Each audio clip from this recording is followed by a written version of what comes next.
won't listen to anyone hating on me, telling me I wouldn't make it. Cause I did everything that they said I couldn't. Caught my footing and I kept the controls. I stand for something, I ain't running now. I'm the greatest now, I just wanna make it burn. Don't let me down, don't let it all. I'm on the road, accomplished all of my goals, and I ain't gonna let you down. Don't you stop, you're a man of silver and gold. Don't you stop, you're the greatest future now. You and I, we can make it out of the cold. Hang tight, we're gonna reach for the greatness. We will always rise, we will never fall. We fire in our eyes and we are strong. Even though we know our backs against the wall. And again, pick your aim, you know that this is coming for the game, cause we ready for the victory.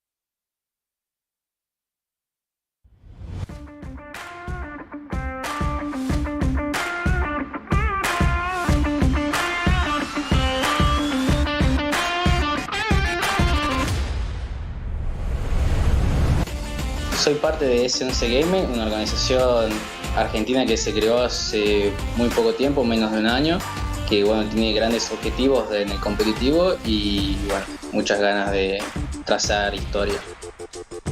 La atmósfera actual es... hay buen humor, a veces tenemos complicaciones, pero fuera de todo logramos resolverlo en un tiempo corto, a diferencia de algo que antes no manejaban muy bien. Que en el tiempo ya fuimos resolviéndolo. Y cuando tuve la oportunidad de conseguirlo, sabía que tenía que hacerlo, tanto por mí, por el grupo y por el chico que alguna vez fui que arrancó todo esto.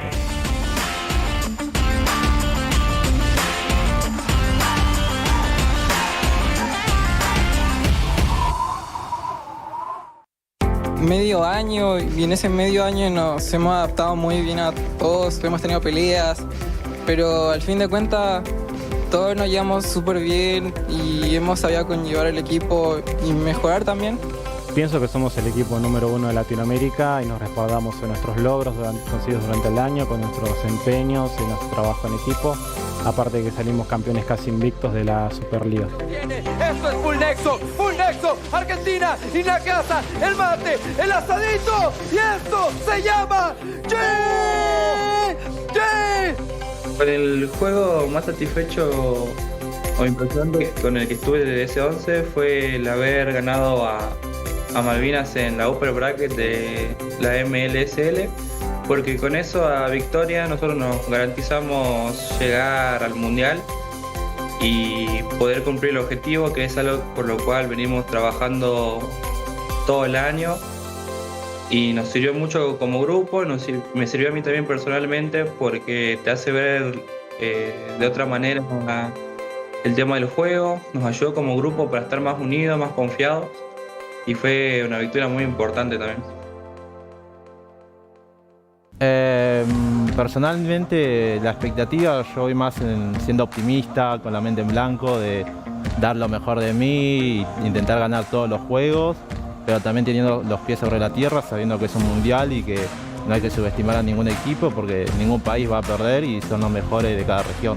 Para el equipo, no solo para mí, el simple hecho ya de estar compitiendo contra los mejores del mundo es un orgullo tremendo para nosotros, nuestra familia, nuestro país, para el continente en general, que somos los que estamos representando. Y ser los campeones del mundo, la verdad que no... Cualquier cosa que me imagine sé que va a superar mis expectativas, así que no podría decirte lo que sería para mí, porque estoy seguro que va a superar mis expectativas completamente. Para mi equipo ganar la M4 sería un logro muy importante en nuestras vidas, es algo que venimos buscando desde el principio de años y creemos que tenemos la capacidad para llegar. nos vamos a mantener en número 1 todo el tiempo que nos propongamos, siempre y cuando estemos unidos para trabajar.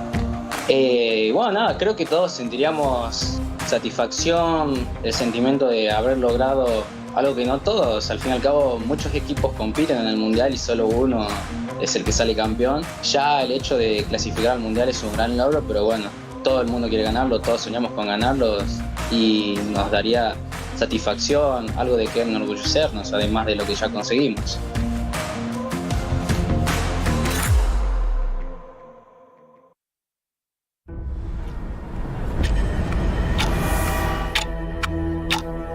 We are getting closer to the ultimate battle in Jakarta. It's an amazing, beautiful tournament. I can't wait to get to the game. All eyes are on one stage only. All for that ultimate prize, to be M4 World Champions.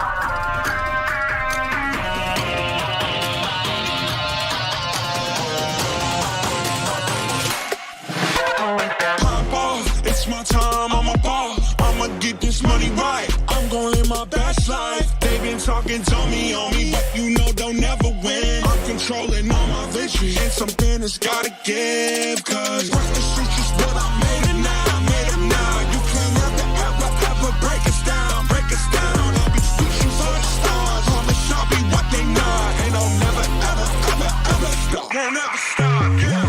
Touch the sky, you're made of silver and gold. Touch the sky, you're the greatest function now. You and I, we can make it out of the cold. Hang tight, we gonna reach for the greatness. We will always rise, we will never fall. We fight it out, always will be strong. Even though we know our backs against the wall. Can you take your aim? You know that this is. I've been down, been waiting so long. I'm here for the crown, I'm here to show off. Greatness time, just waiting to show y'all. This is your time to remember. So many times, I lie in the basement waiting for greatness. No, I won't listen to anyone hating on me, telling me I wouldn't make it. Cause I did everything that they said I couldn't. Caught my footing and I kept the controls. I stand for something, I ain't running now. I'm the greatest now, I just wanna make it proud. Don't let me down, don't let it all fall. I've been on the road, accomplished all of my goals, and I ain't gon' let you down. Touch the sky, you're made of silver and gold. Touch the sky, you're the greatest function now. You and I, we can make it out of the cold. Hang tight, we gonna reach for the greatness. We will always rise, we will never fall. We fight it out, always will be strong. Even though we know our backs against the wall. And again, pick your aim, you know that this is. Coming for the game, cause we ready for the victory. Hands off, I ain't giving up. They say that I finished, but they wrong. I ain't never done. No. So turn it up, turn it all the way up. Hands up, all of you get your hands up. All of you raise your hands up. Listen to what you feel and say. We gon' turn it up tonight. We gon' turn it up. We gon' turn it up.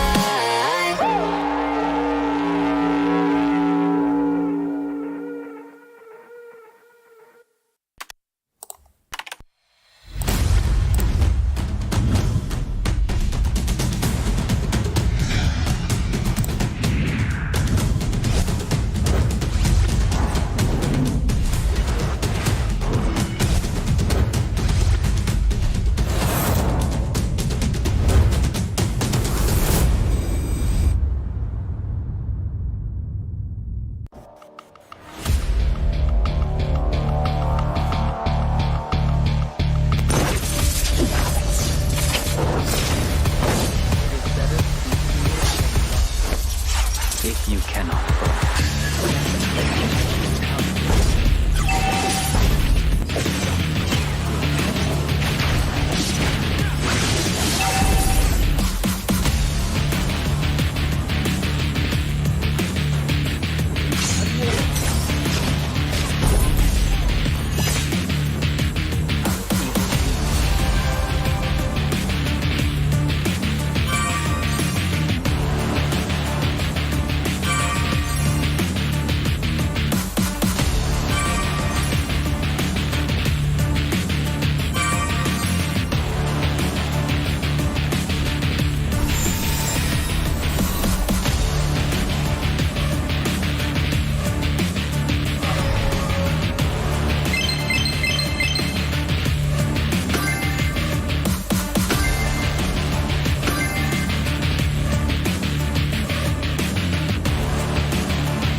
Someday, you'll be the most shining light in the universe. The star will be burned for you, my flare.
flashback series of the tournament. Welcome to Mobile Legends! As the first M series for MLBB, M1 was nothing short of incredible gameplay. But one series was above all the games. Stretched to a maximum best of 7 series, the grand finals between RRQ Hoshi and EVOS Legends was a gem to rewatch. EVOS Legends become a legend! As for M2, the grand finals between Grand Esports and the Burmese Ghouls was so epic that it broke the record with over 3 million concurrent viewers. With multiple back and forth, the 7-game series went the way of Grand Esports. Grand Esports are your M2 champions! Lastly, in M3, the series of the tournament was the first upper bracket game between Blacklist International and BTK, where the agents tried to target and 5-ban Mobazane. But the bloodthirsty Kings persevered and sent Blacklist International to the lower bracket. With M4, what sort of insane and epic series do you think we will get? Tell us what you think. See you at M4.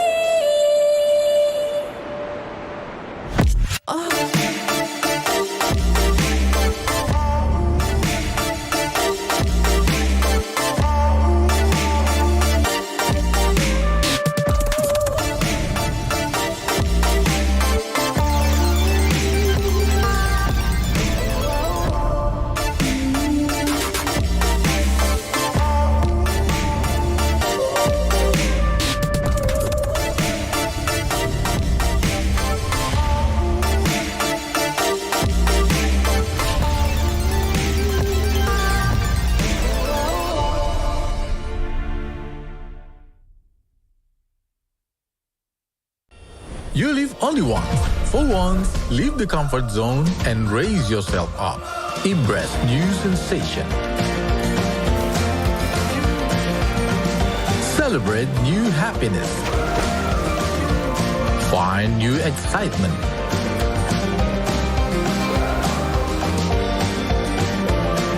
Seek for new tastes. Raise up your life through a wonderful journey.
My time, I'm a ball. I'ma get this money right. I'm gon' live my best life. They been talking to me on me, but you know don't ever win. I'm controlling all my victories, and something has gotta give. Cause this is just what I made it now. I made it now. You can't ever break us down. Break us down. I'll be reaching for the stars. Promise I'll be what they not, and I'll never ever stop. Won't never stop. Yeah. Touch the sky. You're made of silver and gold. Touch the sky. You're the greatest future now. You and I, we can make it out of the crowd. Hang tight, we gonna reach for the greatness.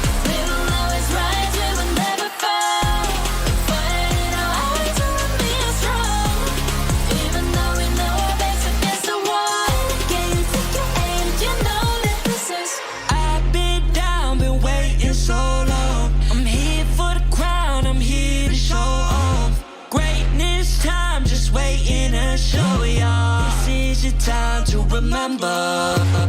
So many times I lie in the basement waiting for greatness. No, I won't listen to anyone hating on me, telling me I wouldn't make it. Cause I did everything that they said I couldn't. Caught my footing and I kept the controls. I stand for something, I ain't running now. I'm the greatest now, I just wanna make it down. Don't let me down, don't let it up. I'm on the road, accomplish all of my goals, and I ain't gonna let you down. Don't you stop, you're a man of seven gold. Don't you stop, you're the greatest, don't you know? You and I, we can make it up the coast. Hang tight, we gonna reach for the greatness. We will always rise, we will never fall. We fire in our eyes, you and me are strong. Even though we know our backs against the wall. And again, pick your aim, you know that this is Coming for the game, cause we ready for the victory.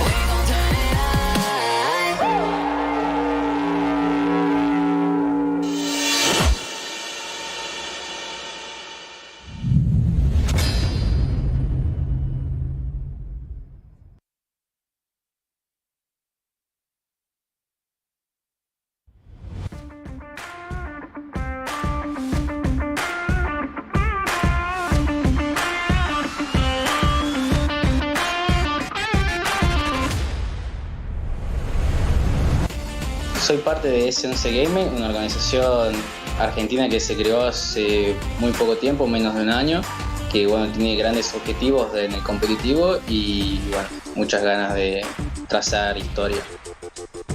La atmósfera actual es... hay buen humor, a veces tenemos complicaciones, pero fuera de todo logramos resolverlo en un tiempo corto, a diferencia de algo que antes no manejaban muy bien, y que en el tiempo ya fuimos resolviéndolo. Y cuando tuve la oportunidad de conseguirlo, sabía que tenía que hacerlo, tanto por mí, por el grupo y por el chico que alguna vez fui que arrancó todo esto.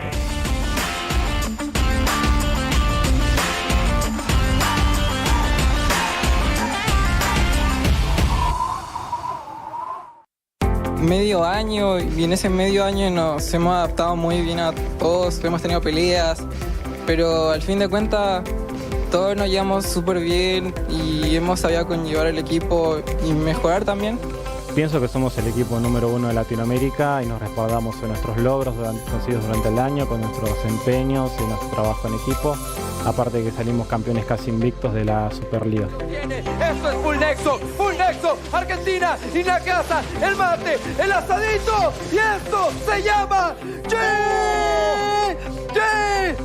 Con el juego más satisfecho o impresionante con el que estuve de S11 fue el haber ganado a Malvinas en la upper bracket de la MLSL, porque con eso a victoria nosotros nos garantizamos llegar al mundial y poder cumplir el objetivo, que es algo por lo cual venimos trabajando todo el año, y nos sirvió mucho como grupo, me sirvió a mí también personalmente, porque te hace ver de otra manera el tema del juego, nos ayudó como grupo para estar más unidos, más confiados, y fue una victoria muy importante también.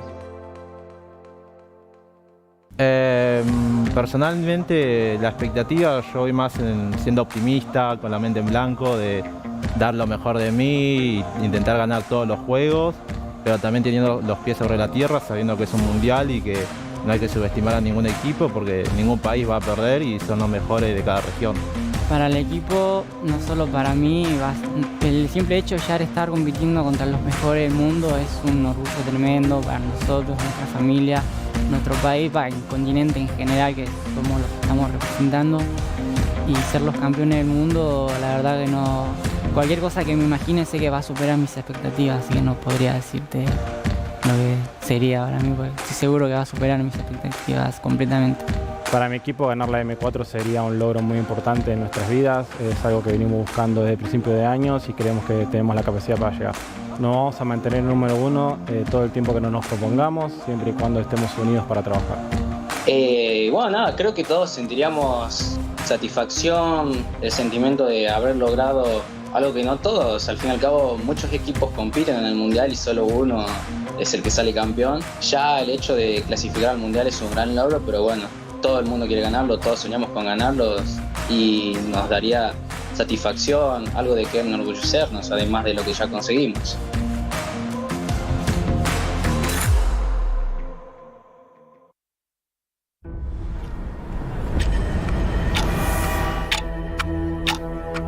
We are getting closer to the ultimate battle in Jakarta. It's an amazing, beautiful tournament. I can't wait to get to the game. Where all eyes are on one stage only. All for that ultimate prize, to be M4 World Champions.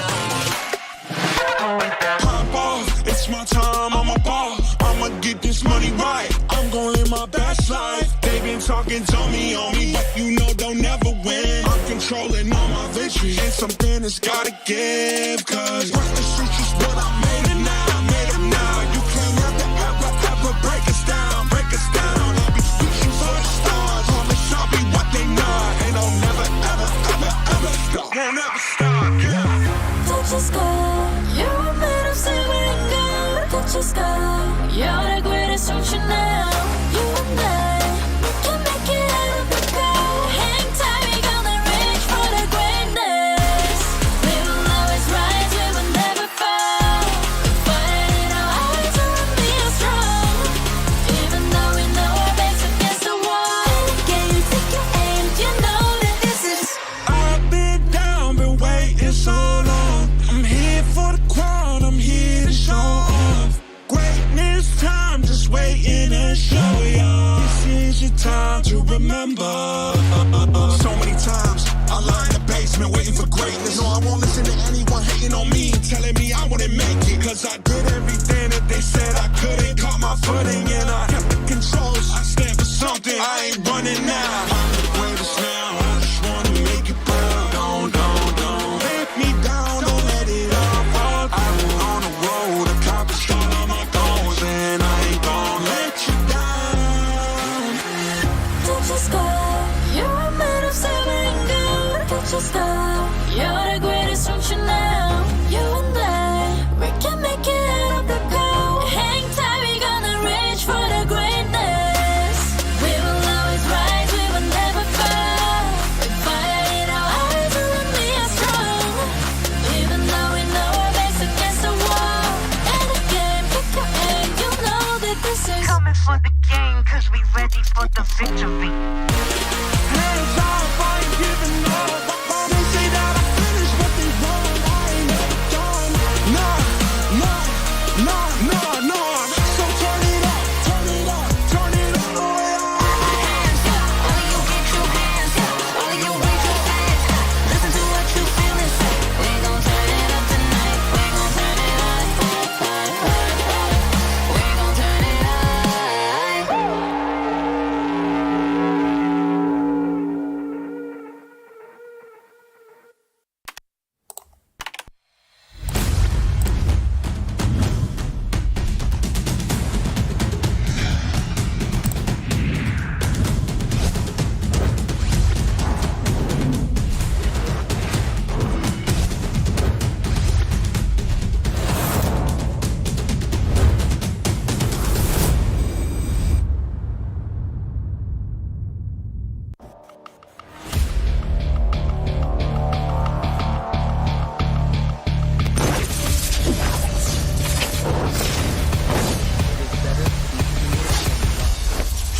if you cannot burn.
Someday, you'll be the most shining light in the universe. The star will be burned for you, my flare.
series of the tournament.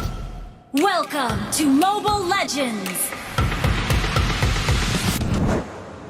As the first M series for MLBB, M1 was nothing short of incredible gameplay. But one series was above all the games. Stretched to a maximum best of 7 series, the grand finals between RRQ Hoshi and EVOS Legends was a gem to rewatch. EVOS Legends, become a legend! As for M2, the grand finals between Grand Esports and the Burmese Ghouls was so epic that it broke the record with over 3 million concurrent viewers. With multiple back and forth, the 7-game series went the way of Grand Esports. Grand Esports are your M2 champions! Lastly, in M3, the series of the tournament was the first upper bracket game between Blacklist International and BCK, where the agents tried to target and 5-ban Bobazane, but the bloodthirsty Kings persevered and sent Blacklist International to the lower bracket. With M4, what sort of insane and epic series do you think we will get? Tell us what you think. See you at M4.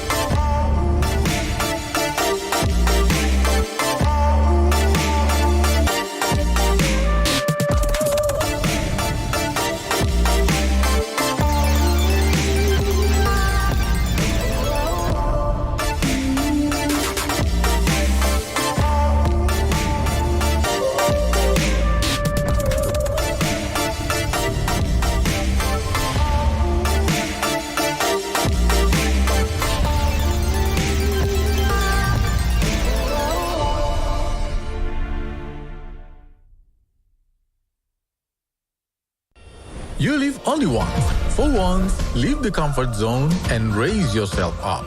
Embrace new sensation. Celebrate new happiness. Find new excitement.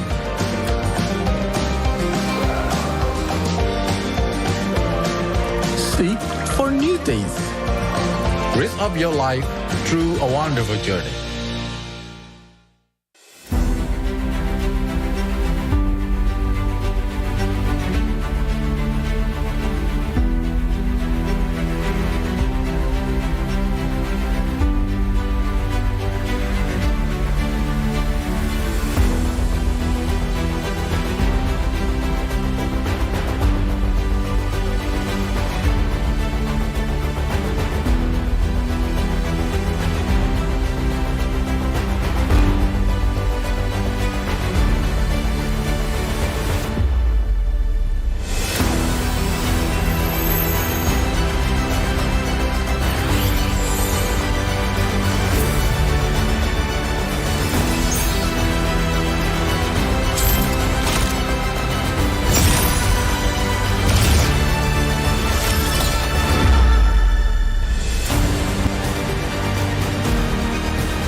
my time, I'm a ball. I'ma get this money right. I'm gon' live my best life. They been talking, tell me on me, but you know they'll never win. I'm controlling all my victories, and something has gotta give. Cause this is just what I made it now, made it now. You can't ever, ever, ever break us down, break us down. I'll be reaching for the stars, promise I'll be what they not. And I'll never, ever, ever, ever stop. Won't never stop, yeah. Touch the sky, you're made of silver and gold. Touch the sky, you're the greatest, don't you know?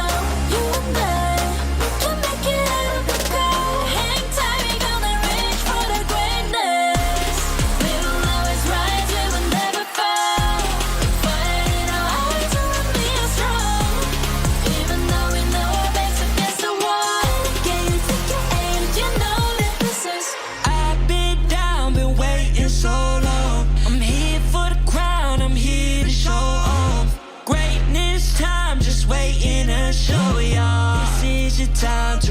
remember.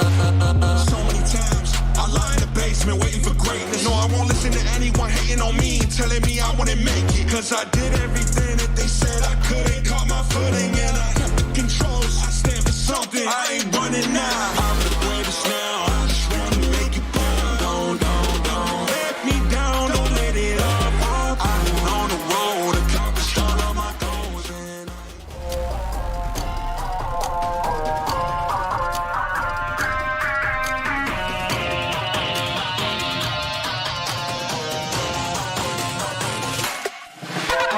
pop off, it's my time, I'm a ball. I'ma get this money right, I'm gon' live my best life. They been talking, tell me on me, but you know they'll never win. I'm controlling all my victories, and something has gotta give. Cause this is just what I made it now, You can't ever break us down, We choose for the stars, promise I'll be what they not. And I'll never ever stop, won't never stop, yeah. Touch the sky, you're made of silver and gold. Touch the sky, you're the greatest, don't you know?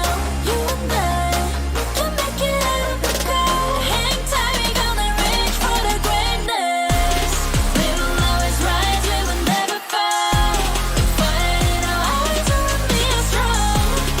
Even though we know our backs against the wall. Can you take your aim? You know that this is. I've been down, been waiting so long. I'm here for the crown, I'm here to show off.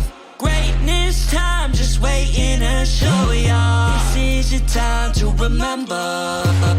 So many times I lie in the basement waiting for greatness. No, I won't listen to anyone hating on me, telling me I wouldn't make it. Cause I did everything that they said I couldn't. Caught my footing and I kept the controls. I stand for something, I ain't running now. I'm the greatest now, I just wanna make it burn. Don't let me down, don't let it up.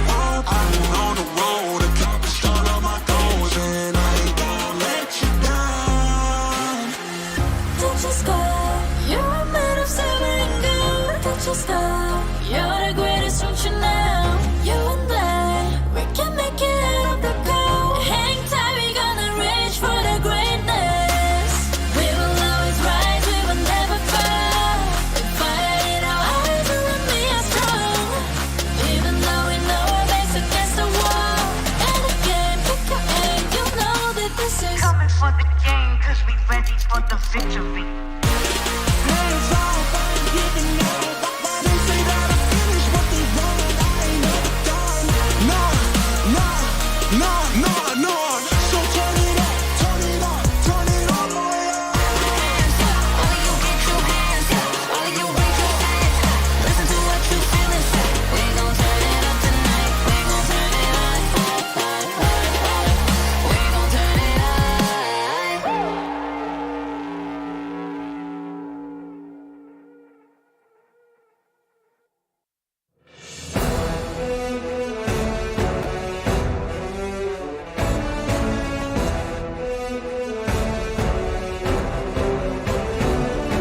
The M4 World Championship continues to heat up with drama and intense emotions.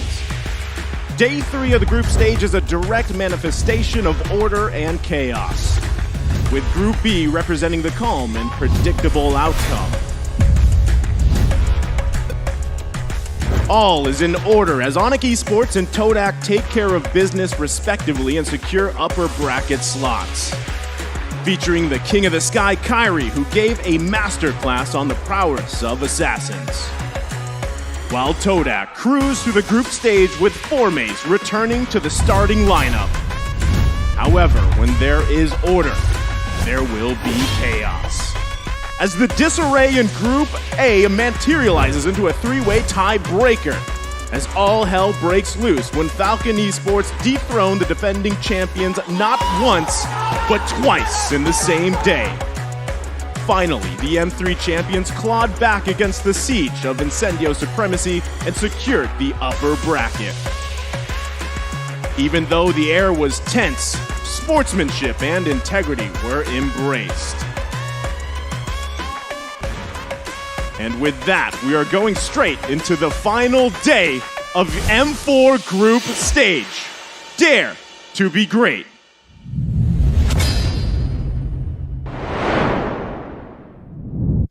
It's been 3 days of jam-packed action, upsets, dominating performances, and a whole lot of greatness for the group stages. Today, we find out who's going where from Group C and D. What is up, guys? I'm Naisu, joined here with the boys, of course, Mirko and Arashi. How we feeling? We're feeling good, man. After yesterday, action-packed, order and chaos, really like that bit. It is, again, Group C and D right now. Who's gonna go at it? And there is a chance of the tiebreakers happening again here today for both of the groups. So I'm excited, man. I know you are, but before we even hear from Arashi, the violent bang bang that they call you here on the desk, M4 is powered by Moonton, presented by TikTok, the official content partner, supported by Secret Lab, the official gaming chair, and esports charts, our analytical partner, Gank, our official merchandise partner, MeWatch, our media partner, and last but not least, the Ministry of Tourism and Creative Economy of the Republic of Indonesia. Now, there's also a carnival going on here, Arashi. Do you want to tell them about it? It's a TikTok live carnival, so cheer up for M4, watch the M4 matches on TikTok, participate, and of course, cheer for all the M4 activities by watching M4 matches on TikTok and using the M4 exclusive customized gifts to cheer for the teams. There will be a chance to be on TV and win abundant gifts as well. Sheesh. And there's more, Mirko. There is more, What? right? Special shout out to the chairs you see right here that we're sitting on the caster desk. The official gaming chair partner of M4, Secret Lab. We're talking about a built-in lumbar support system that you can adjust to your spine. All right, an incredible magnetic memory foam right here with the head pillows and brand new fabrics in all sorts of colors and designs. The Secret Lab Tiny Evo 2022 gaming chair is designed to keep everybody seated in incredible comfort for a long, long time, like us here on the desk. I like it. And also, I love the new suit, by the way. Speaking of style, never go out of style when you wear and game with Gank, a lifestyle fashion brand made for the modern gamer and is the M4 World Championship official merchandise partner. Grab the M4 merchandise at www.gank.asia today. Once again, thank you to our lovely sponsors. M4 would not be possible without your support. So, with all that being said, we have today, right? This is the last day of the group stages.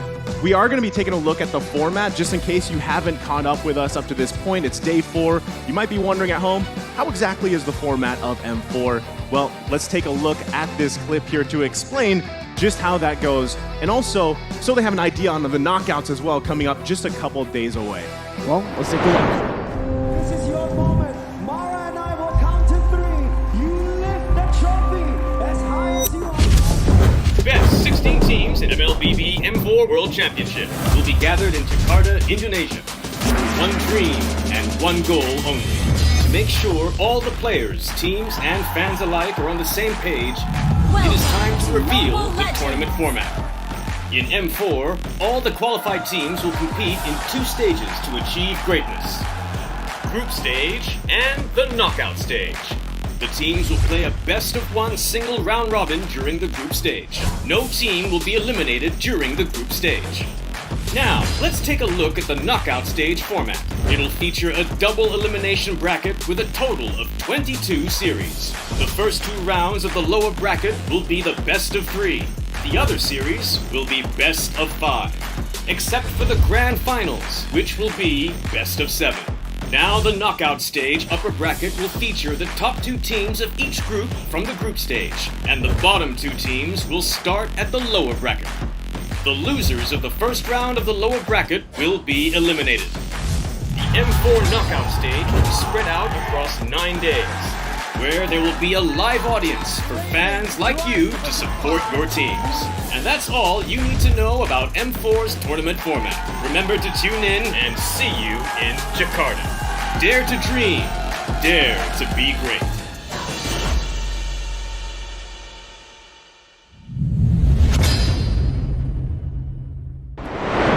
And with that being said, let's take a look at today's schedule. Again, this is the last day of the group stage, the last 6 best of ones. Mirko, how are we looking today? RRQ Brazil or RRQ Akira taking on S11 Gaming from Argentina first. Then we obviously have Occupy Thrones facing off against Echo PH. S11 Gaming then going up against the Malaysian champions in Team Hawk.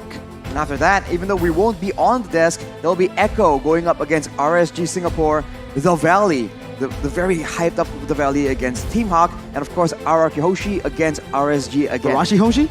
RRQ Hoshi. RRQ Hoshi. Okay. Well, either way, right? Today is just filled with more action-packed games ahead of us, and I gotta say, I think us here on the desk can collectively agree that group stages was way more interesting than maybe a lot of people expected. Interesting. I mean, a lot of people said Group A was going to be predictable. Yeah. That was what happened to Group A? They were so wrong. It's incredible, man. I mean, yesterday, I think me and Mirko specifically were still feeling the after effects of that crazy match. It's crazy. It's so mind-blowing. I think it sets shockwaves throughout the MLBB world. I think the teams here, they want to capture that spirit, right? The passion that especially Falcon was able to show on stage. They were full of emotions, man. Again, after such lows, losing their first game up against Incendio, and then coming back into that group, getting the top spot against the defending champions. I love it. And before we get more into today's matches, the M4 pass is available now. You can complete all the active tasks and you will reach level 75 at ease and for free, of course. So log in now. Exclusive rewards like the Beatrix Light Chaser, Beatrix Stellar Brilliance, and the M4 Beatrix figurine are awaiting for you. Don't forget the hashtags as well. Hashtag Mobile Legends Bang Bang, hashtag MLBB M4, and the last one, hashtag Dare to Be Great. I mean, we've had plenty of times to go ahead and grab that. I hope you're level 75, Arashi. Ooh, I think there's just so much going on here. I haven't been able to actually get all the way up there. You know, it is what it is. That's what we do over here on the catcher desk. We do it for you guys. It's tough. I mean, it is tough, but we are going to be taking now a look at the team lineup for RRQ Akira here.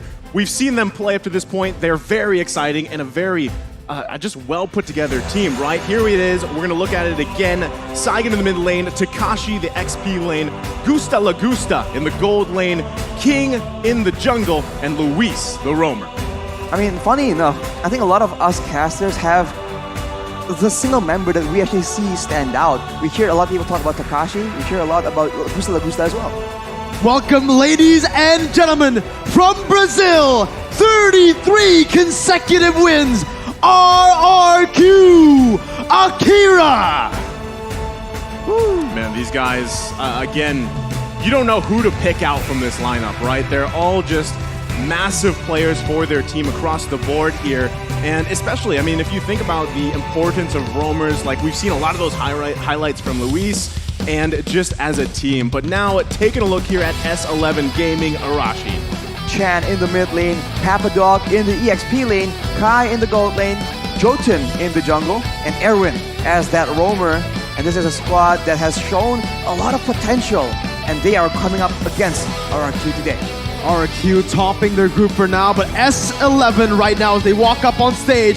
We're going to welcome the Argentinians, S11 Gaming. And these guys are ready to play as well. I mean, they're still out there to prove and maybe possibly be the team here to stop that win streak like you mentioned, Mirko. I mean, RRQ Akira has been on fire to say the least here. We all are going to be taking a look at the talent predictions as well. I'm sure this one's going to be interesting because, again, RRQ Akira I feel like has won hearts, but you can't count out S11 Argentina Gaming as well. Taking a look at it across the board, though, that's a lot of RRQ Akira. That's 5, right? RRQ Akira is only one S11 gaming vote, and it comes from Lucky, from Latam. So it's just some support back again to S11. But honestly, looking at RRQ Akira's performance so far at M4, and looking at S11 Gaming's performance, yeah, you can understand, right? You can understand why RRQ Akira are the heavy favorites coming into this matchup, and you can also see why me and Santi have gone for RRQ Akira. Only one vote towards S11, so they're definitely the underdogs in this particular match. But of course, you can't count them out just yet. We have seen that in this group stage, the moment you think it's obvious, it's a no-brainer, that is where you just get completely caught off guard. I mean, you know that the support is there. The other day, too, both RRQ squads had the marching band, which is, you know, I had to ask here at the desk. I was like, is this a normal thing for the RRQ bands? I mean, absolutely. It's a great morale boost. I can't wait to see what's going to happen in the knockout stage because I feel like you guys are going to have multiple drums or bands going on. For sure, man. You know, the RRQ Kingdom, the most passionate fans in MLBB that I've ever seen, ever witnessed, and every single time RRQ Hoshi plays in ID, the atmosphere is just different. And right now, RRQ Akira, they're getting the same support with the keys to victory. Arashi, let's take a look at it. Capitalize on Luis playmaking to complete the hat trick in Group B. This man has been so active around the map. He has a lot of highlights, but we can see if S11 can deal with him today. Kashi to take off and control the EXP lane like he usually does, and beware of that mid-rotation in the early to mid-game because they need that domination in the side lanes. Of course, after that, they have to set up that stage for King as well in order to make sure that in the jungle, in the objective game, they have a lead as well. Yeah, I mean, King, that's what I was saying from when we saw them play early on in the group stage, King of the Jungle, right? That's what he's going to be looking to assert, his dominance there. But for S11 Gaming, their keys to victory, Chan must step up and dominate the mid lane. I think that's always a crucial point for any of these teams competing here because a lot of that rotation comes from that mid lane. The way you interact and set things up with your roamer could really work out well for them. Anticipate RRQ Akira's spicy backline dives. So this is another trend that we're seeing here in M4, the group stages. Those initiators going straight for the gold lane or even possibly that mid lane character. They're really aggressive, right? RRQ Akira and S11 Gaming, they need to try to utilize that aggression and turn it around towards them. So usually when we see a dive comp, you want to go for something front to back. But honestly, looking at S11 and looking at how they've really enjoyed playing MLBB, they like going for aggression too. Why not just go at it straight from the get-go? Pick a better composition to dominate the early stage and leave RRQ Akira hanging. On that point though, the third win condition, give meal a value meal. I mean, it's a great work play, but it also has such truth to it because the gold lane is in such a vulnerable position. But taking a look at the audience prediction right here, RRQ Akira has a very solid lead. Again, I think if you just typically you look at the performance, but even before their performance so far in the group stages, a lot of people had their eyes on what would RRQ Akira be? They knew that RRQ Akira had spent some time in Indonesia. I mean, a lot of teams did, but specifically working closely with RRQ Hoshi, how has that performed? And so far, I mean, the results speak for themselves here, right? And I feel like that is why you see a lot of that audience prediction rallying behind this team. And also, I mean, just personality-wise, too, you see them pretty much everywhere. So we are going to be loading up into the draft here. As we get loaded, game number 1 upon us in the first best of the one for this final day of the group stages. Already the band's coming out here. It's going to be S11 Gaming taking out that Valentina, who we see constantly either banned or picked out. The Glue, which we know a lot of people, they have special feelings about. And on the other side, we've got the Fanny and the Wan Wan band. It's still just standard bans, right? These are the prio heroes currently. The only unique ban is, surprisingly enough, the Valentina, because right now we're seeing a lot of Valentina get left open, and it's still seeing mixed results. Not super successful, but not bad at all. Glue, however, has been banned a lot, has been played sometimes too, has never been let go in the draft at all, but it's actually sitting at a negative win rate, which is interesting, right? Because we all said that Glue's broken, Glue's broken, Glue's broken, but because it's really good, a lot of teams maybe overestimate force pick it, Yeah. and we've seen that results haven't really been too good. Or maybe they use it and try to overcompensate for a bit of a disadvantage in their drafting phase. Right now, Yves as well as Carry, two very solid heroes, has been banned out as well. S11 with a very quick pick onto that Joy, very mobile, very dangerous with good clear in the lane, an all-round very solid hero, but it depends on which lane, which position does this Joy go to. In the XP lane, with the Vengeance, I think it's just so much better.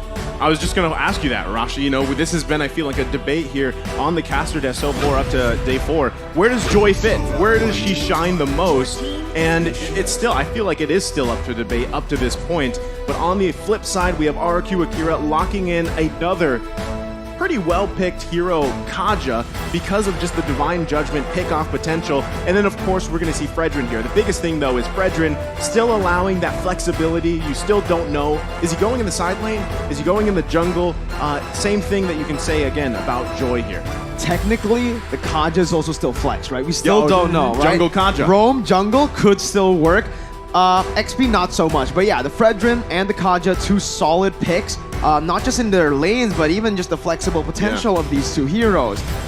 On the other side though, Joy hasn't found a lot of success too. It's been prio, it's been banned out and picked every single time, but the results have been really bad for the Joy. S11 Gaming though, they're doubling down on that early aggression that we mentioned, picking up a Cho and the Kadira mid-control. That's the name of the game for the Argentinians. I thought that RRQ Akira was going to go very aggressive with the crowd control, right, from Fredrin and Kaja, but S11, they want to contest that with a Kadira pick, and usually we have seen that the Kadira can be flexed out, but for the most part, it's always in the roam position.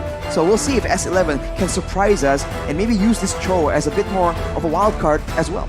I would love if RRQ Akira locks in another flexible pick, because still, for both teams in the first phase of the draft, question mark. yeah, it's literally a huge question mark. Where are these people going? Aside maybe from the Kadita, like you said, right? Because Cho has also been in the jungle. Joy has been in the jungle, right? So there leaves that, just again, that huge question mark on the table. The next pick, though, this one we know where it's going. Right into the gold lane, the Beatrix is locked in. You think? No, okay, yeah. Jungle Beatrix. You're playing a mid-lane Beatrix?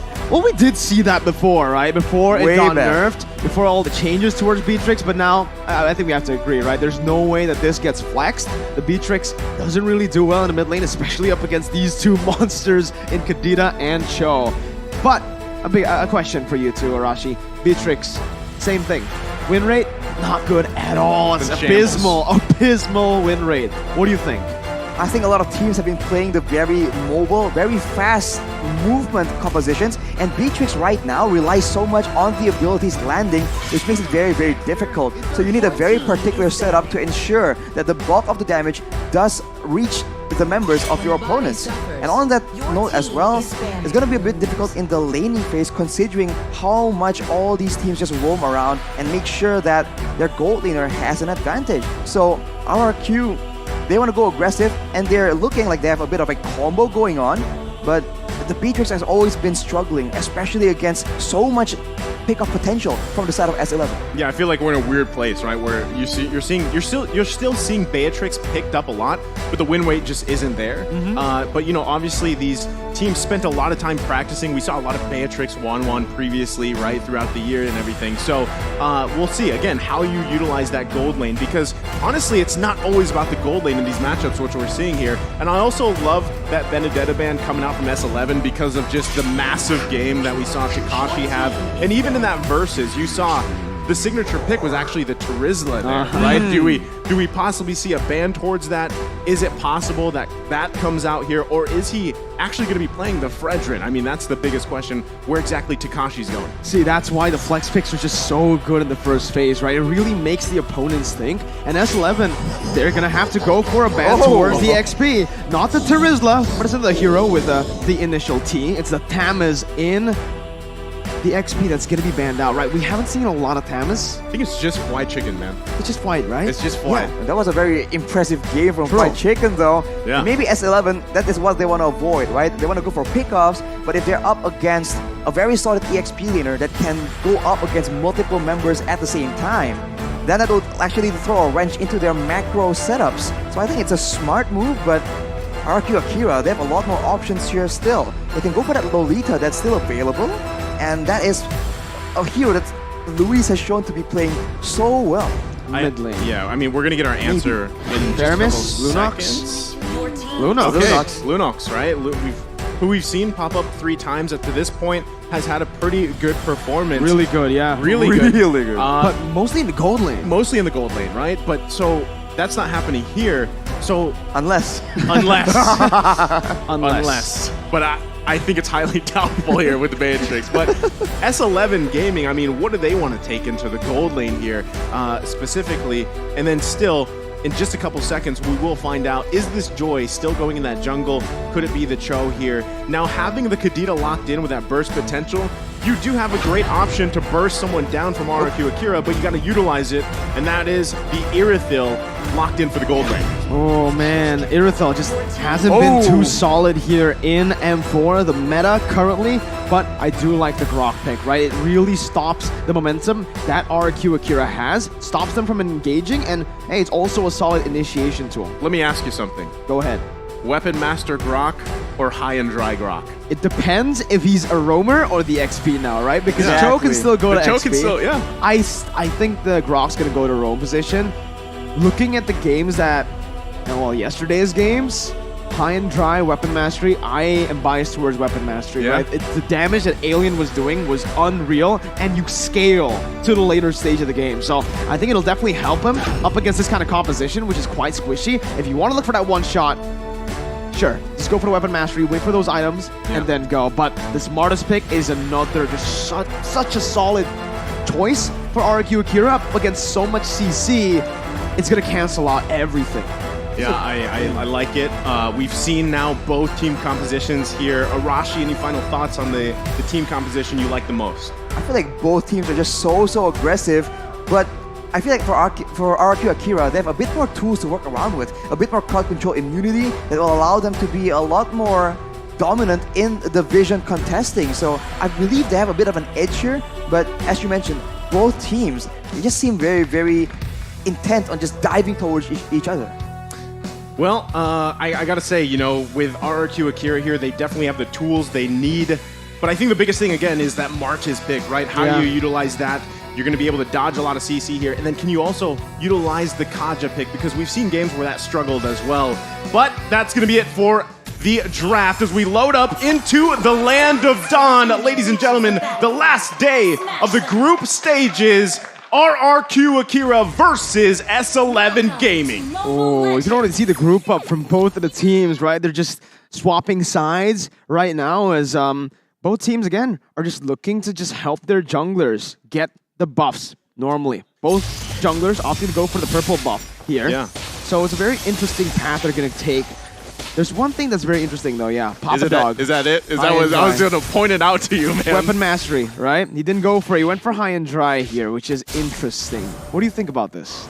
It means that he is going for a lot of 1v1 damage coming in, but of course on the side of RRQ Akira, they also actually went for the Martis in the EXP lane instead. So both teams, again, going to be very aggressive, but I do think that as far as wave clear goes, RRQ Akira has a bit of a lead with the Beatrix, with the Lunox, as well as the Martis. So I think in the early game, that kind of speed and how you can rotate will be critical in deciding who arrives to the fights first. See, this is why it's so interesting with drafts, because both teams super flex, right? We didn't initially we were like, where's Joy going? She goes in the jungle, okay. Then you have the Kadita in the mid lane not roaming. You have the Cho on the roam, and on the other side, same thing. You actually have the Fredrin in the jungle, right, doing that, and then it was the Martis, who we have seen in the jungle as well often, but he's in the hands of Takashi here, and that matchup alone, Takashi versus Papa Dog, I feel like it's going to be tough for Takashi to get a kill here, whereas Papa Dog could possibly get an early one if he is able to utilize that High and Dry emblem. And you can see the team focusing on the bottom side. Already right early on, Takashi though, on the Martis, that's why they actually opted to put the Martis in the XP lane instead of the jungle. And instead, they went for Fredrin in the jungle, which is, again, a weird style, because usually we do see the Fredrin get placed into the XP. But now King is already rotating towards that turtle side. going up against Papa Dog, Jawton, and Erwin. As Erwin jumps in with Way of the Dragon, able to actually bring King all the way back. Let's see, Kashi looks for a steal. The Divine Judgment comes in onto Jawton, but it's still going to be S11 who takes the turtle. Both teams disengaging, and S11 walk out with the favorable trade. No one gets taken out, but that is a very quick maneuver from S11, and I thought that RRQ Akira were the ones that were going to put a trigger, because if you look at the composition, they have a lot more burst damage they can play around with, whereas for S11, they have a lot more outplay potential, but it seems like they are the ones that will be picking up first blood. First blood by S11 and Chan. This is what we said in the keys to victory. He needs to start popping off. Yeah. Picks the Kadita, flashy hero, does it. Erwin, with the way the Dragon and the Jikundo, brings King back, and that might just be a kill. King can't dash away. Sagan tries to look for some compensation, but it is not enough just yet. S11 off to a great start here. And yes, like you mentioned, right, Kadita, if you can get these early kills, you've got that last worship here. You also have the Petrify, which again has been debated. You know, do you run with the Flicker? Do you have the Petrify? Obviously, a lot of more people would opt for the Petrify for that combination to get out one member from RRQ Akira. But already, is there anything that sticks out to your eye here, Arashi, for the emblems? Of course, we talked about the high-end dry already, but we can see actually in the mid lane though, a play happens to interrupt the analysis yet again. This is gonna be a spicy one, boys. They just don't like you, Arashi. They don't want you to talk, bro. I understand. Okay, you understand, right? But Erwin has just been massive here. I mean, I feel like at this point, most Cho games that we've seen have been very valuable, right? Whichever team decides to go with this hero. And it works so well in the roam because, again, you're able to just allow Jotun to go ahead and farm up, right? You don't really have to worry about too much, and then you come and contest those objectives. The next turtle come up here in just a couple seconds. He's going to be in the right situation, but Papa Dog. Ooh, almost getting solo killed by Takashi. And again, the smartest in the XP lane in the matchup up against the Grok is working really well, as Louise is going to be able to find a Divine Judgment. That's the Bandit's Rage coming in as well, as Erwin is able to find the way to Dragon onto Louise. Who gets the turtle? It's Chan, who takes it and secures it for his team. Both roamers falling, but again, S11 walk out with the better trade. That's a collateral turtle take from Chan with the rough waves. And S11, they're just doing so much better at abusing the fact that RRQ wants to group together and go for that dive in, because then they group up for that big combo, and later on Papa Dog will be in the mix as well. So RRQ, they need to try and spread out a bit, because in the early game at least, they don't really match that burst damage from the Kadita, so they have to wait for some items to come in for that Bandit's Rage like earlier to actually decimate the HP bars of S11. Man, right now, Chan is just, the value on this pick is massive for S11 here. And now the focus on the top side. They're actually going to back off, though. The whole team, both squads here, but Erwin. Almost. Just looking for it, right? Doesn't have the flicker just yet, so he actually stops right there. I do want to talk a little bit about the stakes of the game. If Akira wins this game, guaranteed upper brackets, #1 in the group. But if they lose, there is a chance of a three-way tie once again in this group. Are you ready for it? I'm ready. Everyone's ready too, as he flickers under the turret. Not going to be able to find the Jikundo though, as everyone's going to fall under that turret, gets caught. But Sagan falls too. Chan, right now, is popping off. He's doing what the keys to victory tells him to do. Sagan, he listens, bro. Almost instantly gets deleted. I thought he was going to survive, but he got clipped by the rough waves, and that instantly bursted him down. So Chen is so massive right now, but in the bottom side. The wild charge just stops Takashi unless he's able to do something here. Nope, nothing magical there. He's just going to get taken down, and RRQ Akira are able to find a trade on a turret for kill.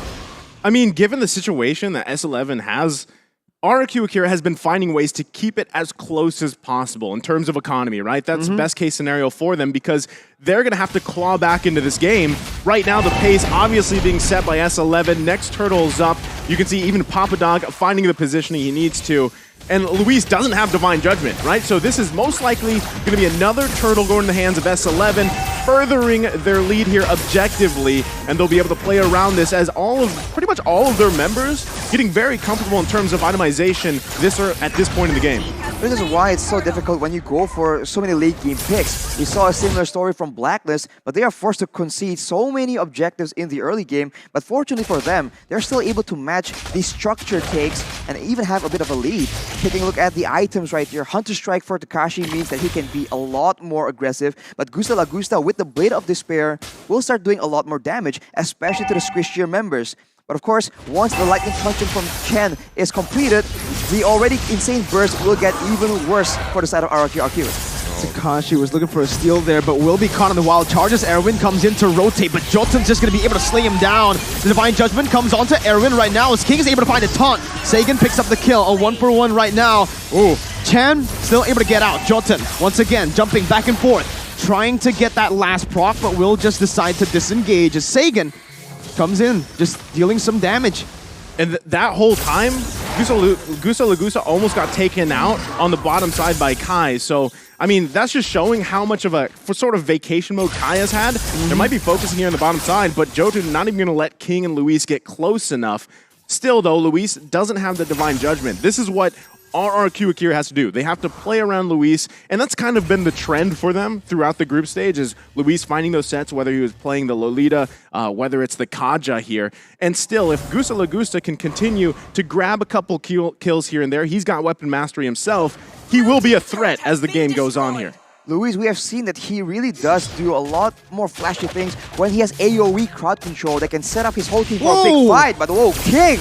Erwin is able to find that right now, but everybody just collapses. The Petrify is massive by Chan. He finds the Lunox, Sagan's the fall, and Luis as well to Kai, who picks up a double. Gusta Lagusta rotates back into the mid lane, but it's a bit late. Takashi is going to be caught there, jumps in onto the bush, and S11, they've timed that perfectly for the neutral objective to spawn, and that's the Lord. I wonder if RRQ Akira can be considered doing good or bad right now, because they've been losing a lot of fights, but at the same time, they've been able to minimize the goal difference, the structure difference as well. But now with S11 taking that Lord, if they play the macro game properly and manage all three waves at the same time, they have a chance here to, at one fell swoop, just break down multiple turrets from the side of RRQ Akira. Man, Erwin... still, just finding these little moments here. We're going to take a look at the replay in just a second, presented by TikTok here. Look at that, right? This is what we call the TikTok play in the Philippines. Comes in with that combination and doesn't die. Like, he's able to survive as well. And then the double there from Kai. That is a massive value here for S11. What? Hey, yo, what happened? Chan just got caught, and Jotun's looking for that ambush. Luis is going to be taken low. He doesn't have the Divine Judgment, and Jotun's just going to be able to walk him down. Takashi on the back, forced to flicker out very low. Jotun gets traded back as Gusta Lagusta picks up a mega kill. But man, it's just action everywhere, and they don't stop. They're still going. Here, Sagan comes in with Wild Charge, will cancel that damage out. Erwin jumps in, now bringing him back with Wader's Dragon. This Kai is going to be able to actually deal the damage back onto him. But Gusta and King traded back once again, and it's a shutdown over to Gusta. Man. This is a tough situation here because multiple shutdowns were picked up by Gusta Lagusta in that fight. Look at the damage right now. Okay. Out of nowhere, he is 6-0. Okay. The Beatrix does damage. What was wrong with all the other Beatrixes at M4? What's with the win rate? Yeah. Well, he's 6-0. It's Gusta Lagusta, man.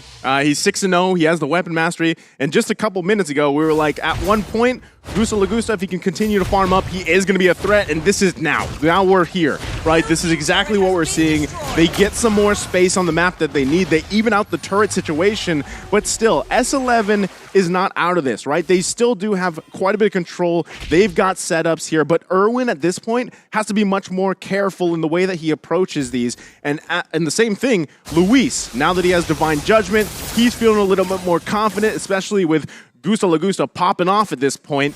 He could find a setup that he wants, and then that's an immediate -1 for S11. It's going to be way harder for S11 to pull off their composition in the later stage of the game, right? They need to use their burst really efficiently towards that back line, and it's Sagan and Gusta. Thing is, Sagan can go invulnerable, and Gusta, the longer the game goes, will have some defensive items, will be a bit harder to catch. Meanwhile, for S11, most of them are open, and most of them can't really, take the prolonged fights here. It's just Kai, but just as I say it, again, Gusta Lagusta, he's dealing a lot towards Papa Dog on that high and dry. See, that's the thing. As we just said, Luis will pull those into Gusta Lagusta, find a kill, but Chan, though... Chan still has the rough waves. Is going to be able to get out of that one. A good snipe over just to poke Erwin down. But RRQ are doing good right now. They've gone the turrets down, and they can actually just wait it out. Play the long game, unless Erwin gets caught here, and that's just a legendary picked up by Gusta. That's insane, What man. is Gusta? What? This man's insane! It's such a tough situation right now because Gusta is relatively survivable. Wow, that's a lot of damage, but he has a Has clause as well, so he is sustaining a lot in these fights. And later on, Luis can transition from being an engage tool to a peel tool to ensure that Chan or Jotun, anyone who just dies in the back line, can get instantly shut down and destroyed by the damage coming in from the 8-0 right now, Gusta Lagusa. Oh, look at Chan. He's looking for a setup here on Gusta if he can find it. Oh my god, Sagan actually reads it out. Chan still able to dish out the damage, but again, that's where the Lunox comes in handy. I thought it was going to hit, and then he's going to go for Luis ult, on the and then he hunt, goes though. for the hit. But yeah, Luis is on the hunt. Not really going to be able to commit just yet, though. So, both teams just disengage unless Papadog gets caught with a wild charge. He is going to be able to turn it back around onto RRQ Akira. Luis is going to be sprayed down right there as Gusta still dealing a lot of damage in the back. Flickering out to safety as he's going to be able to kite for a bit, but King will fall to the hands of Kai, who's still running wild on RRQ Akira. And there's a triple kill, and in the mid lane, it's a 1v1 where Chan's going to be able to actually deal out the damage to shut Gusta down. Takashi coming back at it, getting the decimate, and getting a trade back in. It's a 4-for-1. Out of nowhere. That's a 4-for-1 after securing the Lord. Both these teams right now, after taking a Lord, has gotten taken out very decisively. What is going on? RRQ Akira, they stood there with 2 members in that late game in a Lord push situation. I mean, now we've been talking about Gusta Lagusta, and Kai has heard it, and he's like, what about me, right? He's 7-1 and 3, just had a massive play there. So either way, this game can be anybody's game. S11 still in a good position, and a lot of it still. It's the same thing mirrored across these two team compositions. Who gets that pick off? Who finds a person out of their team? I mean, if it's Papa Dog, great, right? If he can get someone from RRQ Akira out of here, and that target is most likely probably going to be Takashi, as we see him try to focus on these side lane pushes a little bit. But still, as we're about a little over a minute away from that next Lord, it is going to be a crucial to who has the numbers advantage leading up to that objective. But taking a look at the items, how are things going here, Arashi? A Cursed Helmet and an Oracle for Jotun in the jungle. This is a bit of a hybrid build. He wants to do some damage. He needs to have enough to threaten the backline, but still be tanky enough to survive these big crazy fights. As I'm analyzing, the fight breaks open again, Mirko. That Divine Judgment was massive, finds the member, but Chan's gonna be able to trade it back onto Sagan, onto Gusta. Kai is still dashing away. Kai is the way of the dragon, brings King back, locks him down for Jotun to deal the damage back in. Erwin with the Jikundo knocks him up. It's an upset in the making once again, as it's another 4-for-1. Can they actually push into the base here? It's only Luis. There's more than 20 seconds. They're going in. Erwin with the Flicker combo and the Jeep Kundo. The mini-waves needs to be cleared out. Luis is trying his best to actually buy some time. 5 seconds onto the Lunox right now. That's going to be Luis jumping in again. And that's S11 Gaming pulling another stop to upset the odds. RRQ Akira is down. Their 33 consecutive wins have been shut down by S11. That is such a crazy situation here. The fight is so dynamic, they don't really know what's going on. But S11, with the superior burst, with the more dangerous pick of potential going towards Gusta Lagusta, they're able to make it work. This is an upset, and I think we saw the stats earlier. Everyone is wrong. Ankarakai. I mean, I gotta say, we painted the picture early on. Group stages has been a surprise for everybody, and it's not done yet, right? This is only the first match of the day, and already, you saw the audience prediction, you saw the caster talent prediction. It was pretty much all RRQ Akira. Well, now, here's S11 Gaming. You can't count them out just yet. 3-way tie. Now it's possible. RRQ Akira 2-1. And S11 1-1. They need one more victory to actually get the same score. And then, dude, honestly, this is crazy. It's possible. 10 games later? 10 games. Maybe. 10 games Are we later. ready? We might have to call back. Hello? Can we get confirmation, right? But man, what a performance there from S11. It's actually very similar to Falcon, right? Again, everybody were writing them off after the first game against Valley, and then they just popped off. They showed why they're meant to be here. They've proven. And that one, Latom Caster, who predicted S11, he's probably just... He's jumping in his seat right now, man. Never doubted. Never doubted them. I mean, full support, but this is why I just think, you know, out of the M series and everything else, this was one of the most hype, interesting, leading into knockout stage. I mean, we've seen the likes of even Blacklist International have a setback, right? I mean, that's true, and a lot of these teams are out to prove a point here. And I gotta say, we were talking about Gusta Lagusta. He had a massive game himself, but I feel like at one point, you just had a hard time at really trying to escape all those initiations, those tools that S11 Gaming had, and even Kai, right? Kai was popping off as well, and that's when I was like, hold on, we gotta quit talking about Gusta Lagusta. Let's talk about Kai here. So, I would you're talk saying, about Kai, but despite Gusta performing that well, the B-Trick is still not successful, right? Unreal. This is not. Exactly. It's just B-Trick's curse. I mean, I was gonna talk about Kai, but there was just no time. Action just kept piling on. I'm about to say that in the late game, with more quote-unquote assassins on the side of S11, they have a lot more chances to pick off Gusta Lagusta, especially with this build. He has the Wind of Nature, but that's about it. At any moment, Chan and Jotun can both jump at him, and he has no defenses against them except for sustain. And on the flip side, if RRQ Akira wants to try and dive towards Kai, he is on an Irithel. He has the sprint as well, so he is a lot more maneuverable in these situations. And as we talked about the burst potential, I guess there's some coming in from Sagan. He has the core items, the Clock of Destiny, the Lightning Truncheon, and the Genius Wand, but the damage does not come out as quickly as a Kadita or a Joy. So composition-wise, S11 have a unfair advantage when it comes to those surprising moments. I mean, one of the big question marks here for me was that Martiz, right? How would you utilize that? And I feel like Takashi really struggled in this game. He got caught out sometimes as well. And you can also accredit that to Papa Dog. He really did find those wild charges where he needed to. He found the angles that he needed to.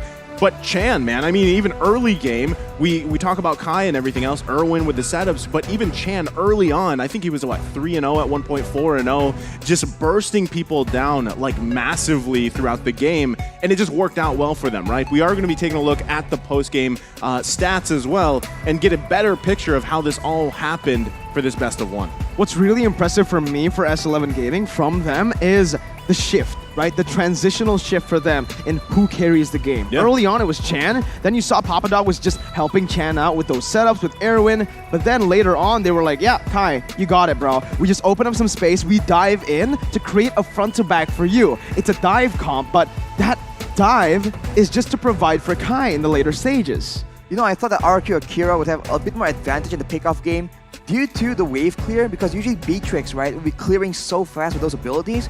But looking later, just now, in the mid game, S11 has so much more to work with. I mean, even in the mid lane, the reason why Chan was able to be so dynamic, so active, was the fact that he is on a Kadira, but he is also backed up by a Cho, so that wave clear in the mid lane is just so good. And this duo, Cho and Kadira, is just very, very dangerous, and RRQ don't really have a solution. Yeah, I mean, the combination alone is the solution, or is it Arashi, right? But actually, let's hold the solution here. The solution was the MVP of the game, and it's going to be none other than Kai. As we said, amazing performance on this Irithil.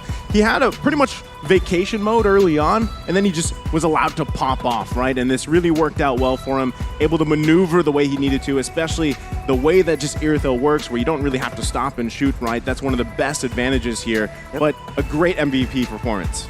Definitely. Right? I mean, you could see that, again, Irithel has just not been performing well here, Arashi, in M4. But Kai, he made it work, just like Gusta was almost able to make the B-Tricks work.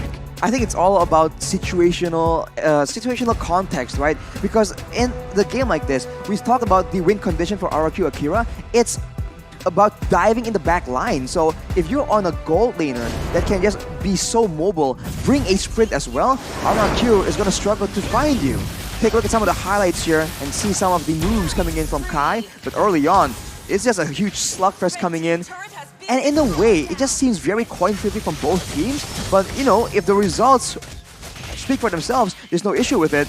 but you can see that the crowd control is mainly what becomes a big problem here. There is damage in the hands of RRQ Akira, but when they are caught off position, when they are threatened constantly by the possibility of just being locked down, it makes it very difficult for them to actually be active. Look at Gusta here, completely zoned away before any spells are even used, and even then, in the end, he is still taken out by Chan. And in contrast to that, you can see that Kai, yes, he is kiting very well, he's maneuvering around all the danger, but at the same time, the only real way that anyone can get to him is Takashi just running at him. Look at King, trying his best to catch up, it's just not enough. I mean, that moment right there that we just saw in the highlights is a frustrating part because Kai's like one hit away and you can't catch him. Grandma.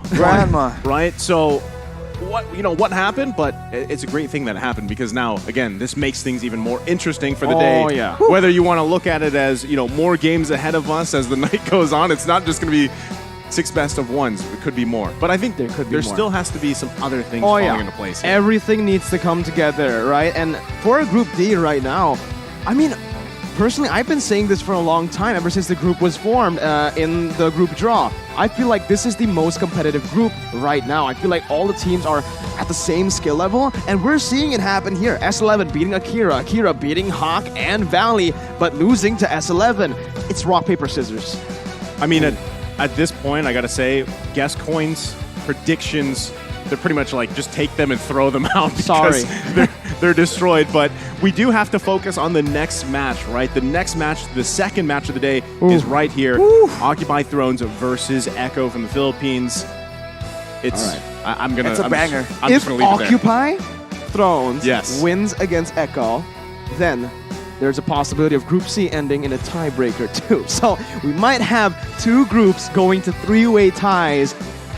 And we are all wearing ties. We are. It's a sign. It's a sign, bro. We jinxed it. I don't think you can come on the desk without a tie. Yeah, exactly. Pick this up. So do we want ties? Like in the groups, I mean? No, I was going to say, we'll leave it at that, right? But Arashi, I know you're excited. I know you're not Ghani here, but I know you're excited for this, especially after the first match, right? Violence, but we're going to be taking a short break here, so sit tight. We'll be back after this for match number 2.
You live only once. For once, leave the comfort zone and raise yourself up.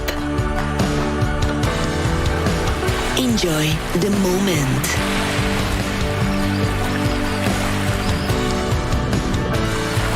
Enhance your creativity. Raise up your life through a wonderful journey.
been talking to me on me, but you know they'll never win. I'm controlling all my victories, and something has gotta give. Cause this is just what I made it now, made it now. You can't ever break us down, break us down. I'll be reaching for the stars, promise I'll be what they not, and I'll never ever stop, won't never stop, yeah. Touch the sky, you're made of silver and gold. Touch the sky, you're the greatest future now. You and I, we can make it out of the cold. Hang tight, we gonna reach for the greatness. We will always rise, we will never fall. We fight in our eyes, and we are strong. Even though we know our backs against the wall. Can you take your aim? You know that this is. I've been down, been waiting so long. I'm here for the crown, I'm here to show off. Greatness time, just waiting to show y'all. This is your time to remember. So many times I lie in the basement waiting for greatness. No, I won't listen to anyone hating on me, telling me I wouldn't make it. Cause I did everything that they said I couldn't. Caught my footing and I kept the controls. I stand for something, I ain't running now. I'm the greatest now, I just wanna make it proud. Don't let me down, don't let it off. I've been on the road, accomplished all of my goals, and I ain't gonna let you down. Touch the sky, you're made of silver and gold. Touch the sky, you're the greatest future now. You and I, we can make it out of the cold. Hang tight, we gonna reach for the greatness. We will always rise, we will never fall. We fight in our eyes, and we are strong. Even though we know our backs against the wall. And again, pick your aim, you know that this is. Coming for the game, cause we ready for the victory.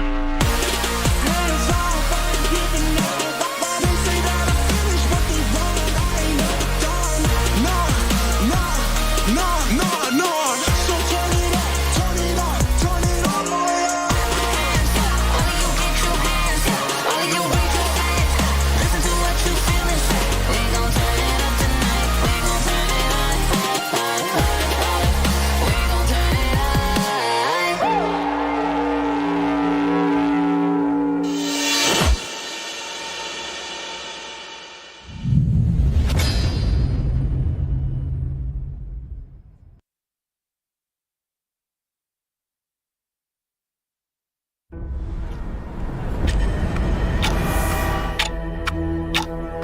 We are getting closer to the ultimate battle in Jakarta. It's an amazing, beautiful tournament. I can't wait to get to the game. Where all eyes are on one stage only. All for that ultimate prize, to be M4 World Champions.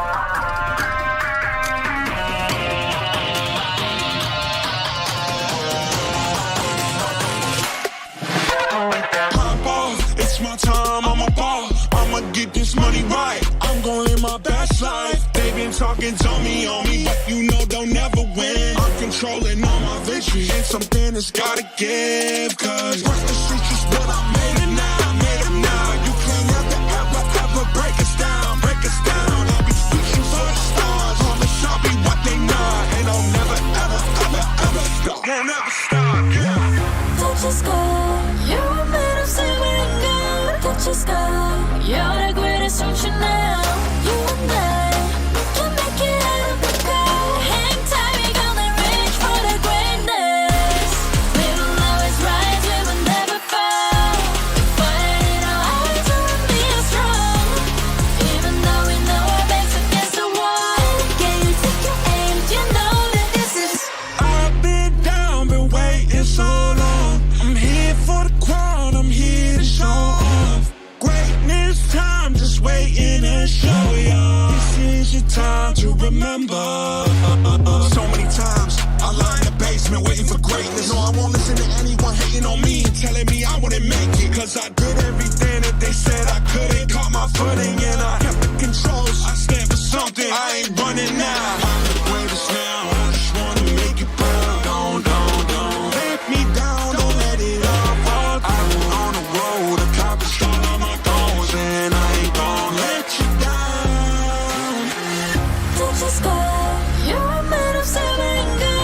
at your style. You're the greatest function now. You and I, we can make it out of the cold. Hang tight, we're gonna reach for the greatness. We will always rise, we will never fall. With fire in our eyes, you and me are strong. Even though we know our backs against the wall. And again, pick your aim, you know that this is coming for the game, cause we ready for the victory. Hands on, fight, giving up. They say that I finished what they want. I ain't never done. Nah. So turn it up, turn it up, turn it all the way up. hands up, all of you get your hands up, all of you raise your hands up. Listen to what you feel and say. We gon' turn it up tonight. We gon' turn it up. We gon' turn it up.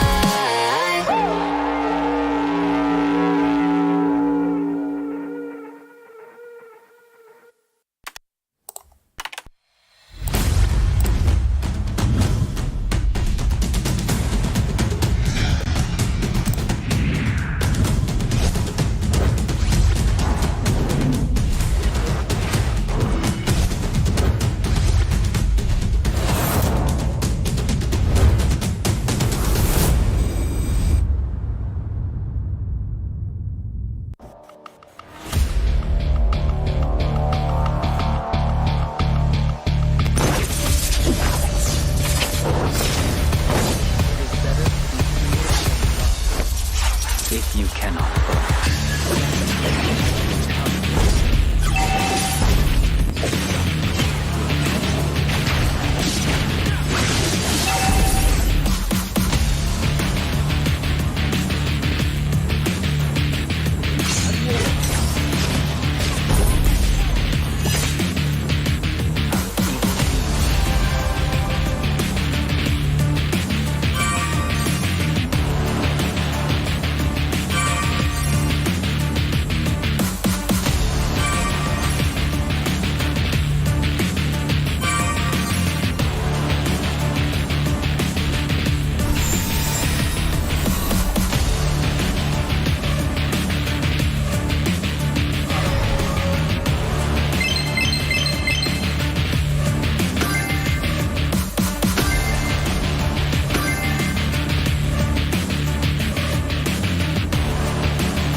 Someday, you'll be the most shining light in the universe.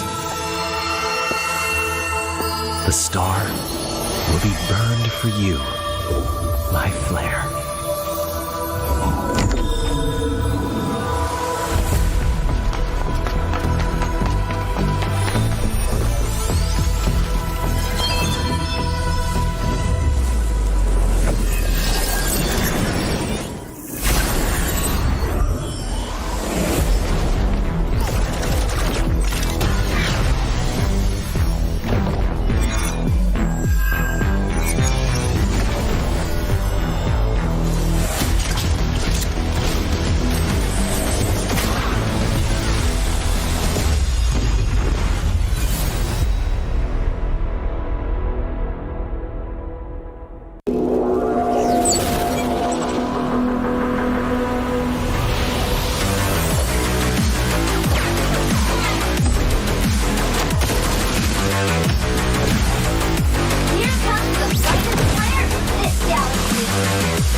talking dummy on me, but you know they'll never win. I'm controlling all my victories, and something has gotta give. Cause this is just what I made it now, made it now. You can't ever, ever, ever break us down, break us down. I'll be reaching for the stars, promise I'll be what they not, and I'll never, ever, ever, ever stop. Won't never stop. Touch the sky, you're made of silver and gold. Touch the sky, you're the greatest, don't you know? You and I, we can make it out of the cold. Hang tight, we gonna reach for the greatness. We will always rise, we will never fall. Fire in our eyes, and we are strong. Even though we know our backs against the wall. Can you take your aim? You know that this is. I've been down, been waiting so long. I'm here for the crown, I'm here to show off. Greatness time, just waiting to show y'all. This is your time to remember. So many times I lie in the basement waiting for greatness. No, I won't listen to anyone hating on me, telling me I wouldn't make it. Cause I did everything that they said I couldn't. Caught my footing and I kept the controls. I stand for something, I ain't running now. I'm the greatest now, I just wanna make it down. Don't let me down, don't let it up.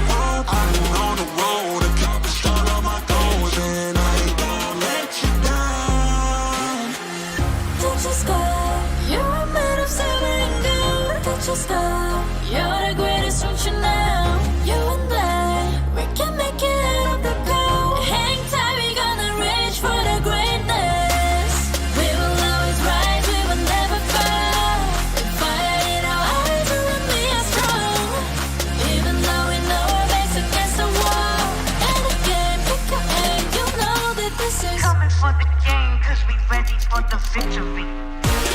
Hands off, I ain't giving up. They say that I finished, but the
Welcome back. We are live at the Mobile Legends Bang Bang M4 World Championship in Indonesia. It's me again, Naisu. Alongside me is Mirko and Arashi. And for those at home watching, we are ready to bring you more MLBB action in the last day of the group stages. Mirko, how are we feeling, especially after what just happened in the last series? I'm feeling great because we are set up for greatness, right? Dare to be great, the tagline for M4, it's real. It's real for every single team. And right now, it can happen for both Group C and D, right? The tiebreaker is still possible. So we just have to witness the greatness. Well, before we witness more greatness, we would, of course, like to thank our sponsors. M4 is powered by Moonton, presented by TikTok, the official content partner, supported by Secret Lab, the official gaming chair and esports charts, our analytical partner, Gank, our official merchandise partner, MeWatch, our media partner, and last but not least, Ministry of Tourism and Creative Economy of the Republic of Indonesia. And Arashi, any thoughts from the last series and what are you looking forward to for the next one? Well, this sounds repetitive, but I keep saying violence. But I fully, He's just full of violence, bro. I fully expect that this next game is going to be a slugfest as well, because we've seen it again and again. When you are the one making the first move, you have a bit of an advantage. You catch your opponents just slightly off guard, and that is all you need to actually make a decisive moment happen in such a high level. Well, we're going to take a look at the rest of today's schedule. Again, this is only the second match upon us of 6 best-of-1s here, for now. For now. So it's going to be Occupy Thrones versus Echo next, and then we're going to actually see S11 Gaming play again against Team Hawk, and that is also going to be a very crucial matchup here halfway through the day. All right, so if this were to happen, if the two-way tiebreaker or the two-group tiebreaker were to happen, Echo needs to win this game, and then RSG needs to beat Echo later. And for S11 in Group D, they need to be able to beat Hawk for that to happen. Yeah, It sounds like so much ifs. So much ifs. There's all if, ands, and buts, basically. But let's also take a look at the buts. B-U-T. Okay. But let's look at today's group standing for Group C here, Arashi. Echo in a 1-0, followed by RSG in the same situation. Unfortunately for the home country here, RRQ Hoshi is 1-1, but Occupy Thrones, they are definitely the underdogs, and we've been hearing that they are attempting to occupy the thrones. It's a tongue twister. The double THs, man. You want to do it again? Try it again. There you go. Occupy the thrones. I like it. So we have to see if they can succeed in doing so today, because what we heard is from a medium bird that there's something very spicy in store for us. They're ready to shock the world, right? Yeah. Occupy Thrones right now. Again, a very similar story to a lot of these just dark horses here. Incendio Supremacy came out just playing insane at such a high level yesterday in Group A. And right now, Occupy Thrones with a few days of breaks for them to really learn and to really just refine their craft. I believe it. I believe Occupy Thrones will show the best version of their team here today. Yeah, I mean, they had plenty of time to prepare here, but before we get into that, I want you guys to take a sneak peek at all the M4 events and about all the rewards you can get.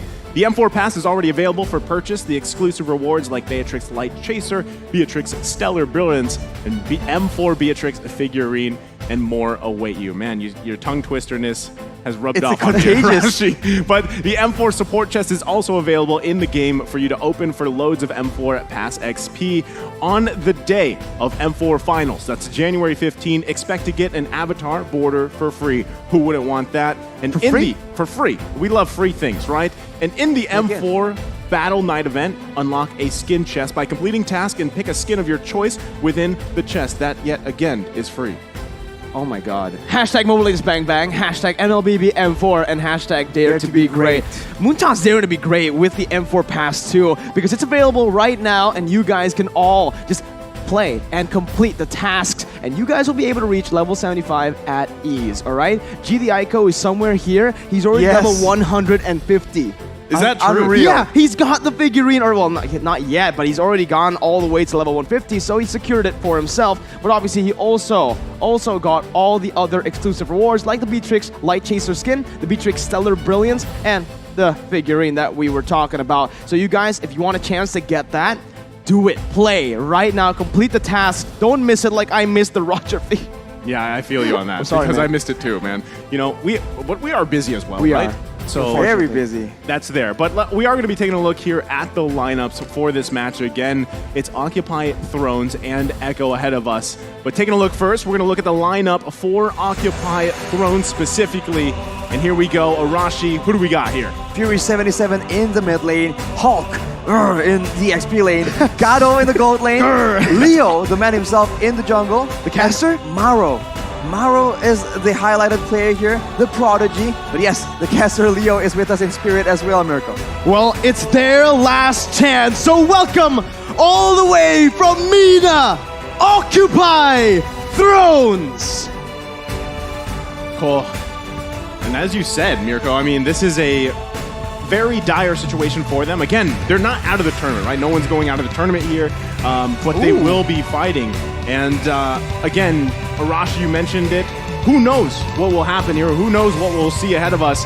But if anything is to speak about itself, the last series tells us a lot. And now on the screen, we've got Echo Philippines. We've got Sanju in the mid lane, Sanford in the XP lane, Benny Cutie in the gold lane, Carl Teasy in the jungle, and JP once again in the roam position. Still no Yaoi here on stage at M4. But welcome, ladies and gentlemen, the Orcas, Echo Philippines! Definitely making a strong appearance here. And JP, all those dynamic engages, very, very scary. So this is once again a bit of a showdown in the roam position. Who can be the more dominant, the more aggressive and successful engager for his team? Well, I mean, there's a lot to question here, right? But already we've seen Echo especially play, and it was a very dominant game for them. But we're also going to be taking a look at the talent predictions here across the board. Whoa. That's a lot of Orcas. That's a lot of Echo. That's a whole pod. 6, right? Here. What did you guys vote for? We'll see it later. Okay, you know what? Let's look at it, right? I wonder what Naisu predicted. Oh. Why are you asking me? Because, you know, you have some stakes in it. Yeah. Technically. Let's see. Naisu. Wow. Oh, 6. Okay. Oh, 12. All 12 talents what? predicted Echo. Not a single person in the talent prediction here went for Occupy, even from Mina, Alcubi. Yeah, I mean, shout out to my boy Burrito, by the way, one of the latest additions from the caster search in the Philippines. And yeah, I guess this is to pretty much put it in plainly, is a lot of people are supporting Echo. Also, there was already a massive fan base because of Carl Teasius there, right? And we all know about Carl Teasy. We all know the prodigy that he once was, and now he's this veteran, right? He's this veteran player here. He's there to support the team. But that's not to say that Occupy Thrones can't give them a game here. The keys to victory, Arashi. Utilize the pick-off heroes well in the hands of Maro. Draft a better combo around it as well to capitalize on the situation, avoid the massive errors, control the aggression, and have a bit more patience. That comes with experience, but they have been experiencing a lot in the past few days. Expect a new hero composition coming in from Echo, just in case. And of course, once that's over, own the throne and let it be known, right? That they are here to rumble. They need to show what they got right now. 0-2 currently in the standings, right? Not looking too good on the other side. Echo, they're looking really good. They're looking like, again, they're contenders. Yeah, I mean, looking at the keys to victory here, surprise Occupy Thrones with Daddy. Daddy, JP. I like that. I like that. Whoever wrote that, great job. Maintain the momentum. Give Benny Cutie space to farm. Don't give Maro and Leo their comfort heroes. Maro is a standout for Occupy Thrones. I agree. I think that is a crucial key to victory for Echo here, especially if he gets his hands on the Franco. That's going to be devastating. So I wouldn't be surprised if that's either taken or banned out here from Echo, right? Because Maro is definitely a threat to be reckoned with. But Echo, the keys to victory there. And also, if you're Occupy Thrones, try your best to control Carl Teasy, right? Don't allow him to excel in that jungler. And looking at the audience prediction as well, it's quite the slide, right, for Echo here. But this is actually very interesting. Vietnam. Yeah. They're rooting for Occupy Thrones. 66% of them, you know? All right, we'll see it. We'll see if Occupy Thrones are ready to go up against Echo, one of the tournament favorites, one of the teams that's just been hyped up for M4. I put them as the only other double S tier team with Onyx. Here's the scary part though, right? The caster curse has been absolutely real. There you go. There you in go. the caster predictions, There was it's 12. full gang orca. It's a full pod of orcas, of 12 orcas. And that is just a scary situation to deal with, man. That is a great point, Arashi. Let's see if that comes to fruition here. But we're jumping into the draft for this game. It's going to be Echo on the blue side, Occupy Thrones on the red. Some of the bands already coming out here. That's the Kai, the Faramis is taken out by Echo. Occupy Thrones so far with a 1-1. Next band going to come out, it's the Carry. So they're focusing on that gold lane option here for Benny Cutie specifically. They just hate Benny. They don't want Benny to play these marksmen, but hey, you're seeing Echo right now. Their bands are like, hey, Maro, we saw what you did up against RRQ Hoshi. It was pretty impressive. So we'll respect it now with the Franco band. The Akai and the Faramis is also respect, right? Especially the Akai, because we've seen that Leo really likes to play the Akai. He's played it 2 times, I believe, in 2 of their games, so 100%. And he's been playing very well, especially in that retribution department, particularly against RRQ Hoshi. He was able to win the vast majority, if not all, of the retribution battles, because even when the Lord or neutral objective was secured by RRQ Hoshi, it wasn't on Albert. So it's a very interesting situation, but of course, if they want to go for something more aggressive, having a tank in the jungle can work. A more aggressive tank, though, will be preferable. I feel like this could be an Eve first pick if they want to go that route. We've seen, the performance so far, and pretty much everybody playing Eve, how well it's been. There it is, right? We've seen the Sanji, Very good. the outplay potential, and look at that win rate. That was 70% win rate so far for this Eve. Sanji's probably feeling confident, man. I mean, do you remember the last time he played Yves? Yeah. Solo killed Lemon in the mid lane. Why not? Just pick it up again. But from Occupy Thrones, they pick up the Kaja and the Fredrin. Very fast drafts, however. Echo instantly respond to the draft with the Yuzong pick, which is going to be really good because it basically says, hey, Occupy Thrones. Now, you can pick whatever you want in the back line. We'll have 2 members that can constantly dive towards that back line, and one can even kick you back to the team. And keep in mind the wave clear available right here.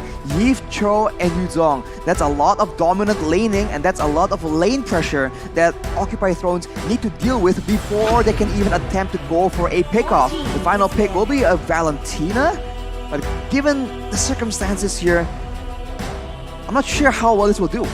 This is reminiscent of Echo's draft when they played RRQ Hoshi, right? I mean, I know you're nodding over here too. You saw it happening, so I'm wondering if those last 2 picks are something similar here. It would be great if Occupy Thrones can maybe focus on those bands and not let that happen to be the same draft.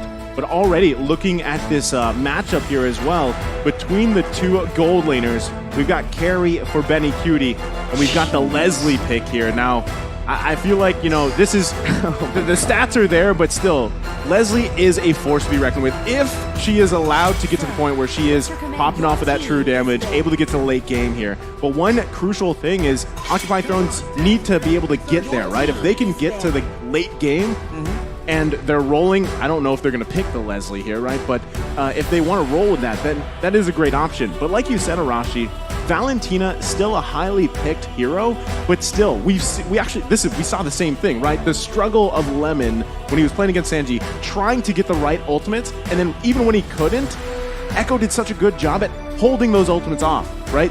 Staying so far away that it was so difficult to utilize the IMU ultimate for Valentina. And I feel like that is going to be a similar case here for this matchup. On top of that, right, Sanji's also just a very oppressive mid laner. On this Yves, constantly just poking, clearing, and rotating. Super fast rotations coming in. And sometimes he even splits with JP. JP goes to one lane, and Sanji rotates to the other. There's no weak side of the map in a lot of Echo games because of that dynamic. And now, we're seeing the last bans come through from both Occupy and Echo. It's the Hayabusa and the Joy. Still respecting towards Carl TZ, but you're already seeing right now a Lapu pick, which basically means that the Fredrin will go to the jungle for Occupy Thrones and for Echo. Now, what do they want to go for? Is it still an assassin that they want to go for Carl TZ? Or now that you mentioned he's a veteran, he's been playing a lot more utility junglers. If he goes for utility, it has benefit here, considering that they have a very significant backline. But exactly, if they want to be a threat for the backline of Occupy Thrones in those later stages of the game as well, they need something that can dive in. Because for now, it does look very solid. So many melee or short-range heroes on the side of Occupy Thrones, and they have to walk through all the crowd control on the side of Echo. It's not looking very promising. Lancelot. Oh, man. Oh, man. Yeah. Naisu was just saying to me. Yeah, I was wondering what's going on there. He said Lancelot, but he did not. Yeah, you just. I meant Ling. Yeah. You my misread. bad. My bad. Lancelot. Lancelot. Lancelot. Lancelot and Herod. Man, all right. So looking at it, honestly, in terms of damage, they've gone it down, right? It's a multi-dimensional draft in that department. They are going to be dealing physical and magical damage. And there's a lot of that. So it's going to be hard for Occupy Thrones to really, build defensively, respecting that kind of damage coming in. Final pick, Beatrix. This is the thing, though. We've seen this before, right? If they give up that real-world manipulation to the Valentina here from Occupy Thrones, hey, we've got the Herod. We'll Zaman Force in and fight in the box of death. I think that's pretty much what they're going for here. So it also kind of counterplays around having that ultimate available to you. And on a Beatrix, it's a tough situation when you're dealing with a Yu Zhong, man. You need some protection, but as it stands, there's only 1 or 2 members that can use their crowd control to try and save Gado, but that's going to be a costly expenditure, especially because with a Yve, right, and with a Harith available, you need to lock them down to ensure that your team does not get decimated. Yeah, I mean, these are all great points here. We've seen the lineups for both of these teams.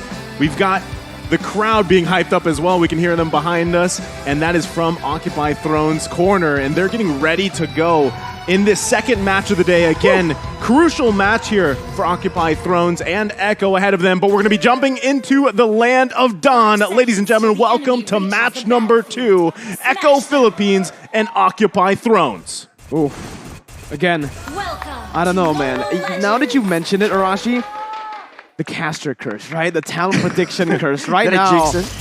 Yeah, there's been a lot of jinxing the last 2 days, man. So we'll see if Echo can break that curse or if Occupy Thrones just gets that momentum, that buff from the curse. Right, to be fair, on a Ling right here, there's still a lot of crowd control available to just shut him down completely. Divine Judgment, the taunts coming in from Leo, the Terrify coming in from Fury as well.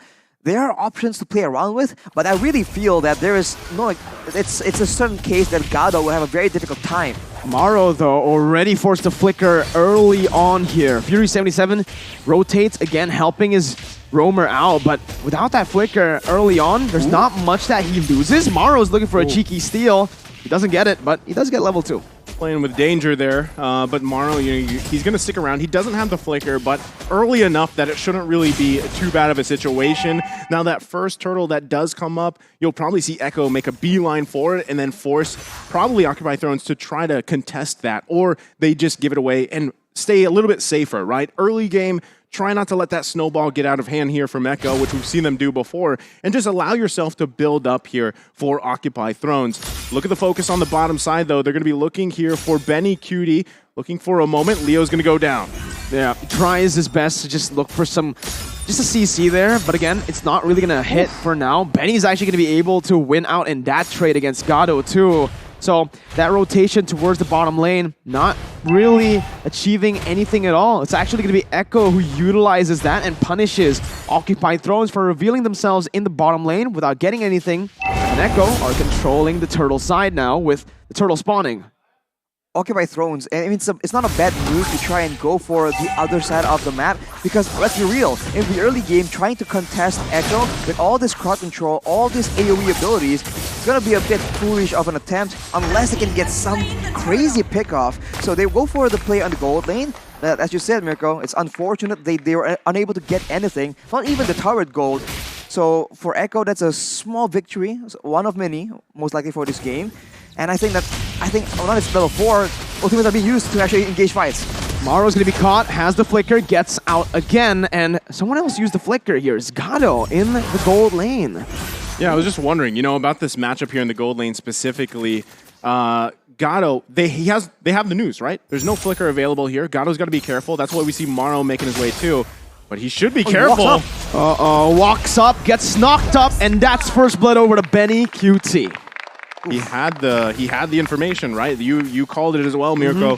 Flicker was down. They played around that, and now They also gave that kill to Benny Cutie, right? He's running that Herathon gold lane, has the mystery shop here. So the scaling there is going to be in his favor. It's going to make it really hard for Gato. Way the Dragon and Divine Judgment locking Carl TZ down, and it's Maru who picks up a kill. But look who's here, all the way from the XP lane. Sanford with the Petrify, getting Leo petrified as well to pick up a double kill as Hulk rotates over to the mid lane with a Ring of Fire. He's angry. Sanji's going to be caught. Stunned up. Hulk picks up a kill and trades it back. But somewhere, it's still Echo who has the better trade. Hulk Smash. Hulk Smash coming in. That's a lot of damage that they can't ignore. And at least until later on, when they have some more items to deal with, this is what that Lapu Lapu can do. The Yuzong is a dangerous threat in the backline, but so is the Lapu Lapu. And in a way, a lot more dynamic as well. Way the Dragon by Fury77, stealing it away. Just canceling out the engage or the pick potential that JP was looking for. Yeah, I mean, you have to constantly be worried if you are Echo about the Divine Judgment pickoffs, which we've seen Maro do, right? He's going to constantly press that situation in favor for Occupied Thrones. That's the tool they have. They're doing it here. Maro with Divine Judgment, the flicker. JP does the same, and he brings Gato back. The Spawn Force was popped in, and the Mure's Passion is not enough to take Benny down. It wasn't even enough to take him low.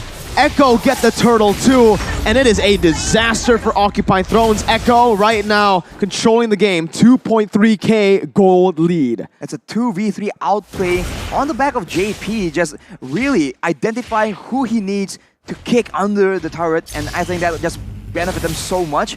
Benny Cutie now 2-0. He has the mystery shop as well, so he'll be scaling a lot quicker than I think Occupied Thrones might expect. And on Harith, that's going to be very difficult because, again, we've mentioned it already, the lack of crowd control from the side of Occupied Thrones will be an issue in that mid-game.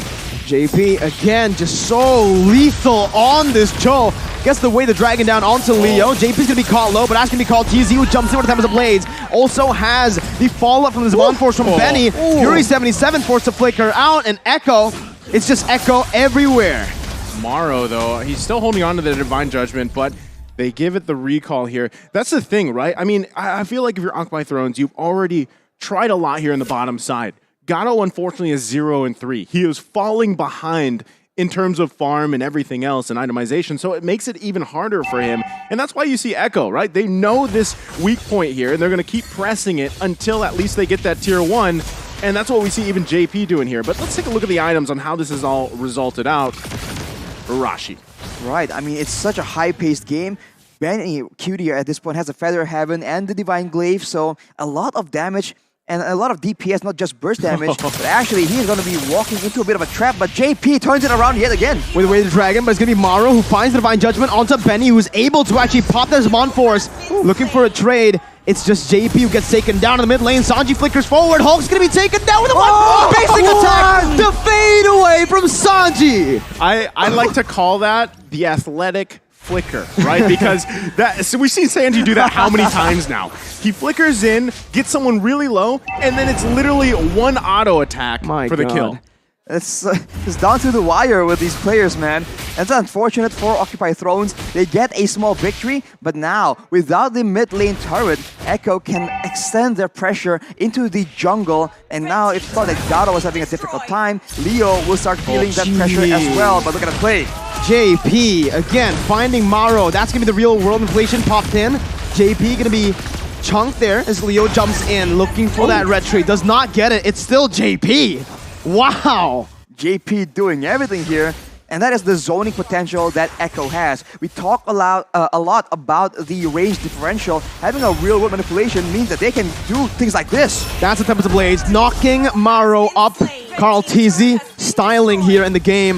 9-3 for Echo as Benny actually moves forward. Fury's gonna be taken low, taken down to the mega kill. Sanford jumps in, the way the Dragon is there too, and that's the passive. It's all just fadeaways and pure style from Echo. On the shoulders of Daddy JP, we're seeing Echo just make play after play here. It's 6.5k now, almost 8 minutes into the game. And this is tough, right? If you're Occupied Thrones, like I was saying, Gato, that gold lane, who you hope that you have available to come online for the late game, is not going to be there anytime soon. BOD just being picked up here 8 minutes in. And keep in mind, Carl TZ, He is doing something we've seen before, the killing spree on that Ling. So he is out for blood. And Benny Cutie, already a Holy Crystal at 8 minutes? What? That is a lot of damage. And as we mentioned already, Gado will not be having a good time at all. So much damage, so much range from Sanji, but also all the dive coming in from the rest of the 4 players from Echo Philippines. Right now, focus on the top side. They're going to get that tier 2. All in the meantime, waiting 30 seconds for that next Lord to come up here. Again, at this point, this is a massive lead for Echo Philippines. Occupy Throne's going to be forced to find any pick they could potentially get here. But now you're going to see even the pressure for that purple buff. If it comes up, Conceal Play going to come out. Nothing committed just yet. But Occupy Throne's trying to turtle up here in the tier 2. Meanwhile, Echo just trying to buy time for that next Lord, for the first Lord of the game to come up. Again, right? Echo, they got the lead. They're not really going to go for these crazy engages because they don't need to. It's unnecessary, right? They already have control over most of the map right now. They can just constantly be playing around with the Lord, forcing Occupy Thrones to walk out of the base. And when they do so, that 7.4k gold lead speaks for itself. And you can still abuse the fact that Carl TZ is just so mobile. He is still getting resources right now, but JP turns it around. Where the Dragon, but Divine Judgment comes in. That's going to be JP taken down, but the backline's going to be targeted down by Sanford and Benny QT with his Amon Force. 1-for-1, Roamer for gold. It's Echo who takes the better trade once again. Leo going to be able to taunt Sanji up. Maro's going to be taken low. Carl TZ jumping in. Maro flickering out of the real world equation. The Appraiser's Wrath was so close to getting Sanji, but he's still here. He calculated that one. Flickers out to safety. Occupy Thrones have lost their jungler. Echo is on a mission right now, and they understand that Gado is part of their win condition. We saw that Sanford was able to actually get on top of multiple members earlier in that fight, but he ignores everyone and heads straight for Gado. That is dedication. That is a man of focus, determination, and sheer will. JP is a man of violence. Oh, but there's another kick. Sanford, they're going to be targeted by a Hulk as he smashes towards the back line, but Gado just gets melted down by Carl TZ. What is he supposed to do? He just can't, withstand that damage anymore, man. I mean, 10,000k at this point, right? 10 minutes in. 10,000k, that's a lot of gold. 10,000k, that is a lot of gold. And they're marching, right? I mean, you got to handle this Lord, Occupy Thrones. That's the question. Can they even hold on this long enough? They have so much high ground damage as well coming in from Echo Philippines, and I can't help but feel like Occupy need to play a bit more defensively, but Echo won't let it happen.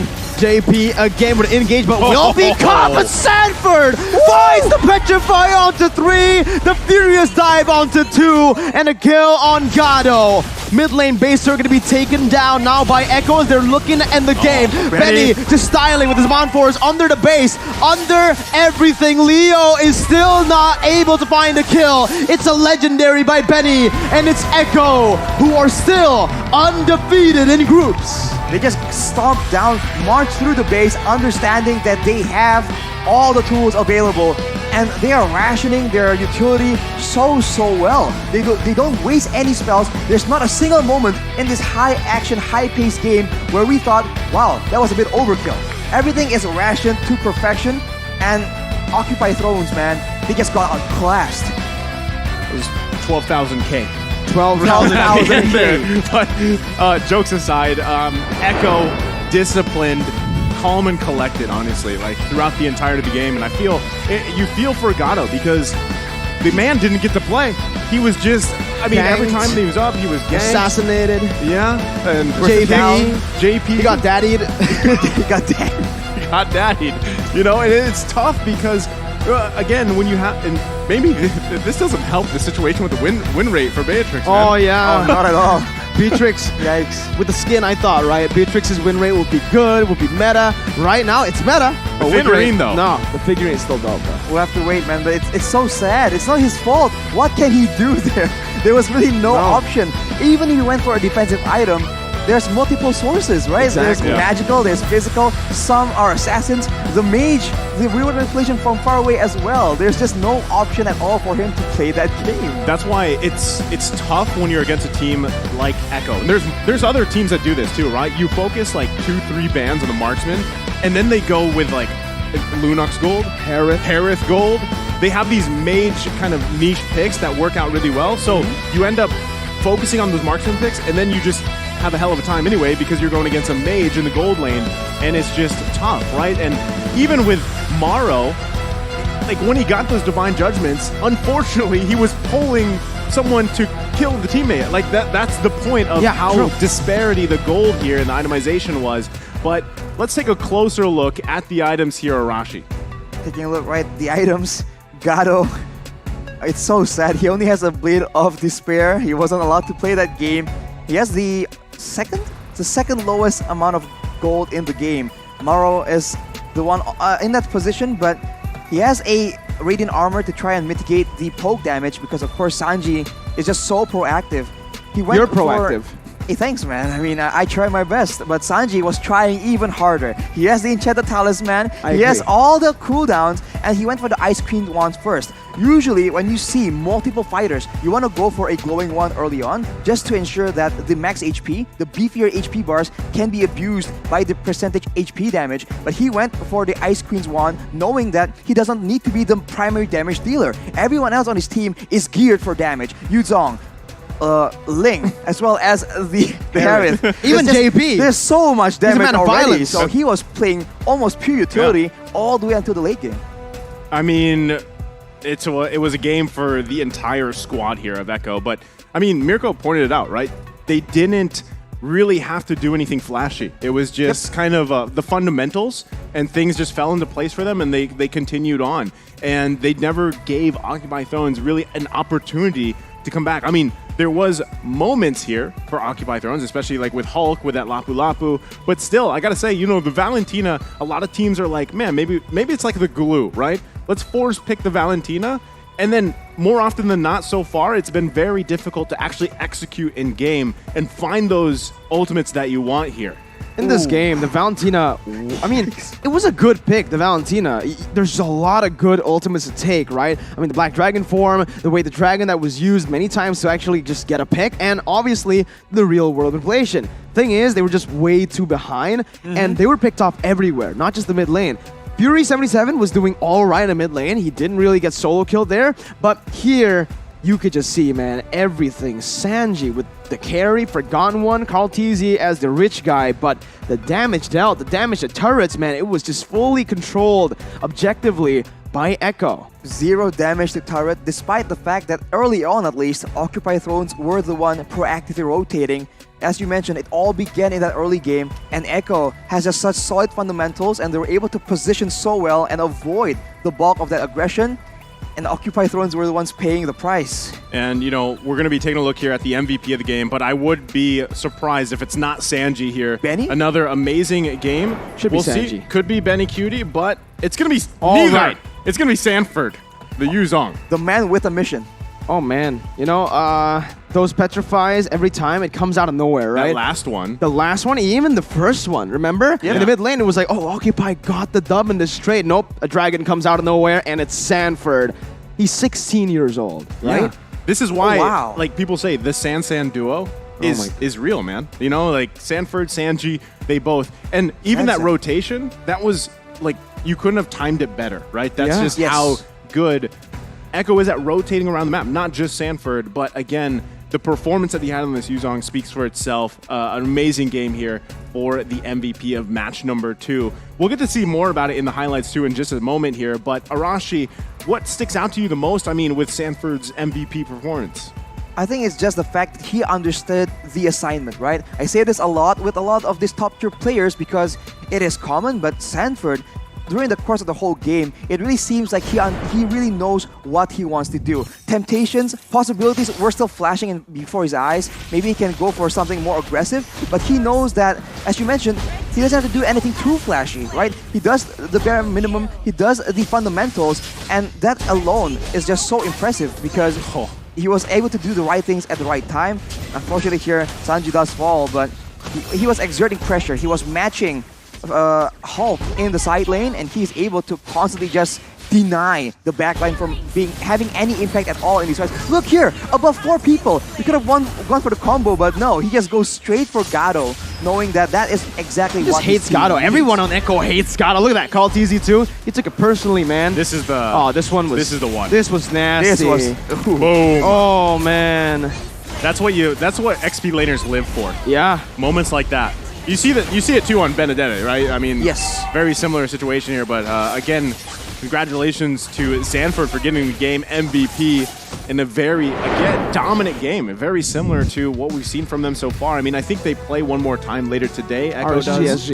RSG. And, you know, any team going against Echo has to think, how do we play around this? How do we deal, especially with the draft, man? I feel like Echo is one of those teams that is difficult to draft against because of that deep hero pool. And it was even there in the Keys to Victory.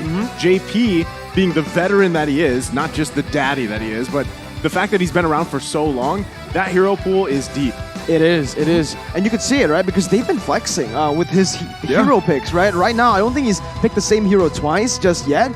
And Echo actually have a chance to go undefeated in groups. They're the only team who has a chance to go undefeated right now, right? Because Akira just lost. They broke the curse too, though. They broke the caster curse. Well, for now. Some teams have broken that before, but again, we'll see up against RSG SG, right? But we'll also see our next match of the day, which is going to be S11 Gaming taking on Team Hawk. Woo. Okay, so right now, the scenarios for the tiebreakers, it's still on, bro. It's still spicy. It's still on, right? Because if RSG beat Echo, there's a chance of a 2-1 across the board for RRQ, RSG, and Echo. And here, if Team Hawk loses to S11, it's 2-1 across the board. Valley, Akira, RRQ Akira, and S11. So what are the odds, man? Come on.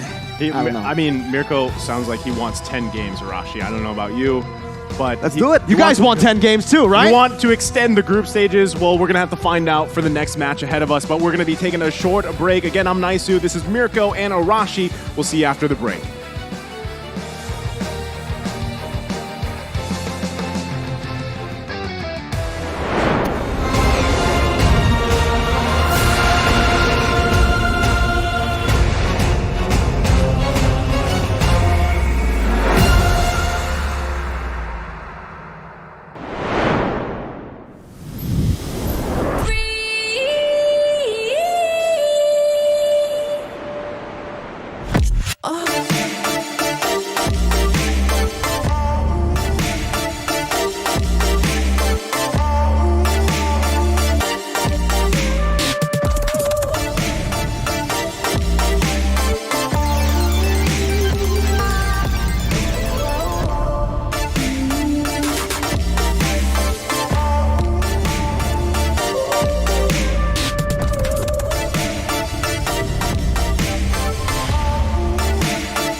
You live only once. For once, leave the comfort zone and raise yourself up. Enjoy the moment.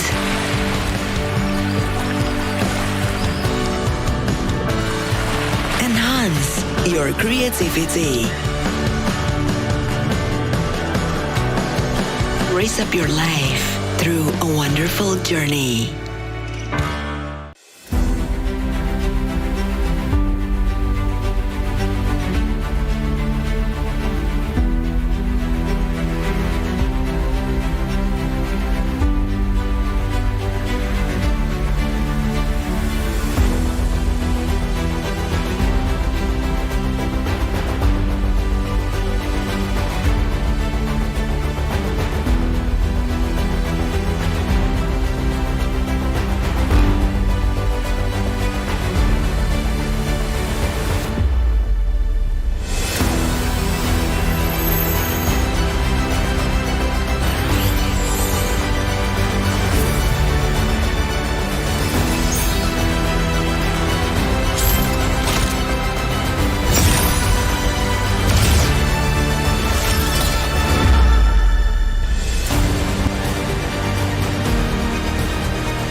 talking, tell me on me, but you know they'll never win. I'm controlling all my victories, and something has gotta give, cause this is just what I made it now, You can't ever break us down, I'll be speaking for the stars, promise I'll be what they not, and I'll never ever stop, won't ever stop, yeah. Touch the sky, you're made of silver and gold. Touch the sky, you're the greatest, don't you know? You and I, we can make it out of the cold. Hang tight, we gonna reach for the greatness. We will always rise, we will never fall. We fight it our eyes, we will be strong. Even though we know our backs against the wall. Can you take your aim? You know that this is. I've been down, been waiting so long. I'm here for the crown, I'm here to show off. Greatness time, just waiting to show y'all. This is your time to remember. So many times I lie in the basement waiting for greatness. No, I won't listen to anyone hating on me, telling me I wouldn't make it, cause I did everything that they said I couldn't. Caught my footing and I kept the controls. I stand for something, I ain't running now. I'm the greatest now, I just wanna make it burn. Don't let me down, don't let it up. I've been on the road, accomplished all of my goals, and I ain't gonna let you down. Touch the sky, you're made of silver and gold. Touch the sky, you're the greatest, don't you know? You and I, we can make it out of the cold. Hang tight, we gonna reach for the greatness. We will always rise, we will never fall. We fight it our eyes, we will be strong. Even though we know our backs against the wall. And again, pick your aim, you know that this is. Coming for the game, cause we ready for the victory.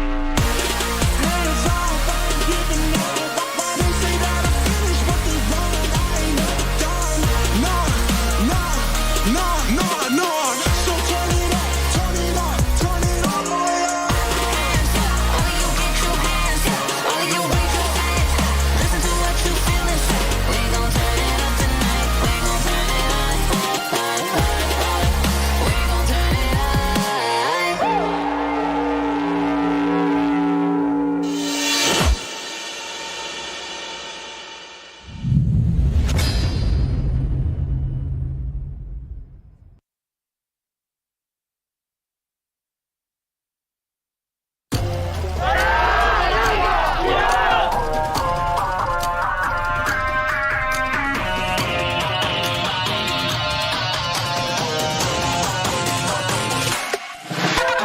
Pop off, it's my time, I'm a ball. I'ma get this money right, I'm gon' live my best life. They been talking, tell me on me, but you know they'll never win. I'm controlling all my victories, and something has gotta give, cause this is just what I made it now.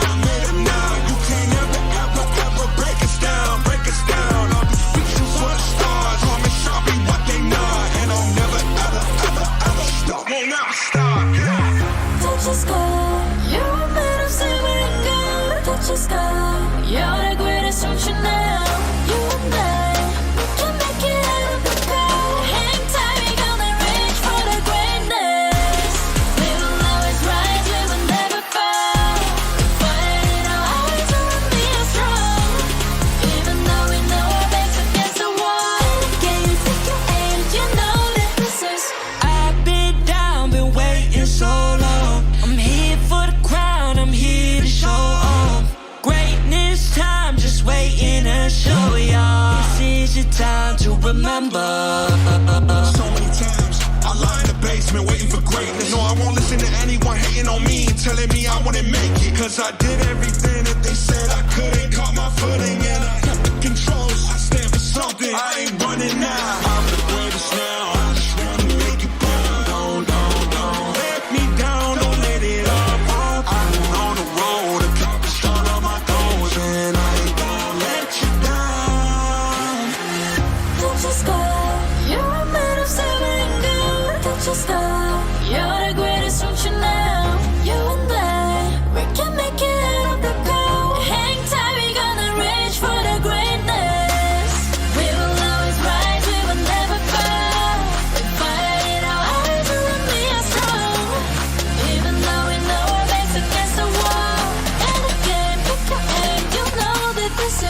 for the game, cause we ready for the victory. Hands off, I ain't giving up. Why they say that I finished what they wanted? I ain't never done. No. So turn it up, turn it all the way up. Hands up, all you get your hands up, all you raise your hands up. Listen to what you feel and say. We gon' turn it up tonight. We gon' turn it up. We gon' turn it up.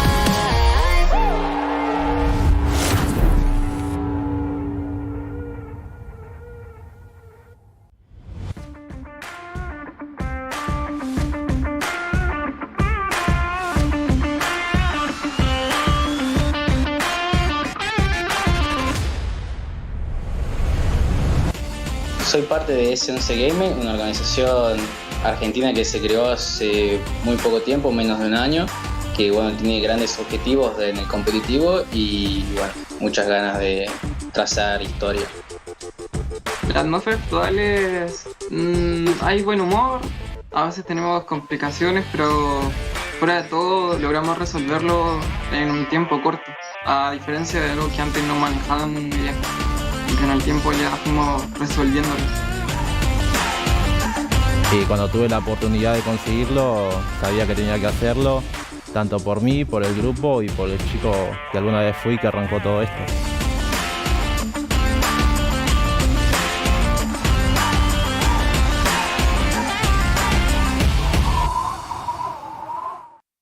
Medio año, y en ese medio año nos hemos adaptado muy bien a todos, hemos tenido peleas, pero al fin de cuentas todos nos llevamos súper bien y hemos sabido conllevar el equipo y mejorar también. Pienso que somos el equipo número 1 de Latinoamérica y nos respaldamos en nuestros logros conseguidos durante el año, con nuestros empeños y nuestro trabajo en equipo, aparte de que salimos campeones casi invictos de la Superliga. Esto es Full Nexo, Argentina, y la casa, el mate, el asadito, y esto se llama Con el juego más satisfecho o impresionante con el que estuve de S11 fue el haber ganado a Malvinas en la upper bracket de la MLSL, porque con eso a victoria nosotros nos garantizamos llegar al mundial y poder cumplir el objetivo, que es algo por lo cual venimos trabajando todo el año, y nos sirvió mucho como grupo, me sirvió a mí también personalmente porque te hace ver de otra manera el tema del juego, nos ayudó como grupo para estar más unidos, más confiados, y fue una victoria muy importante también. Personalmente la expectativa, yo voy más siendo optimista, con la mente en blanco, de dar lo mejor de mí e intentar ganar todos los juegos, pero también teniendo los pies sobre la tierra, sabiendo que es un mundial y que no hay que subestimar a ningún equipo porque ningún país va a perder y son los mejores de cada región. Para el equipo, no solo para mí, el simple hecho ya de estar compitiendo contra los mejores del mundo es un orgullo tremendo para nosotros, nuestra familia, nuestro país, para el continente en general, que somos los que estamos representando, y ser los campeones del mundo, la verdad que no, cualquier cosa que me imagine sé que va a superar mis expectativas, así que no podría decirte lo que sería ahora mismo, porque estoy seguro que va a superar mis expectativas completamente. Para mi equipo ganar la M4 sería un logro muy importante en nuestras vidas, es algo que venimos buscando desde el principio de años y creemos que tenemos la capacidad para llegar. Nos vamos a mantener el número 1 todo el tiempo que no nos propongamos, siempre y cuando estemos unidos para trabajar. Bueno, nada, creo que todos sentiríamos satisfacción, el sentimiento de haber logrado algo que no todos, al fin y al cabo muchos equipos compiten en el mundial y solo uno es el que sale campeón. Ya el hecho de clasificar al mundial es un gran logro, pero bueno, todo el mundo quiere ganarlo, todos soñamos con ganarlos y nos daría satisfacción, algo de que enorgullecernos, además de lo que ya conseguimos.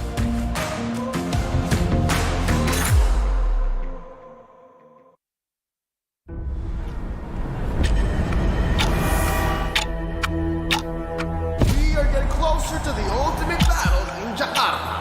It's an amazing, beautiful tournament. I can't wait to get to the game. All eyes are on one stage only. All for that ultimate prize, to be M4 World Champions.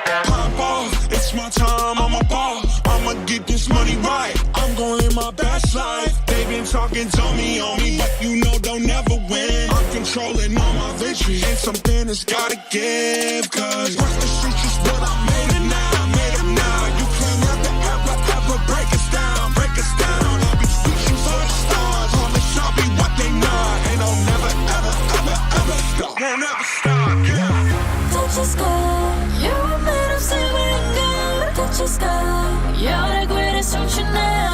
You and I, we can make it out of the cold. Hang tight, we gonna reach for the greatness. We will always rise, we will never fall. Fighting our eyes on me are strong. Even though we know our backs against the wall. Can you take your aim? You know that this is. I've been down, been waiting so long. I'm here for the crown, I'm here to show off. Greatness time, just waiting and show y'all. This is your time to remember. So many times I lie in the basement waiting for greatness. No, I won't listen to anyone hating on me, telling me I wouldn't make it.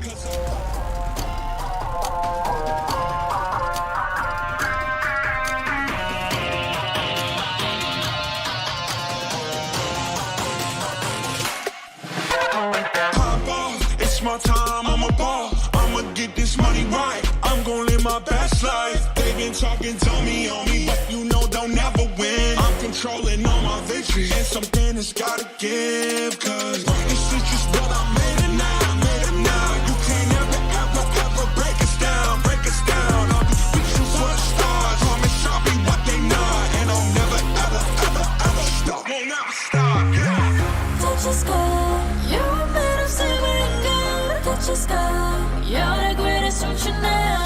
You and I, we can make it out of the cold. Hang tight, we gonna reach for the greatness. We will always rise, we will never fall. Fighting our eyes on me are strong. Even though we know our backs against the wall.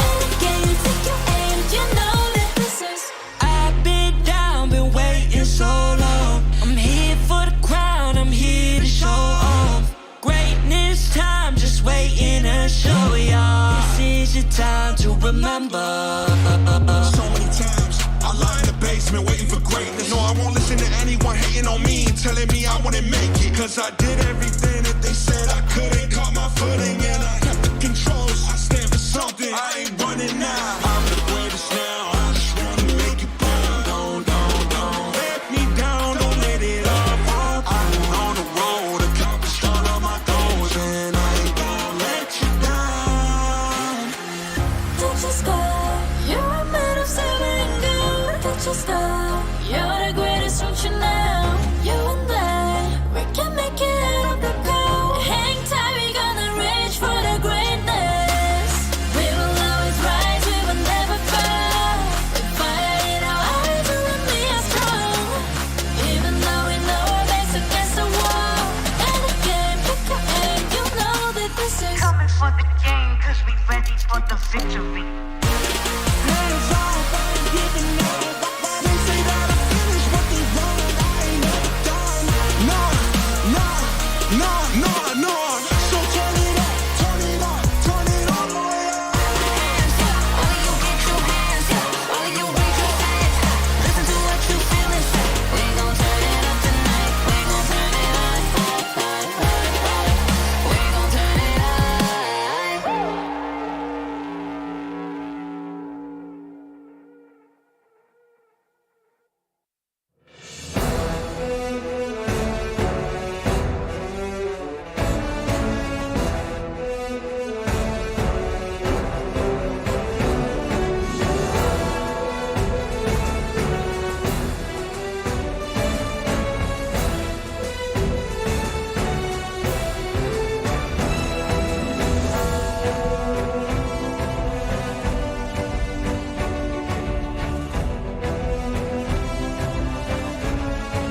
Is this the comeback of the rising champions against a firing squad that is S11? Welcome back, ladies and gentlemen, to the group stage here for M4. It's the last day.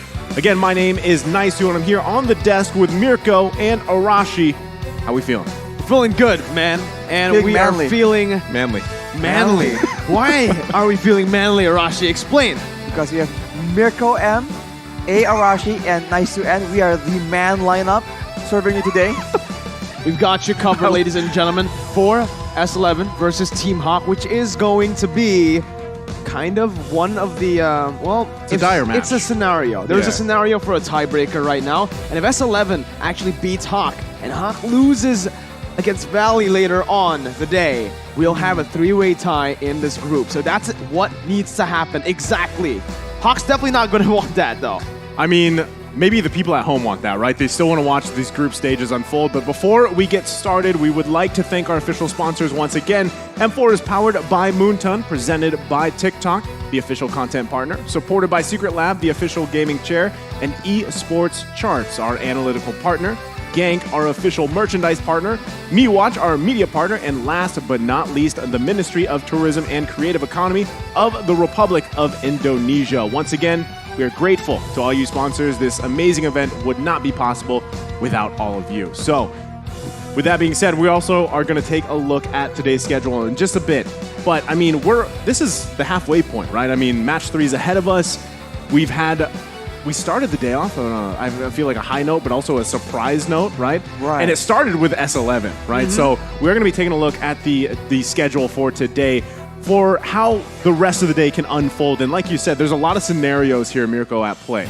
Well, let's take a look at it right now. Again, if you guys missed match 1 and 2, here are the results. S11 upset the world again by beating RRQ Akira. Echo PH still one of the title contenders here, beating Occupy Thrones. And now we're here.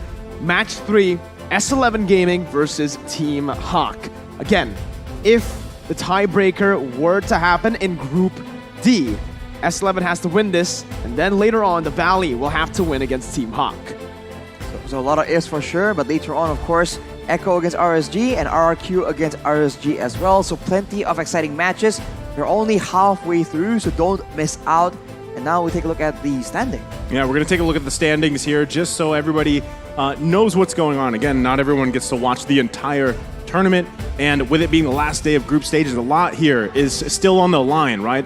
Group D, as you can see, RRQ Akira has 2 points, followed by the Valley. They're at 1 point. They still have that game later on. S11, they're at also 1 point. Again, this next matchup is crucial for them, and they're going against Team Hawk here, who has yet to score a point.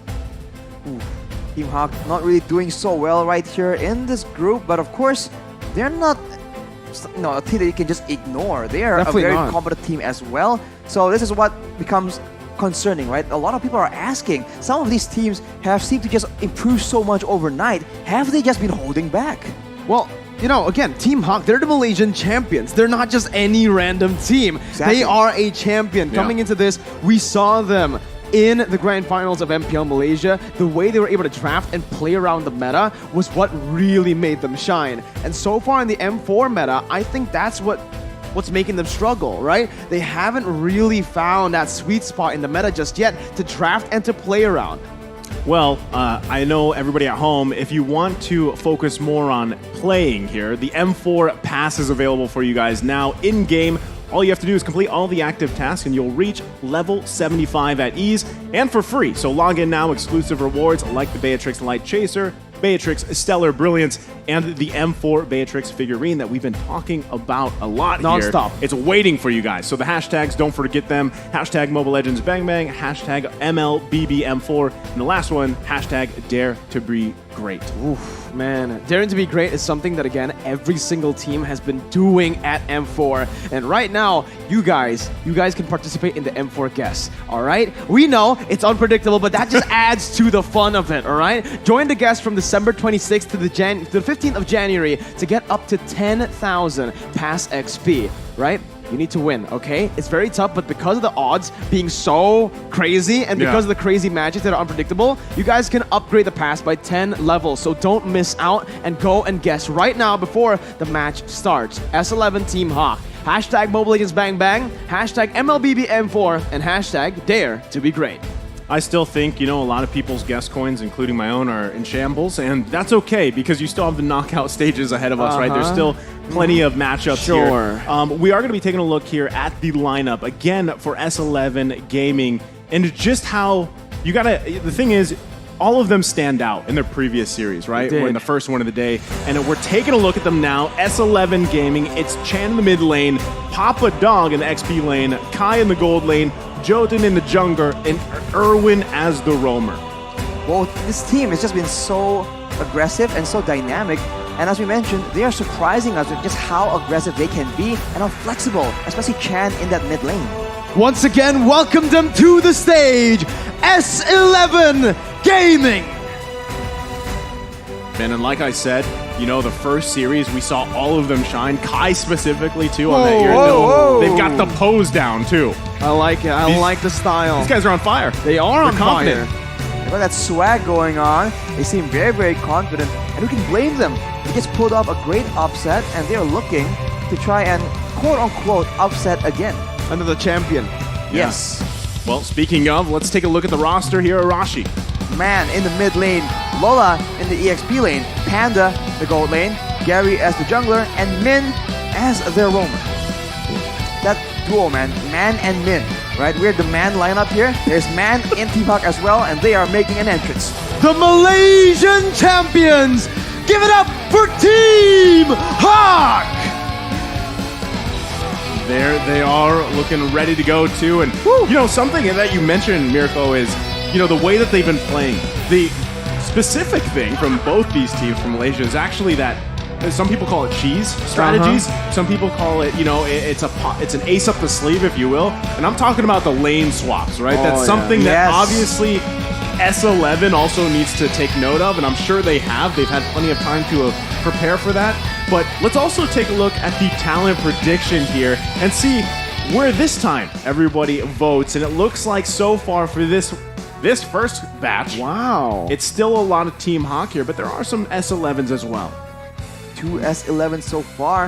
And I think, me personally, right, I really want to see that crazy kind of playstyle. I mean, I crave violence, but chaos is the mother of all opportunity. So Rashi, violence, bang bang.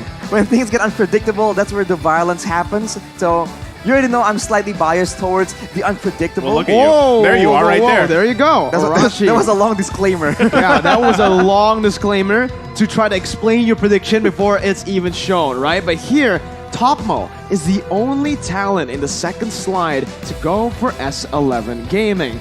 I think if you're S11 Gaming right now, you should be pretty happy because that's exactly what happened the first time around. Everyone was rooting for RRQ. I feel like, previous matchup where everybody voted for Echo here, this is something that's going to be happening here for these teams like S11 where they have these great performances and they have these surprise matchups, and then you're going to slowly convert some of these fans, right? Being like, oh, actually, let's cheer for this team. We now know these names, and also we can support them here for this matchup. Let's take a look at the keys to victory, specifically for S11. Expect and respect Gary's assassin hero pool from the jungle. Jotun must raise his retribution game. He's got to be able to compete on those objectives. Keep Panda domesticated with constant pressure. So keep a hand on that Panda there, right? Be cool, stay clean, play with discipline. I think that is also very crucial because you are going against a team, like Arashi said, that loves to play violent, a little chaotic, right? And be that calm, collected team to handle that ahead of you. Well, to add to that, the information that we have is that Team Hawk, they are very good at adapting and seeing what you have to bring to the table and just countering completely. The keys to victory for them right here is to force S11 Gaming to make mistakes with early rotations. Min and Man to recalibrate their twin connection. That is something that they have been using so much to gain so much success. Prepare against front-to-back compositions, have enough dive if they require to shut down perhaps the gold lane or the mid lane, and don't overthink it with the battle spells, right? Just do it. And there's a fun fact when you're looking at Team Hawk. They got a special analyst, man. That's Valence, a player that used to play with Gary, Min, and Man back in Orange Esports, right? So he's going to be helping Hawk now as an analyst, and he's a brilliant mind, man. This is the man who actually was able to almost outplay Omega, I believe. Remember at MSC. But now, let's take a look at audience prediction right here. Wow. And it's pretty even. Yeah, it's very, very even, where a lot of people are going for S11 Gaming too. I'm looking at it. I think it's for the second slide, especially. It's more towards S11, but it's very close. Mix, And I mean, that's going back to the point I said. Like, when you see more of these teams play, specifically S11 here, you're going to slowly convert some of these fans out there in the world watching, right? And being like, wow, actually, yeah, we are rooting for these guys. And I mean, Team Hawk, these players, some of them very well known, right? They have accomplished a lot as a team. But S11 clearly making a statement from the first series that they had. And now as we jump into the draft here, for this third match of the day, already you can see it is going to be S11 on the blue side. We've got Team Hawk on the red. Bans coming out here, Eve and Fanny are going to be taken out. And I think that's great, right? You take out the Fanny here, you don't allow Gary to unleash on that. But I'm surprised too, Team Hawk decides to take out the Valentina. You know, I was about to say, right when we were talking about S11 being popular, a lot of players, a lot of fans are now rooting for them. Have you seen the players vote in-game in MLBB? They're like the second highest, dude. Wow. Yeah, RRQ is number one. RRQ's number one. RRQ and S11's like not really close because RRQ's just got so much more votes, but S11's second, dude. Argentina, probably because of the World Cup. I was going to say, very passionate just fans. I mean, like not just esports, but even sports in general. So not surprised, right? You're gonna see this rally effect for S11, especially as they go into the knockout stage. For sure. Well, for Team Hawk right now, they understand that they have to contend with a lot of crowd control if they allow the Kaja as well as the Valentina to fall into the hands of S11. So, considering they want to be reactive, they want to make sure that S11 does not have too many playmaking tools as well, just in case it overwhelms them. S11 though, they understand that if there's kite back, there's going to be a 1-1, so they ban that option out of the game. I'm wondering if one of these teams grabs the Kadita early on, right? I mean, we've seen them both play it, and especially with the performance that Chan had, where he started that early game very quickly, stacking, 2-3 kills on that Kadita. I would be surprised if it's either let through this draft or not even banned out, because both teams do like to play around with that. So still, too, with this last ban coming up here from Team Hawk, they've already focused on, the Valentina the Kaja pick. Glue. Do they go for Glue? Actually, it's going to be the Joy, who we've seen more often than I feel like now in the jungle. I think we can say we've seen Joy more in the jungle picked up here. So interesting, right? First phase bans done. What is the first pick here going to be for S11 Arashi? I think it's going to be something with a bit more utility for sure, because Glue, you see that their Glue makes a lot of sense for sure. Of course, the flex potential is still also a big factor here. It does seem like they do not want to be denied, right? That E pick is just so annoying. So I think they want something that can just go in the back line. We saw that the Yu song was so devastating, but I'm not sure if they're gonna pick it at least like first pick. Yeah, I mean, it's way too expensive to let go of Glue, right? You mentioned the Yi, but they've already banned it here. So again, Team Hawk, they can respond. We've seen teams respond to the Glue pick with a fairness because of the additional damage you do towards a split. But even then, Glue's still super annoying, right? It's all about how you use the slam, and honestly, it's how you space out in the team fights. That's how you differentiate the good Glue players from the average ones, right? And I believe right now, from looking at how Papa Dog usually plays on his sustainable heroes, this is his style of hero, right? Picking up the Glue, super strong, already basically guarantees a strong side XP laner for their team. I mean, not only that, but we saw how he played, the high and dry Grok, right? So I feel like Glue works better for him here, but already the answer, the response from Team Hawk is going to be the Cho pick and the carry. We've seen carry quite devastating in a lot of matches. The damage can be unreal, especially when you get that attack speed built up and the itemization and everything. And then, of course, Cho, someone that we see utilize the Way of Dragon there's so many ways you can use it. Disengage, engage, you can pull the flashy plays, you don't have to. The peel is there too, which obviously is something that you really need for the carry to shine, because you can only rely so much on the dash and also the Wind of Nature, right? But if you have what you're seeing similarly, the great Cho players, they know how to peel, they know how to disengage, and they know when to engage. So still, I think there's something that needs to be drafted for Team Hawk to complement this Cho pick. But on the other side, S11 going to take out the Leslie again. 0% win rate, but it is still a devastating hero late game. You're up against some true damage on carry. Hey, someone else has true damage, and that's Leslie, right? They pick it up, they want to play for the late game, and they also picked up a Lolita that can stop these projectiles from going towards that back line, right? So they're basically trying to give more space towards their own back line here. The big question for me is right now, S11 Gaming in the mid lane, they're going to be severely, like, the hero pool is going to be hit in the second phase of the draft by Team Hawk, for sure. Yeah. I mean, it's a very important lane, but of course S11 has a lot of options to play around with. If they want to be a bit more proactive, as Naisu mentioned, a Kadira might make sense. If they want to go for range, the Farsa is available, but we talked about this Yuzong and how oppressive it can be. Now you're on a Leslie against a Yuzong. It's a very difficult situation to be in. But on that point, on the gold laner still, the carry and the Leslie matchup in the late game, it's a bit dangerous because pure DPS-wise, carry will outdamage. But if you miss position, right, Leslie functions as an assassin as well, and you can get one shot before you can even pop the Wind of Nature. Yeah, I mean, like you said, Arashi, there's a lot of options available for you if you're S11, and specifically in the mid lane too. You know, you got to be careful on how you approach it. You do have, I mean, again, contesting the Kadita would be great, but also that you still have available Xavier. Never mind, it is banned out, so that's going to be taken out. I was going to say Xavier because specifically, same situation, right? You have a great peel mechanic available to you with the Mystic Field. You also have that low cooldown Dawning Light as the game goes on, able to chunk down members here from Team Hawk. So, Leslie. yeah, I mean, Leslie as well. But it's the same thing. You have to protect this Leslie because you have Lolita, which is great, but still you want to have a multi-dimensional kind of option for you to use. You know how they can do that here?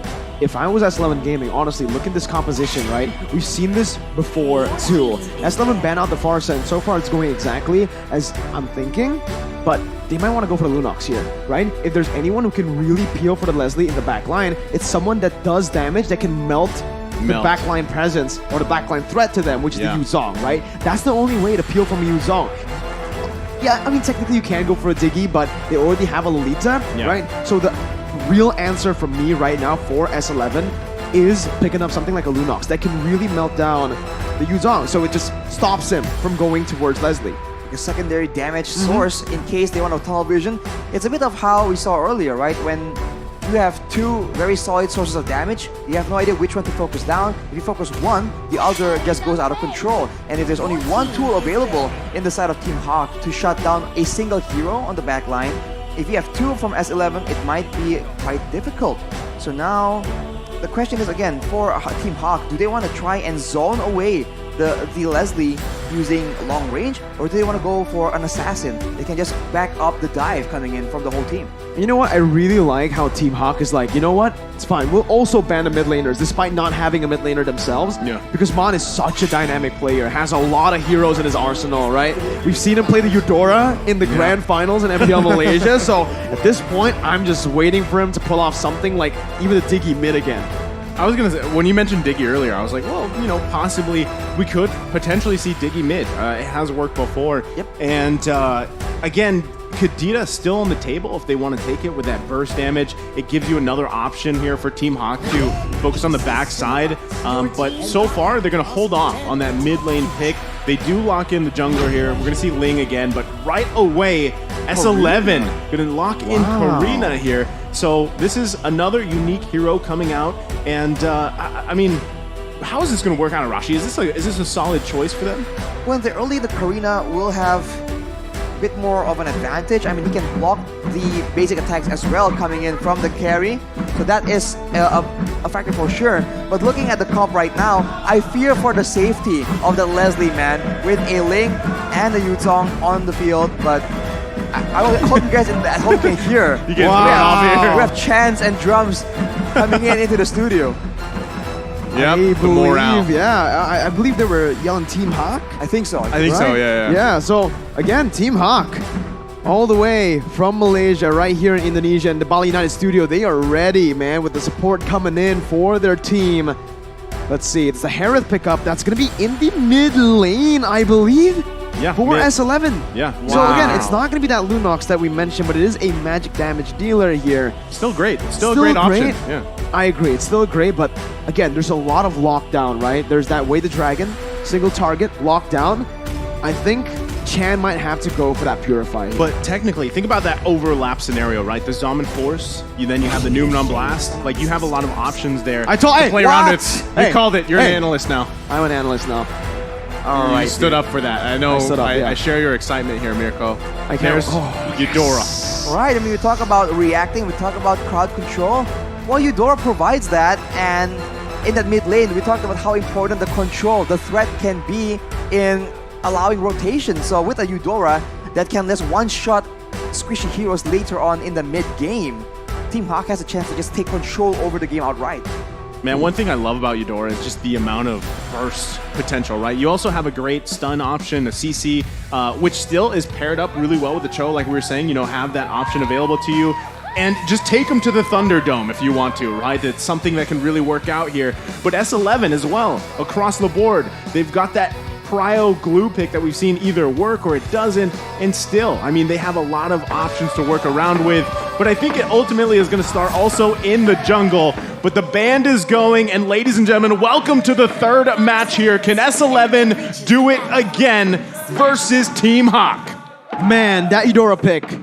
Oh, I love it here, man. The Eudora is going to have so much value, right? You want to lock down Chan, you want to lock down Kai, and especially Jotun, who's now going to really struggle when he jumps in. He might have to go for like a magical defense item early, but I have to take a look at his... Oh, he went for the mystery shot. That's not going to be a tank Karina. It's a full damage Karina. At least it should be. It's an assassin Karina attempting to burst down the Squishier members like Panda, like Gary. But of course, before he can even get there, Lola needs to be dealt with first. And this EXP lane matchup, whoever comes out on top will determine the dynamic of the rotations, right? Because at any point, if during the course of a fight, a Yuzong shows up with the full combo, with a Petrify, that is just dangerous. And Glue can also wreak havoc. So that is a huge factor in deciding who has the upper hand. For now. Yeah, I think right now, Team Hawk gives the Lith Wanderer away. They don't want to really chance it because early on, without, the Way of the Dragon, without the ultimate even from Man here, it's tough, right? Flicker in, though. Yeah, unfortunately, when you are concealed on Leslie, that second ability, the stun from Man, won't come out. So he actually kind of miscalculated. He should have used the first ability to just reveal him first. Was out of range by the time he realized. So, again, a bit of a misplay. That's a flicker burn, but chance to be taken low, taken down even here. What a rotation. Use the Purify, but hey, that's the damage, just melting him down. You can't purify damage, my guy. That is the best crowd control, right? Death. You can't. That is the best crowd control. So, it seems like Team Hawk, despite the reputation for being more adaptive, they have taken matters into their own hands, but S11 still has control in that turtle pit. Slick movement by Kai, man. I mean, at this point, that little early first blood from Team Hawk should set themselves up for a decent turtle take here. As S11 is going to start it up, though.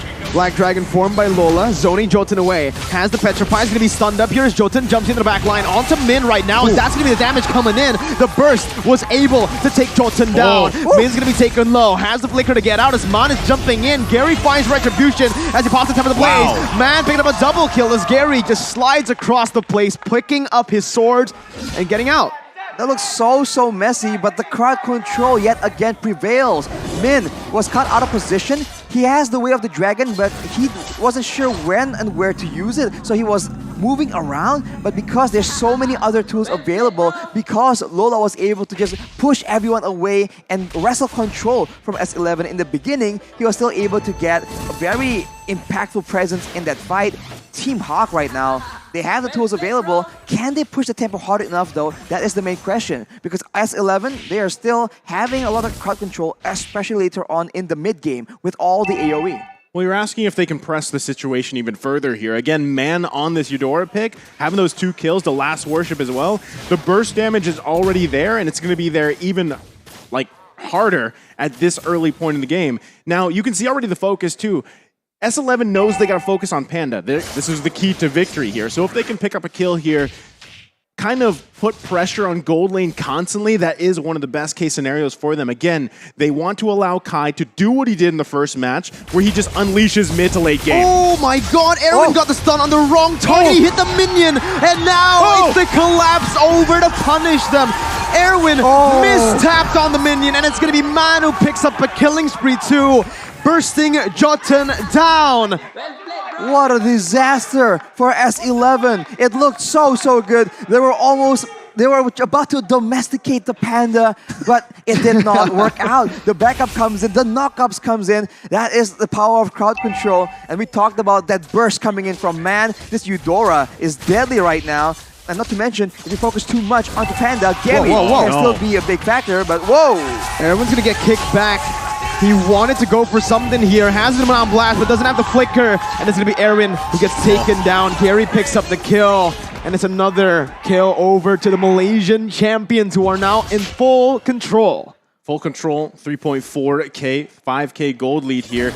This turtle should be theirs as well, and you know, questionably, Erwin, I mean, he was trying to just maybe buy time for that turret, but better to let it go because now this is one objective after the other going to the hands of Team Hawk here. S11's going to have their work cut out for them early on through this game into the mid game. And still, what is the answer here for Man? Man having a massive game already. This is like what Chan had in their match in match 1, right? So this is a flippy-floppy situation, but also somewhat expected from Team Hawk. They're going to put pressure where they know they need to be. Min, though, gonna be stunned up, that's about it, right? There's no real threat right now from S11 in terms of damage. Chan still needs to scale. Kai as well, but who doesn't need to scale? It's Man on the Eudora. That's an early game mage for a reason. Erwin just got melted. That is a terrifying amount of damage onto the roamer. If your roamer can be one-shot like that, that allows Team Hawk to just deny any kind of inquisitive maneuvers coming in from Erwin. He cannot find vision, and with that control, with those threats, they're able to get the turret, but Man here is the main target for S11. There you go, everything used, and still it's Mon surviving, but Chan jumps in with his Mon Force, picking up a shutdown and putting some gold in his pockets, collecting it. Lola still with the Black Dragon form now, going to be out of there, going to be immobilized down, but he's still able to get out with a Furious Dive. Meanwhile, in the back line, it's going to be actually Jotun who gets kicked back to the team, has the maneuverability to get out for a bit before Panda finds the kill. Gary now still trying to look for more damage, but it's S11 who decides to back off, and it's an equal trade in the end. That could have been way worse, right? I mean, for either team there was a lot going on, but still, it was pretty much an even trade so far, and that's the thing. The thing about Team Hawk is the pressure from having a Eudora, the pressure from having a Cho is showing for S11. S11 has to work around this, right? But again, time could be in their favor if they can get to the point where mid-late game, they've got some farm. Kai hasn't died yet. This is very reminiscent, like I said, to previous game where we were kind of counting out Kai, but then he flipped the tables for S11 in the previous matchup. So this could still happen for them. True. And Chan as well. Chan, he needs to continue to build up. You saw the Zaman Force. If Team Hawk gets out of place, Zaman Force works so well to find the kills that you need with this Harith or even set up the rest of the team here. But already another turtle being worked on Team Hawk. They should be able to just secure this with a breeze. S11 going for a trade, it seems, but with only 2 members down here, it's still very vulnerable, and Team Hawk might just make a play here. No, they go for the turret, and that's about it. They're playing it patient and disciplined, keeping it clean, because later on, they can still have so many more options, man. They can use Gary to split push as well. We've seen that happen, and now here is the squad, right? Looking for a play, but Lola might be the one starting it off. Uh-oh, there you go. Yeah, Lola just dishing out a bit of damage to act as poke, but with this, the way they're trading on the map, right, S11 sure are buying a bit more time. Erwin jumps in onto Lola. They're trying to actually collapse onto with his Mon Force too.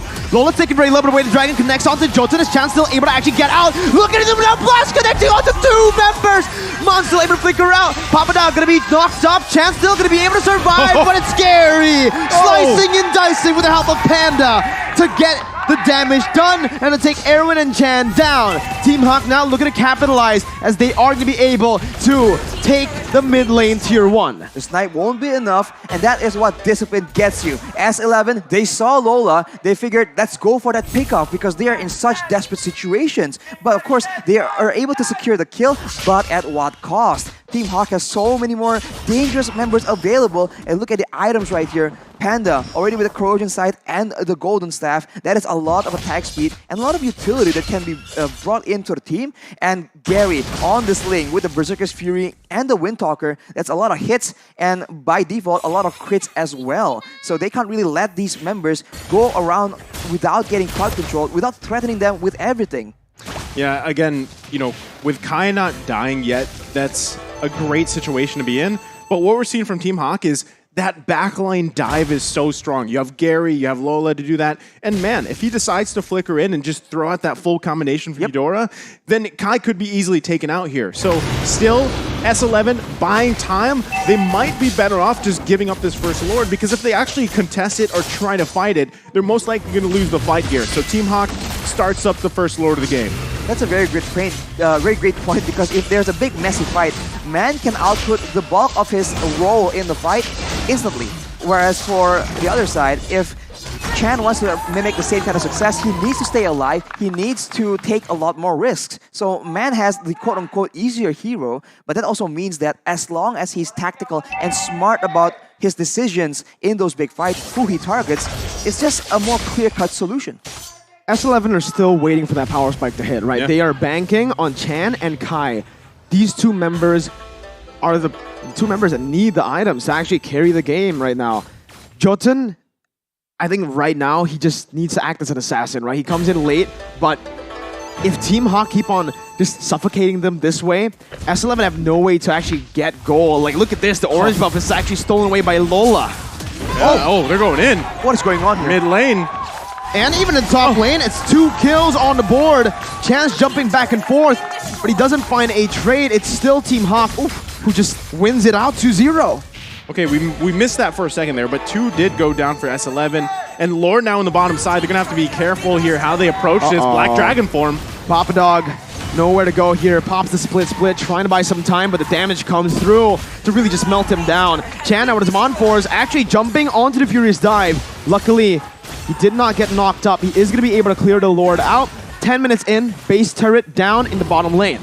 Team Hawk, I think they could have pressured a bit more there, but as we mentioned, keeping it clean, keeping it disciplined, knowing that they have the lead, but they also have a lot more early game options, so there's no point in taking unnecessary risks and letting S11 perhaps have an opportunity for a comeback. Look at the players' gold right here, Gary and Panda all the way up there. And despite the fact that Kai has been left relatively untouched, he is still not as wealthy as Jotun, which is not ideal, right? At this point, the Karina is not the main carry that you can rely on to actually decide the fate of the game.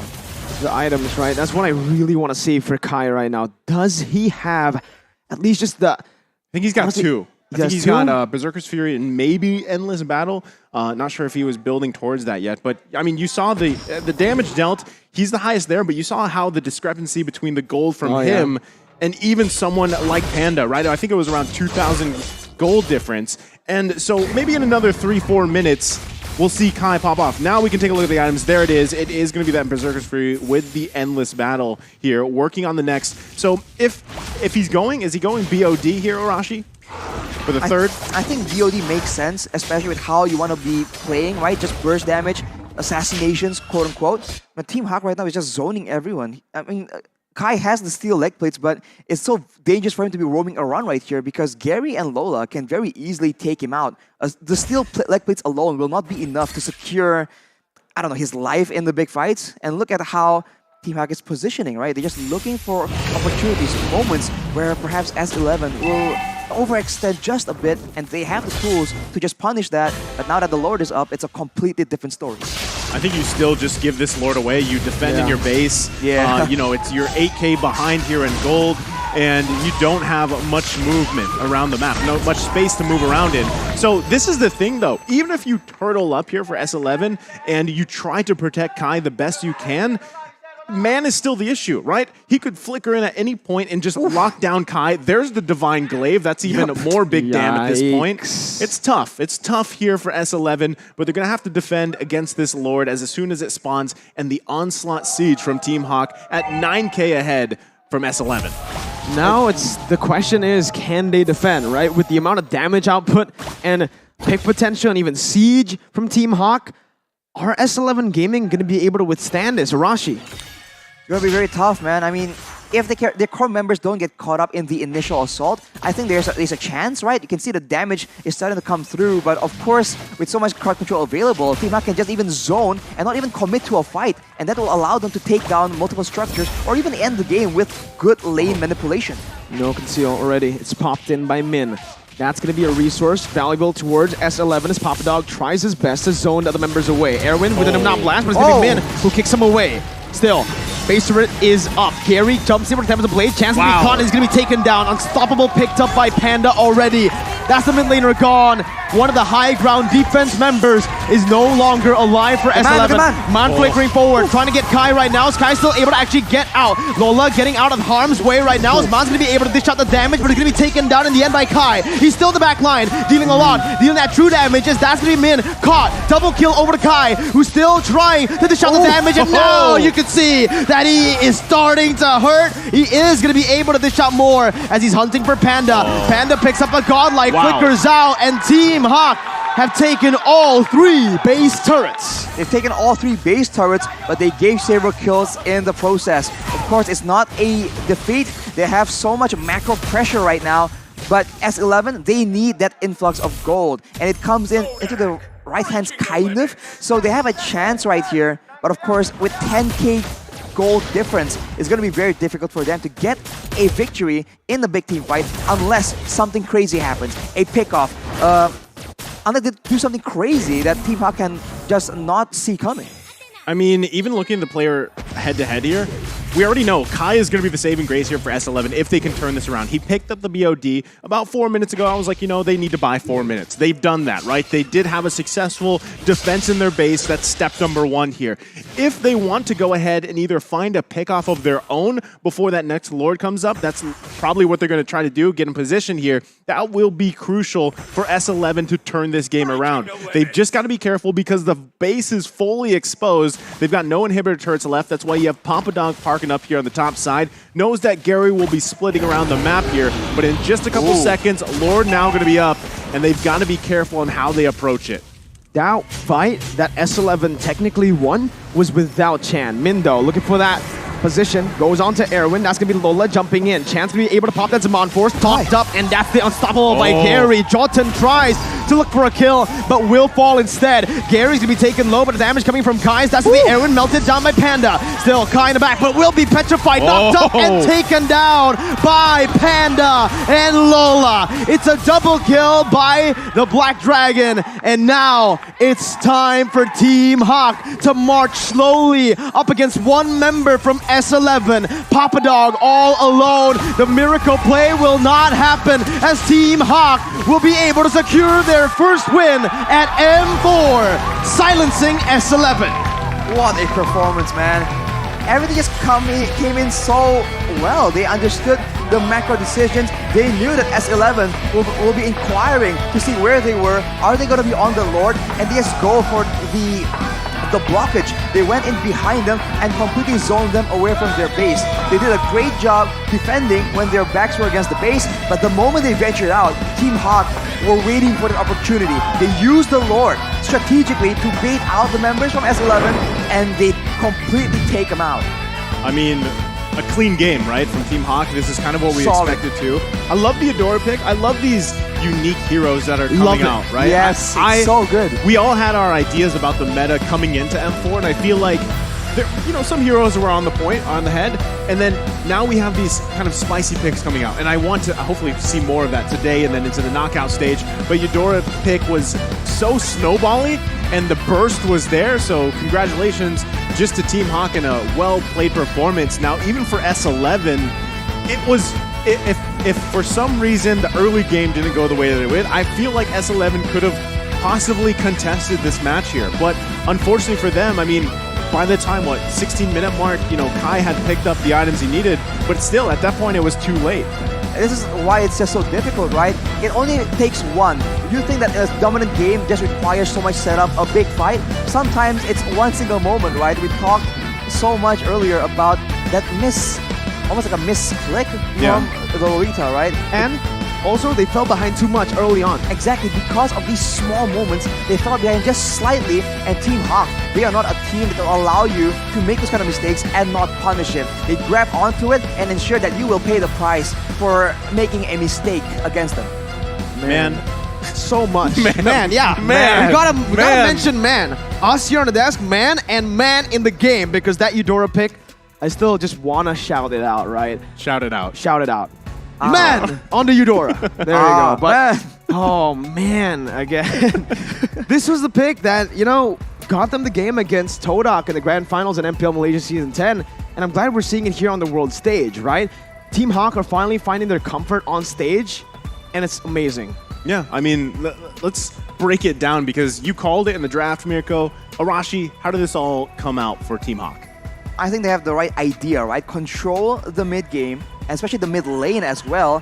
And we were talking about the synergy between Min and Man, and yes, the Cho and the Eudora being the main engage crowd control tools works very, very well. And I think that overall, the idea that they have so much burst damage just allows Panda, who at this point has so much damage right here. He has 3 damage items, but that's enough, right? The kit coming in from carry is what makes it so versatile, so flexible. He has 2 defensive items, and yet he was still able to melt down anyone who just spends long enough in front of his face. So it just makes it so difficult for S11 because they can't out-damage, out-burst Team Hawk, but at the same time, they can't really out-DPS them either. So they're caught in a difficult situation. They require some kind of surprise factor, but they don't even have the right crowd control tools because even... Okay, they can run on Erwin, maybe with a Flicker, Numenon Blast, but aside from that, Papa Dog was the only one that can just make an engage happen, but it's too telegraphed. The glue can't do that. That's why I'm wondering, like, what if Jotun decided to build the Karina differently, right? Instead of pure damage, because at that point, you didn't really even get the opportunity to be that assassin Karina, right? Now, we have gone through stages where we've seen Karina built a different way, more so a tanky type where you're kind of a distraction here. Maybe that could have worked for them, but let's take a look here on the stats for the game. Well, Gary is still the rich guy. The carry, though, is gonna be Panda. He was free hitting a lot. There's a lot of beefy members just trying to tank damage on the set of S11, so that worked in his favor. Papadok, unfortunately, cannot tank enough because of the drafting, right? This all came down to the initial draft. They had just so many more tools, and whatever obstacle that S11 has prepared for Team Hawk, they have a solution, right? If it's the engage, they have crowd control. If it's that long-range marksman like that Leslie, they have the dive to deal with it. The tankier members like Papadog, they have the carry, and of course, we saw in that last fight, the Numenon Blast got cancelled by Min. So we talked about Team Hawk being reactive, and actually, they quite delivered in this game. I think I mentioned it during the draft, right? If S11 really wanted to play with Kai or around Kai, they need that Lunox. Yeah. I think they were looking for that kind of the same strat with the Harith, but Harith just doesn't have that damage. Even in later on against a Yuzong who's so sustainable, you won't be able to melt him down. But this is your MVP for the match, 3rd match of the day, and it's Panda. Obviously, man, when you saw the head-to-head, you probably see that hey, Kai is miles ahead, but in this game, Panda showed levels, man. Yeah, unfortunately, they didn't get to domesticate the Panda, which was the key to victory, right? A wild Panda right here. Wild Panda just unleashing a 0-4. Team Hawk protected Panda like he was an endangered species. Yes, I mean, exactly, They're right? so dangerous, though. They are. They're dangerous, man. They are. Take them, especially when they're violent, Arashi. Exactly. Especially when they're bears. Okay, all right. Well, pandas are still bears in the end, so they are a very dangerous animal, and we'll see a bit of that killer instinct coming in from Panda in the highlights soon enough, because in this game, he was taking a lot of risks, and it looks quite reckless, but I think at the end of the day, he knows exactly what the potential plays are. Here is that almost fatal mistake we saw coming in from S11. It's very, very unfortunate. And with that lead, you can see Panda, see, he just knows. He is aware of all the potential threats, and he, despite being so upfront with the short range of the carry, he is just waiting, preparing his dashes to just get out of danger. See, I think, you know, Mirko made a good point here. You saw that early burst damage coming out from Man, the Eudora, and if there would have been, let's say, a Lunox on the other side, that burst damage early on is there for you as well, whereas Harith needs a little bit of time to build up here.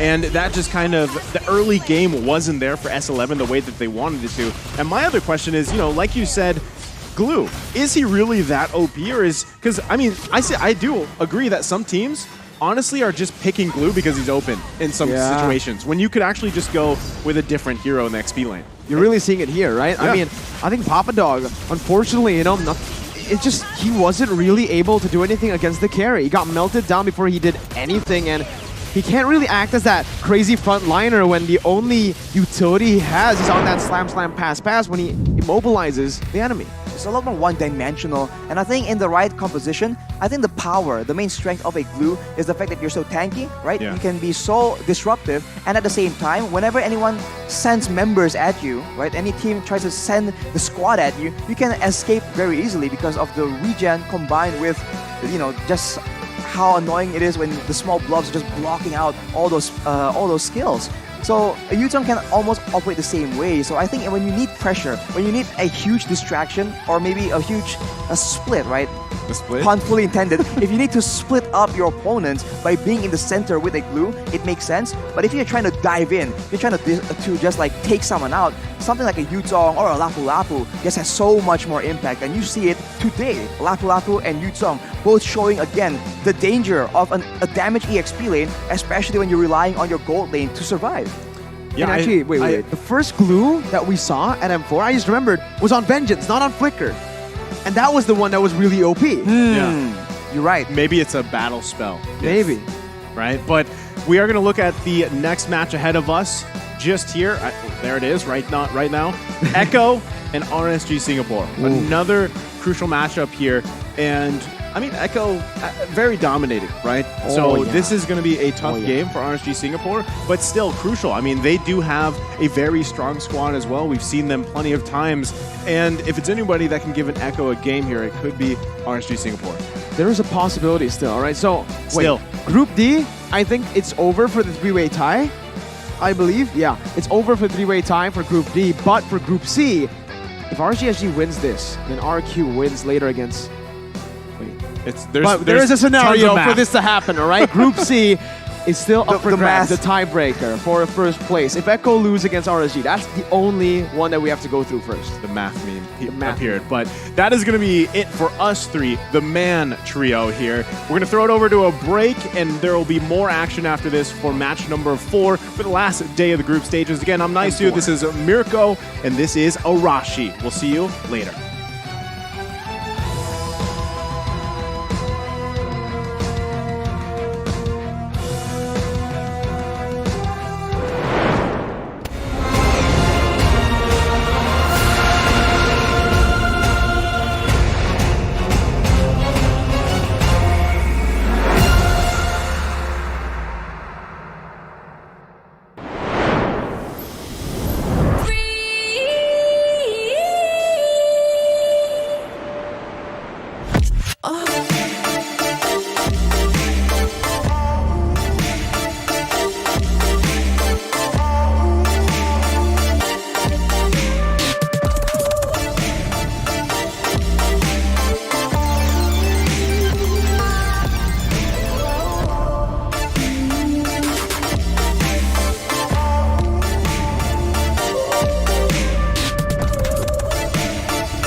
You live only once. For once, leave the comfort zone and raise yourself up.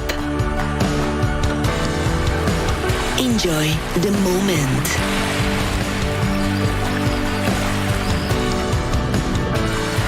Enhance your creativity. Raise up your life through a wonderful journey.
been talking to me on me, but you know don't never win. I'm controlling all my victories, and something has gotta give. Cause this is just what I made it now, You can't ever break us down, I'll be reaching for the stars, promise I'll be what they not, and I'll never ever stop, won't never stop, yeah. Touch the sky, you're made of silver and gold. Touch the sky, you're the greatest function now. You and I, we can make it out of the cold. Hang tight, we gonna reach for the greatness. We will always rise, we will never fall. Fighting our hearts, you and me are strong. Even though we know our backs against the wall. Can you take your aim? You know that this is. I've been down, been waiting so long. I'm here for the crown, I'm here to show off. Greatness time, just waiting to show y'all. This is your time to remember. So many times I lie in the basement waiting for greatness. No, I won't listen to anyone hating on me, telling me I wouldn't make it. Cause I did everything that they said I couldn't. Caught my footing and I kept the controls. I stand for something, I ain't running now. I'm the greatest now, I just wanna make it proud. Don't let me down, don't let it up. I've been on the road, accomplished all of my goals, and I ain't gonna let you down. Touch the sky, you're made of silver and gold. Touch the sky, you're the greatest function now. You and I, we can make it out of the cold. Hang tight, we gonna reach for the greatness. We will always rise, we will never fall. We fight it our eyes, you and me are strong. Even though we know our backs against the wall. And again, pick your aim, you know that this is. Coming for the game, cause we ready for the victory.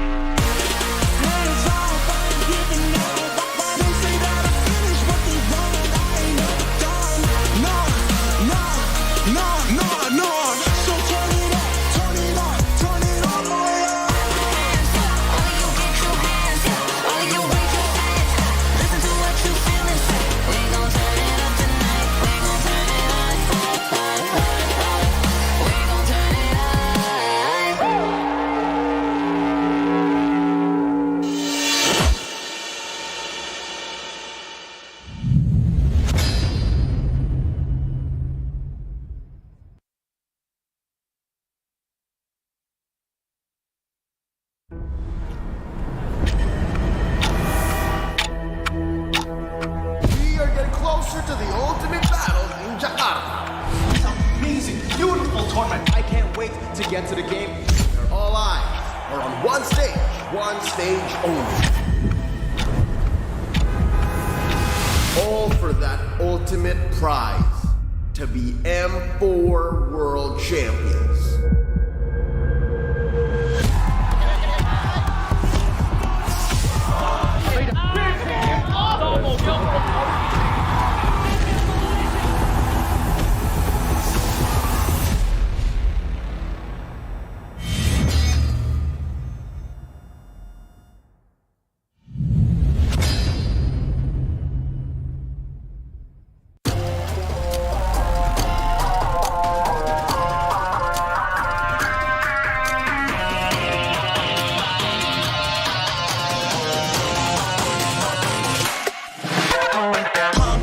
It's my time, I'm a ball. I'ma get this money right. I'm gonna live my best life. They been talking to me on me, but you know don't never win. I'm controlling all my victories, and something has gotta give. Cause this is just what I made it now, You can't ever break us down, I'll be reaching for the stars, promise I'll be what they not, and I'll never ever stop, won't ever stop, yeah. Touch the sky, you're made of silver and gold. Touch the sky, you're the greatest function now. You and I, we can make it out of the cold. Hang tight, we gonna reach for the greatness. We will always rise, we will never fall. Fighting our hearts, you and me are strong. Even though we know our backs against the wall. Can you take your aim? You know that this is. I've been down, been waiting so long. I'm here for the crown, I'm here to show off. Great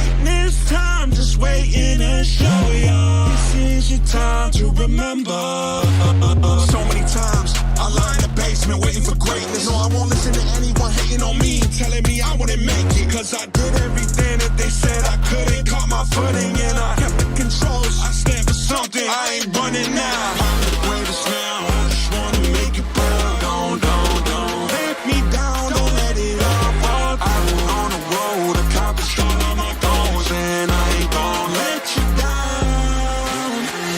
Don't just go, you're a man of silver and gold. Don't just go, you're the greatest future now. You and I, we can make it out of the cold. Hang tight, we gonna reach for the greatness. We will always rise, we will never fall. With fire in our eyes, you and me are strong. Even though we know our backs against the wall. And again, pick your aim, you know that this is coming for the game, cause we ready for the victory. Hands off, I ain't giving up. They say that I finished, but they wrong. I ain't never done. Nah. So turn it up, turn it all the way up. hands up. Only you get your hands up. Only you raise your hands up. Listen to what you feel inside. We gon' turn it up tonight. We gon' turn it up. We gon' turn it up.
Someday, you'll be the most shining light in the universe. The star will be burned for you, my flare.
My time, I'm a ball. I'ma get this money right. I'm gonna live my best life. They been talking, tell me on me, but you know they'll never win. I'm controlling all my victories, and something has gotta give. Cause this is just what I made it now, made it now. You can't ever break us down, break us down. I'll be reaching for the stars. Promise I'll be what they not, and I'll never ever stop. Won't never stop. Yeah. Touch the sky, you're made of silver and gold. Touch the sky, you're the greatest function now.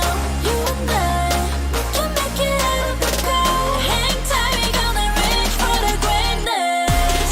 We will always rise, we will never fall. We fight in our eyes, we will be strong. Even though we know our backs against the wall. Can you take your aim? You know that this is. I've been down, been waiting so long. I'm here for the crown, I'm here to show off. Greatness time, just waiting to show y'all. This is your time to remember. So many times I lie in the basement waiting for greatness. No, I won't listen to anyone hating on me and telling me I wouldn't make it. Cause I did everything that they said I couldn't. Caught my footing and I kept the controls. I stand for something, I ain't running now. I'm the greatest now, I just wanna make it burn. Don't let me down, don't let it up. I've been on the road, accomplished all of my goals, and I ain't gonna let you down. Touch the sky, you're made of silver and gold. Touch the sky, you're the greatest function now. You and I, we can make it out of the cold. Hang tight, we gonna reach for the greatness. We will always rise, we will never fall. We fight in our eyes, we will be strong. Even though we know our backs against the wall. And again, pick your aim, you know that this is. Coming for the game, cause we ready for the victory. Hands off, I ain't giving up. They say that I finished what they wanna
Will Echo remain undefeated?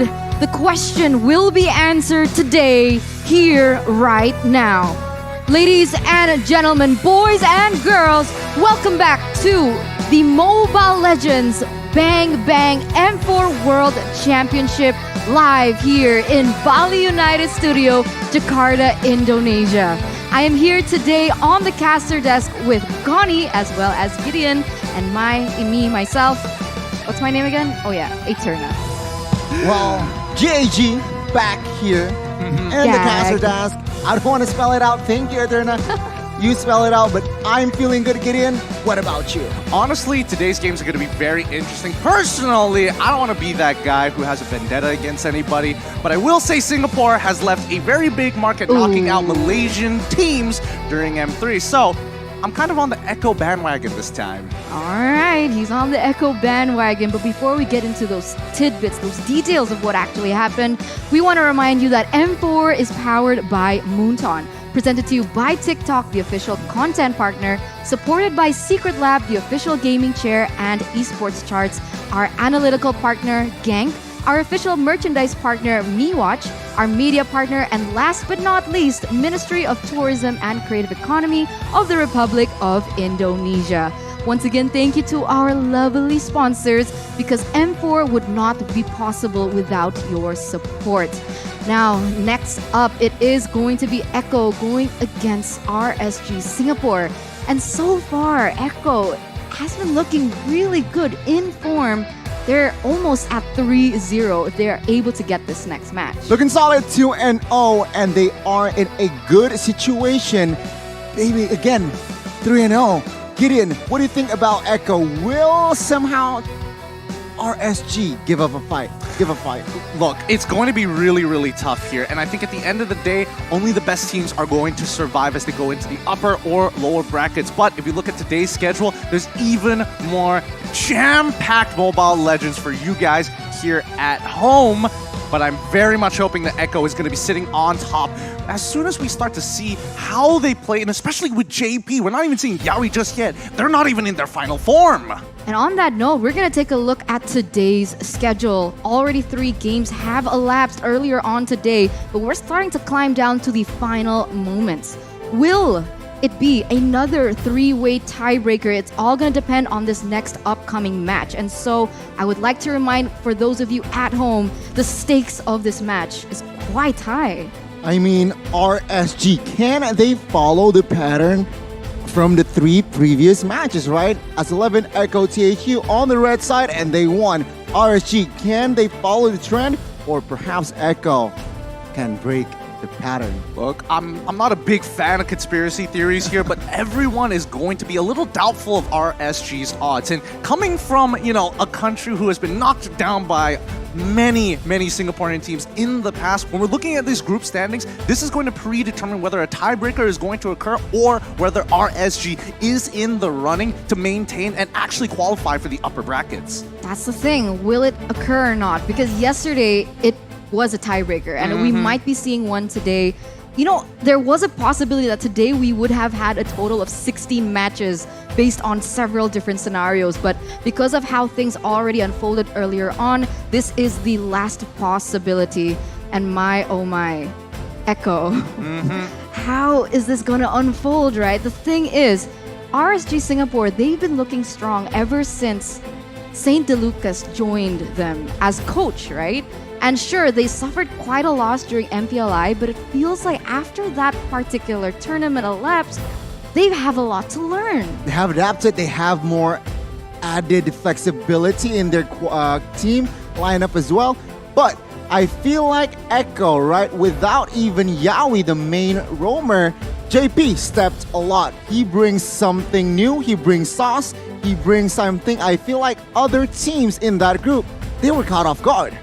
I think they were expecting, the traditional Yaoi plays, traditionally how they want to move across the map, but with the addition of JP, I think they've really mixed things up, and it's great for Echo, but I don't want to count out RSG just yet, because again, they have some international experience, they played on the big stages before. They want to achieve greatness, and this is going to be their first step if they can take down a major region here in the groups. And I can't wait to take a sneak peek into their gameplay later on, but before that, let's take a sneak peek at all the M4 events and about all the rewards that you guys can actually get. The M4 Pass is already available for purchase. Exclusive rewards like the Beatrix Light Chaser, the Stellar Brilliance, and the M4 Beatrix figurine, and more actually await you. We also have a support chest that is now available in the game for you to open for loads of M4 Pass EXP. But my question is, what is going to happen on January 15th, Connie? You can't expect to get an avatar border for free. In the M4 Battle Night event, unlock a skin chest by completing tasks and then pick a skin of your choice within the chest. Don't forget to use the hashtag Mobile Legends Bang Bang, hashtag MLBBM4, and hashtag Dare to Be Great. Look, guys, I mean, every single time we see an M series, we're expecting a figurine, but the M4 Pass Card campaign is already available. So quickly jump on it right now and complete all the activity tasks, and you'll be able to reach level 75 at ease and for free.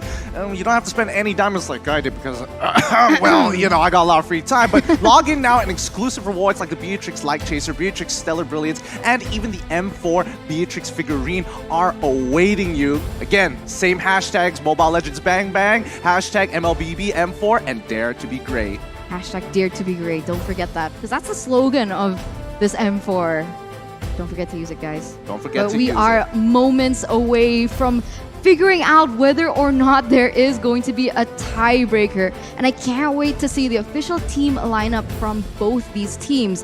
Echo from the Philippines as well as RSG from Singapore. Very classic battle if you really think about it, right? PH taking on the Singaporeans. But let's take a look at the team lineup from Echo. Here we are, Echo from the Philippines. So once again, wait a second. Guys, it's Yawi in the roamer position. So JP will not be playing today. And this is the main five in front of you right now. It's going to be Sanji, Samfor, and the rest of the squad. But Yawi here to change it all up one more time to guarantee and secure the upper brackets. Choo, the Echo Express is here. Welcome, Echo from the Philippines on stage in front of you as they are looking to go for an undefeated run. Echo loud, Echo proud, and it seems like they are focused, they are confident again. Yawi now debuting, but they have a challenge in RSG. 505 Diablo, Baby Cakes, Bray, and Lolzy, they are also going up against them. They are young, but they are hungry. Hungrier than most people would imagine. The Singaporeans here didn't come around here just to mess around. So now, on that note, let's welcome the back-to-back MPL Singaporean champions, RSG SG. Man, oh man. They look ready. They look fresh. You're right. They're raw. They're young. But they're so promising, Gideon. Absolutely, and I think, you know, Singapore is one of the few regions, and most people would count them out for being such a small country, but the truth is, they pack a lot of punch, and they've consistently gotten high rankings at the M Series, higher than Malaysia, which is why I have my vendetta, but still, it is going to be a great matchup here. Guys, don't leave. You have to stick around. Now, the talent predictions here is definitely going to be leaning towards Echo for sure. Wow, I mean, what is that, 6 predictions all from the talents here, all going for Echo. And I gotta say, it seems like at this point, RSG looking like the dark horse. Definitely something that we need to remember is don't count them out. But on the flip side, here we go. 3 for RSG, 3 for Echo. Hey, yo, is Pak Pulong casting right now? He apparently he's with, I think he's with RSG this time. That's interesting. I really thought it was going to be overwhelming majority, and especially with Echo being loud and proud, it can be very devastating. Oh, there's even fans in the crowd. Shout outs to you guys. But remember though, Papulong, he loves to go for the anti-mainstream. He likes to be different. He likes to be different. He likes to go for the underdogs. He always loves that underdog story, and that's been just his identity basically when it comes down to the predictions. But he definitely knows something that perhaps that we don't. He likes to spice things up. But 10 seconds to the first round here. Any expectations? Perhaps I feel like let's see the keys to victory here. Versatility is the key for Carl Teasy. I mean, do we really need to introduce the M2 world champion here himself? Absolute monster on these assassins, but with his new team around him built, dedicated to be the best. Echo is just one of those teams where you always have to, it feels like you're walking on eggshells when you're around them as you move around the map. But now we're going to take a look as well at the keys to victory for RSG SG. How exactly are they going to take this point away from Echo? Well, personally, I think one of the biggest weaknesses coming in from RSG is the fact that they don't close out games fast enough. And with the meta as it is right now being very heavily snowball efficient, you've got to keep yourself in check all the time. One single mistake could be another 2-3 minutes wasted in the overall game. Looking for the snowball effect indeed, but I do like the point here, raid Echo and catch them off guard. I personally feel like they need to be more proactive in the game. Remember, this is still a best of one, so technically anything can happen. Sure, on paper, Echo is a very strong team, but at this point, right, like we mentioned repeatedly, anything can happen. No, I'm actually quite curious to see like the differences in data. Like I know we don't have like much of an example because it's only been like a couple of games for them to play, but I really want to see who is more aggressive in that early game, who drafts for that early game, who's more who prefers the late game better. I'll call it right now. Echo is the more flexible team when it comes down to being aggression, and even when we're looking at audience predictions, they're leaning towards Echo's side. Oh, there's actually a good amount of support for RSG. I thought it was going to be overwhelming. A third? But back to the question, RSG, most Singaporean teams are very slow, very tactical. They love the later stages of the game. They love the step-by-step process, which is one of those things where we must ask the question, is that the most effective strategy these days? I feel like yes and no, because sometimes if you can't take the early game and 12 minutes in and you can't finish it off if you have a healthy amount of lead.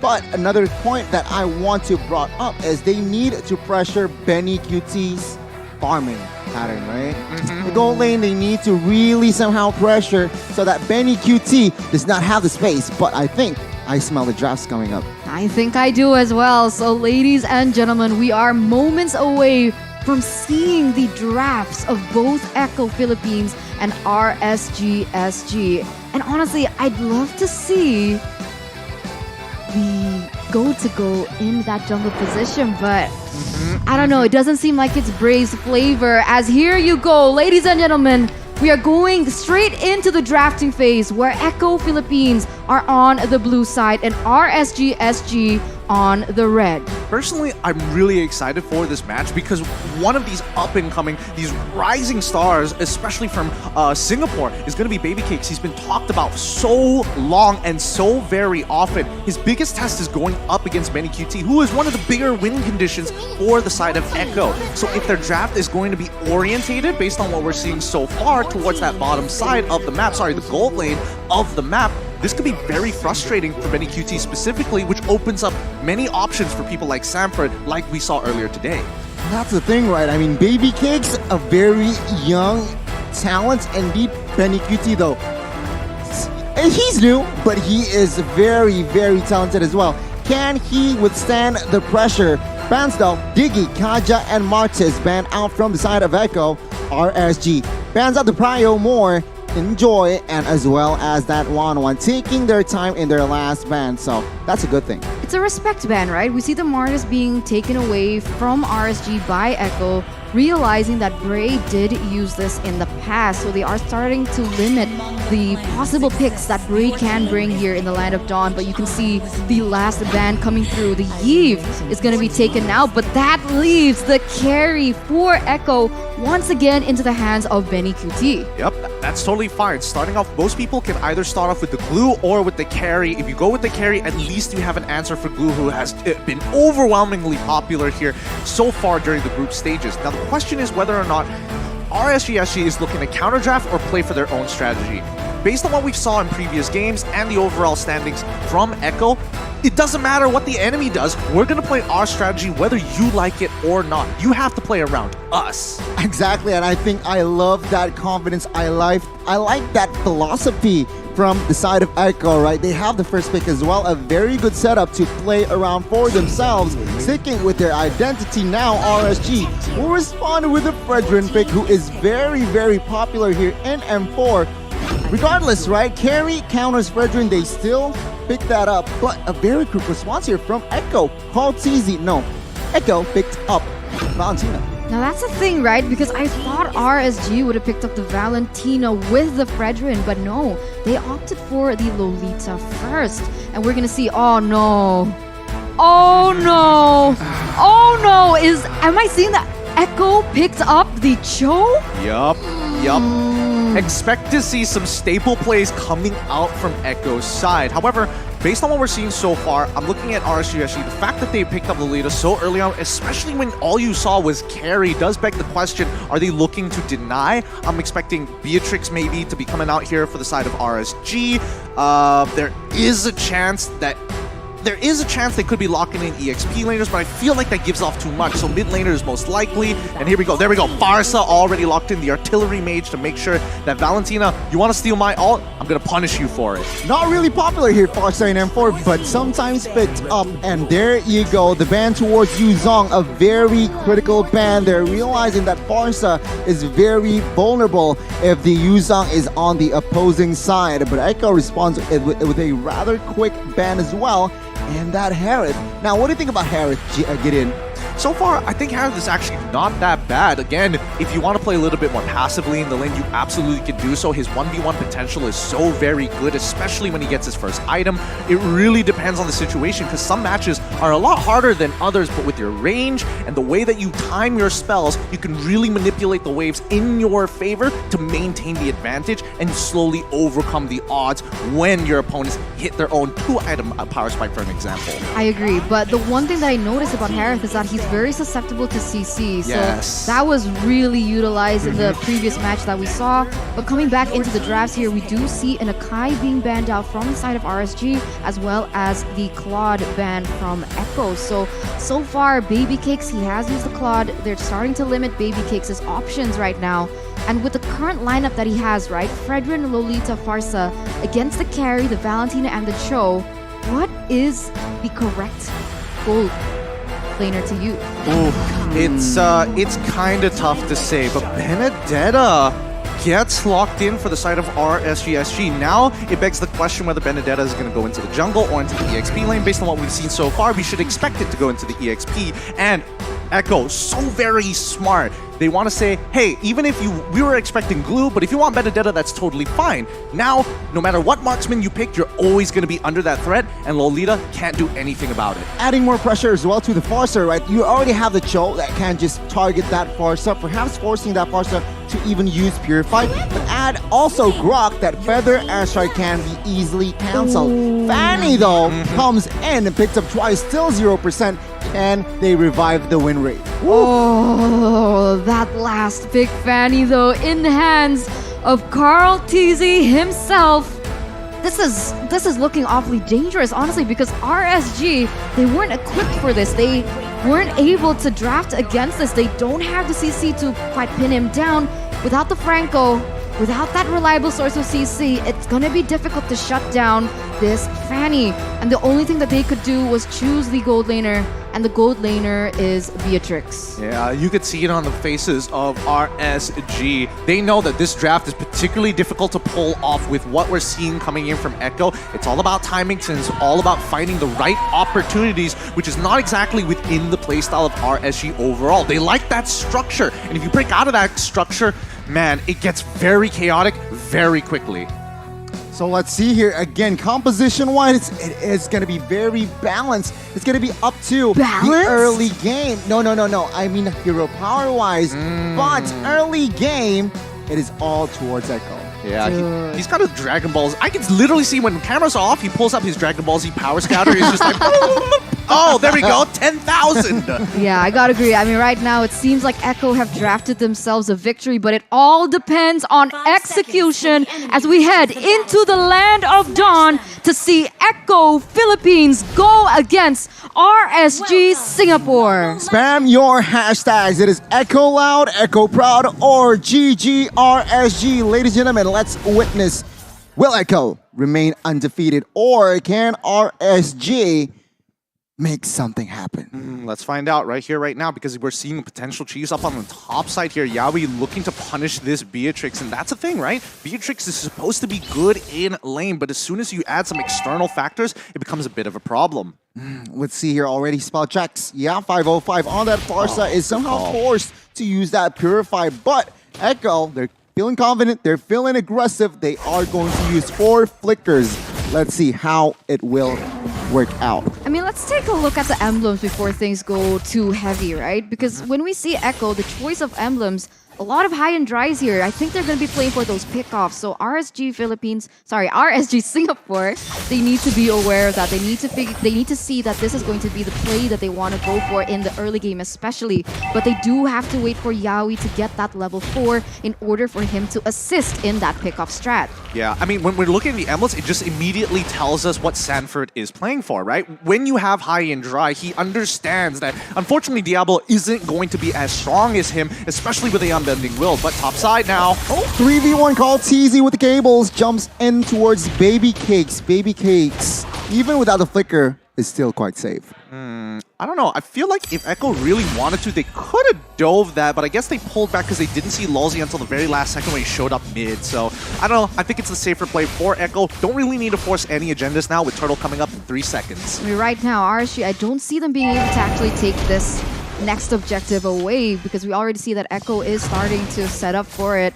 Ray in the vicinity, trying to open up the map. But what's happening bot side? Sanji forced the flicker, but first blood will fall to the hands of RSG. Can they steal this one? 4v3. Nomian Blast will not be able to connect as Call TZ will find the first turtle. Echo equalizing a kill for the turtle. Now, but that was the thing that I was so concerned about. I think I've said it over and over that they don't have anyone, one, to pressure Carl TZ in the jungle. Because usually when we see an assassin being used, we see someone like the Marsha or the Hilda to be able to deny those rotations.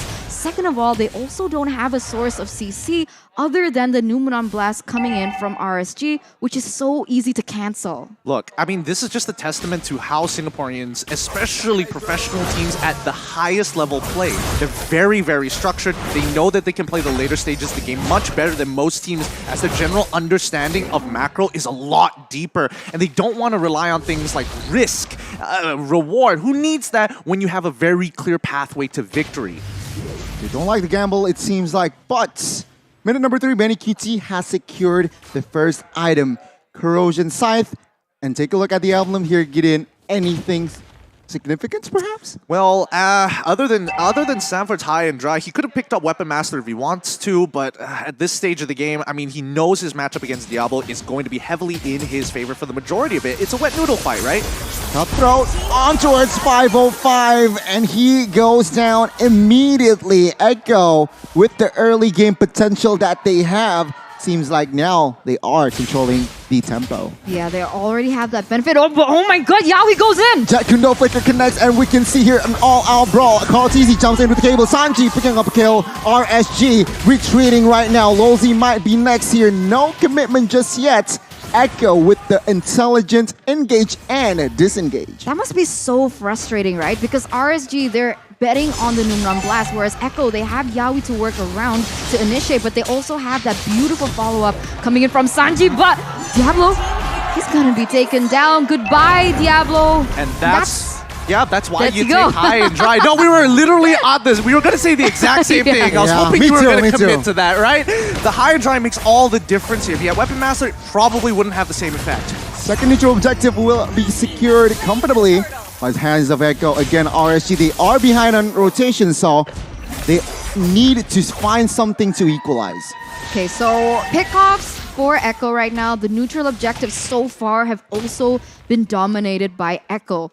RSG, when will it be the time for them to turn online and find that power spike that perhaps they haven't found yet here in the 5th minute? Well, all of it is dependent on both 505 and Baby Cakes, who are supposed to be the ones who can actually pull them towards the later stages of the game. But let's see, because Lulzy has a lot of work to do. He can only be in so many places at once. You can see your top side already. 3v4, perhaps potentially 5v5. Cloud jumps in. Cutthroat connects, but no, not enough damage just yet. RSG pulls back. I see the fact that Baby Cakes has been pressured quite a lot, but he's not that far behind in terms of that level gap. So it's very interesting to see what the items say, but Oh, he lands it! Oh my god, the taunt, the stun, everything goes down. Called TZ, RSG. Top. Find the equalizer, in particular the top side. Flicker pops. My goodness, Baby Cakes with the 1 HP retreat. And we can see here already the Bolt Roamer is just punching bags, but okay, let's see. Conceal on towards the purple buff. Bray trying to steal that orange buff. Wave Dragon connects, not enough damage as that. Call TZ with the retribution, but Call TZ takes down Lolzy. Minds the double. No, Benny QT will pick up the kill. So again, Echo with the control of their jungler. That's really unfortunate for RSG. They had a really good idea. They knew that the purple buff was going to come up. They wanted to get a punish specifically onto Carl TZ, but unfortunately, Echo had the foresight to understand that RSG wants to go for the punish, so instead they go for the counter engage, and the G Kundo specifically on Lolzy to deny it. Beautifully done. Kundo Flicker connects on towards Baby Case here, top side. They are looking for the collapse, but it seems like RSG is on time to defend. Lolzy trying to open them up the map. Oh, Way of Dragon, Benny QT with the shurikens jumps in, and Carl TZ to clean it off. Turtle now open, 5v4 RSG. Is this the right move? Yeah, I feel like they should just let this go. Third turtle, Call TZ looks to secure this. Let's see. But remember, it's Echo not having those really important utilities in their ultimates. But here we go. Another engage coming in from Yaoi. Well, what's Baby Cakes? Baby Cakes got the turtle. He stole it on the nose of Call TZ. What is going on as RSG finds the equalization? And the turtle, get in. Yeah, that's just unfortunate. I was shocked for a second. I couldn't believe that Baby Cakes actually got that, but that's great for RSG. Just look at this lead that Echo has, right? They want to be at least 5K by this point. Aww. Way of Dragon, 3v1 Diablo caught off guard there.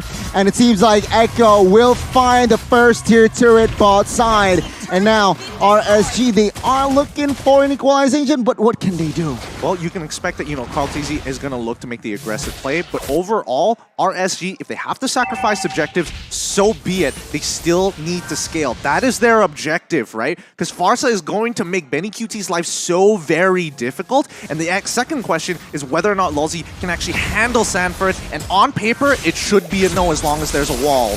My goodness, just the kill pressure that Call TZ brings to the table.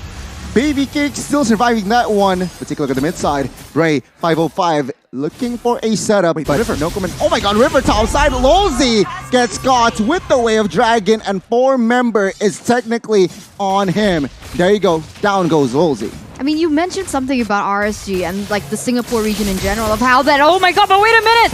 Bye-bye, Call TZ. Bye-bye, Baby Cakes. Now, Bray trying to find something, trying to go for the clear as Echo will not be able to seize that mid side as, Diablo finds compensation top side. Now, right now, we can see that RSG, they're starting to figure out Echo, right? Echo, they like to go in for those pickups, but with a lot of members, they're using a lot of manpower, and therefore Diablo has started to be able to use that to their advantage by starting that split push.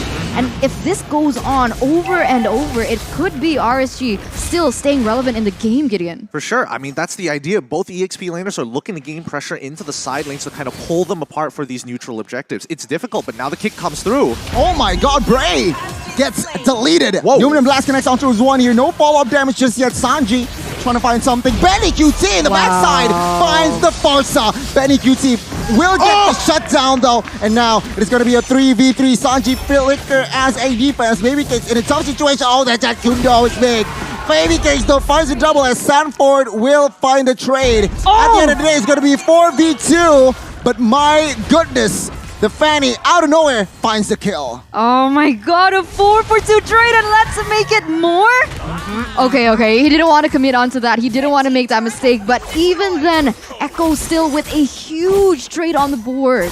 It was so very close. Baby Cakes was trying to pull it by himself. He's like, all right, boys, get onto the backpack. We're going to try and take out as many of these boys as possible. Yawi played it well. He was delaying his G Kundo on purpose, knowing that the tactical roll coming in from Beatrix was going to come off of cooldown really soon, just to ensure the kill was going to get through. Cartesi, however, have to keep in mind, he's very dependent on this purple buff. So if RSG finds the opening to deny it from him, these neutral objectives will become a lot easier to contest. Right now, they are going to start setting up for this next Lord. But look at this, RSG already on the way. Let's see who is going to be able to take it, as Echo seems to have the better setup for now.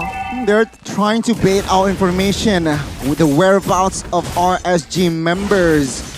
5 members clumped up here. Rosie trying to face check. Wave Dragon, Benny QT, take a look at the damage! And Sanford will confirm the kill. Sanford will retreat as they are confirmed 5v4, so they should take Lord quite comfortably.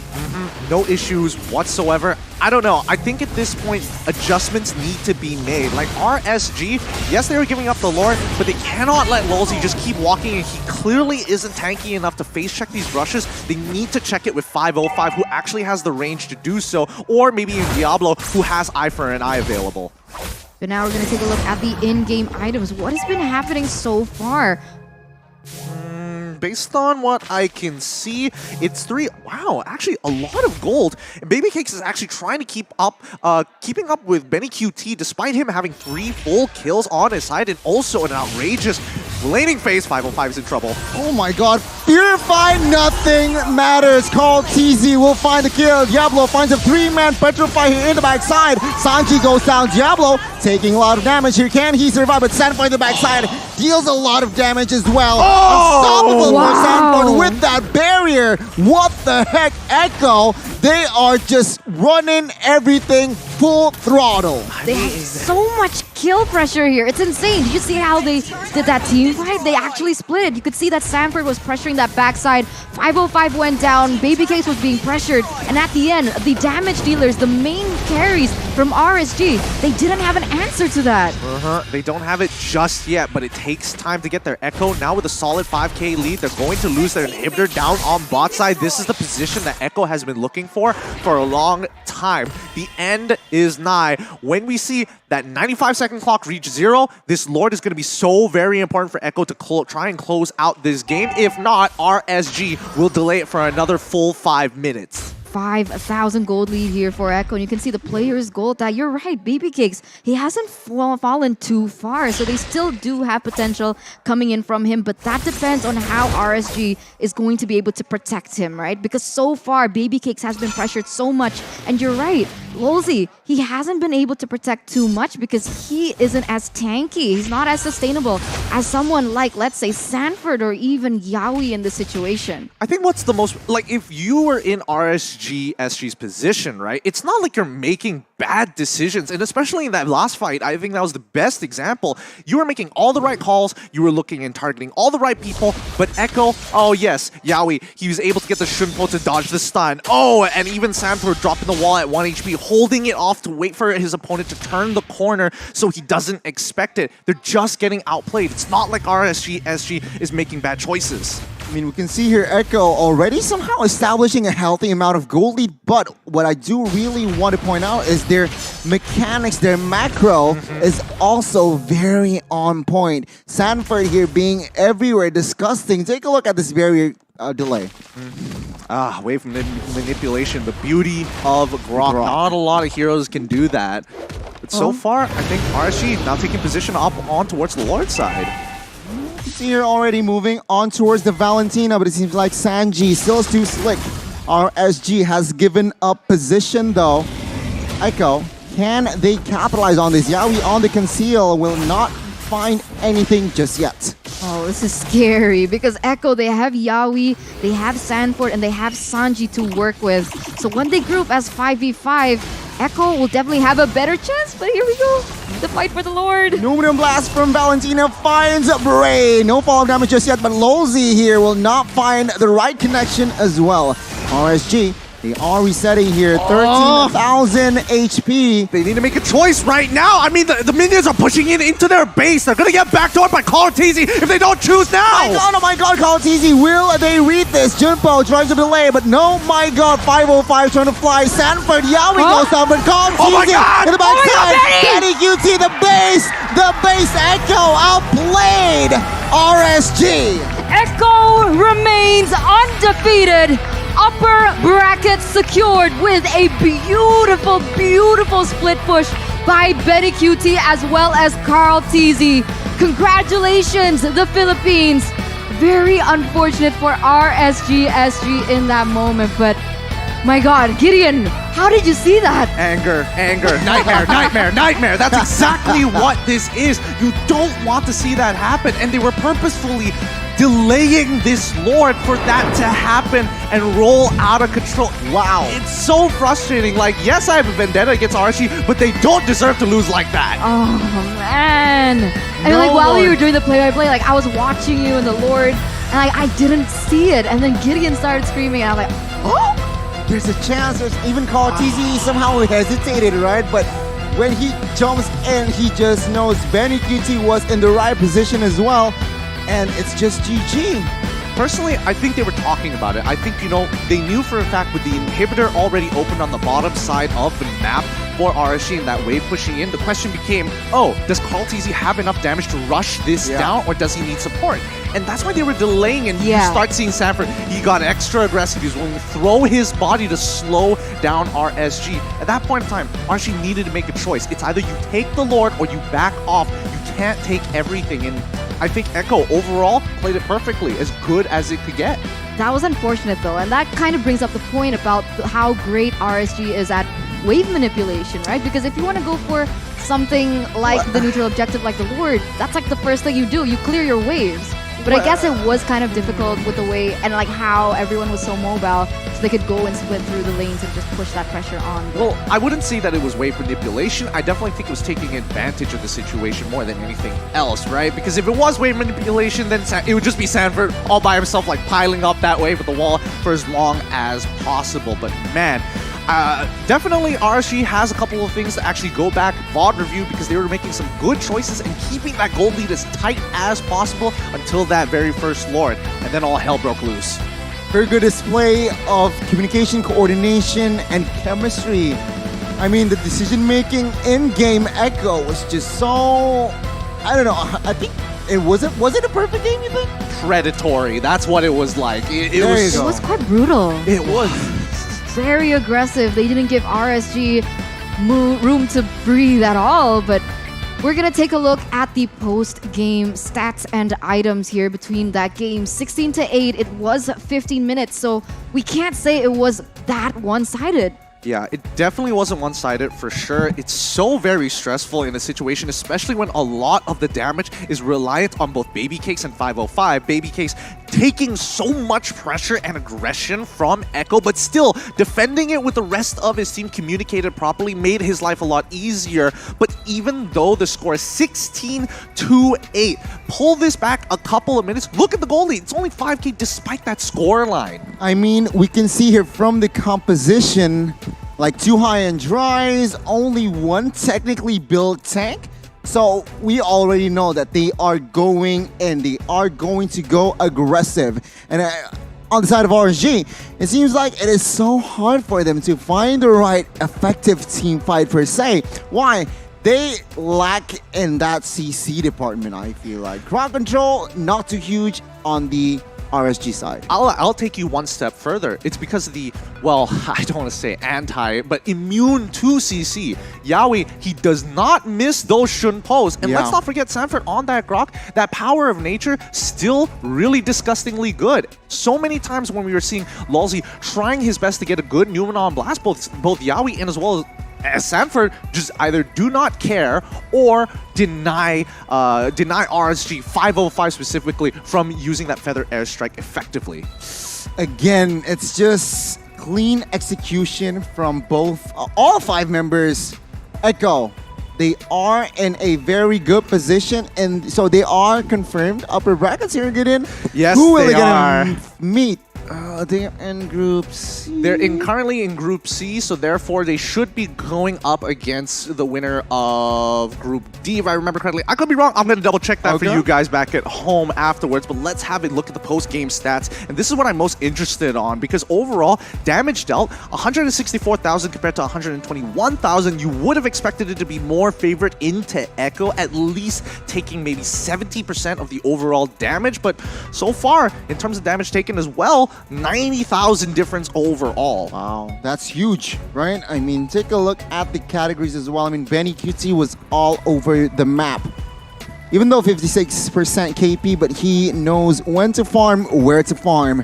56,000 damage, and Bray, the jungler from RSG, will take the sandbag. Meanwhile, Yawi, the Cho, 69% KP. Nice. 10 assists, Forgotten One.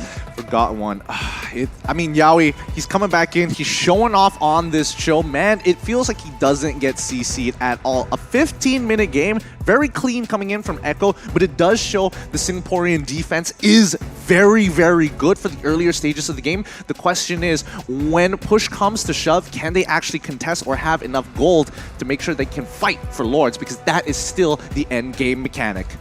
I personally feel okay, now I'm gonna ask you, Gideon, who is gonna be MVP? Honestly, I don't know. This one's tough because everybody on Echo played well.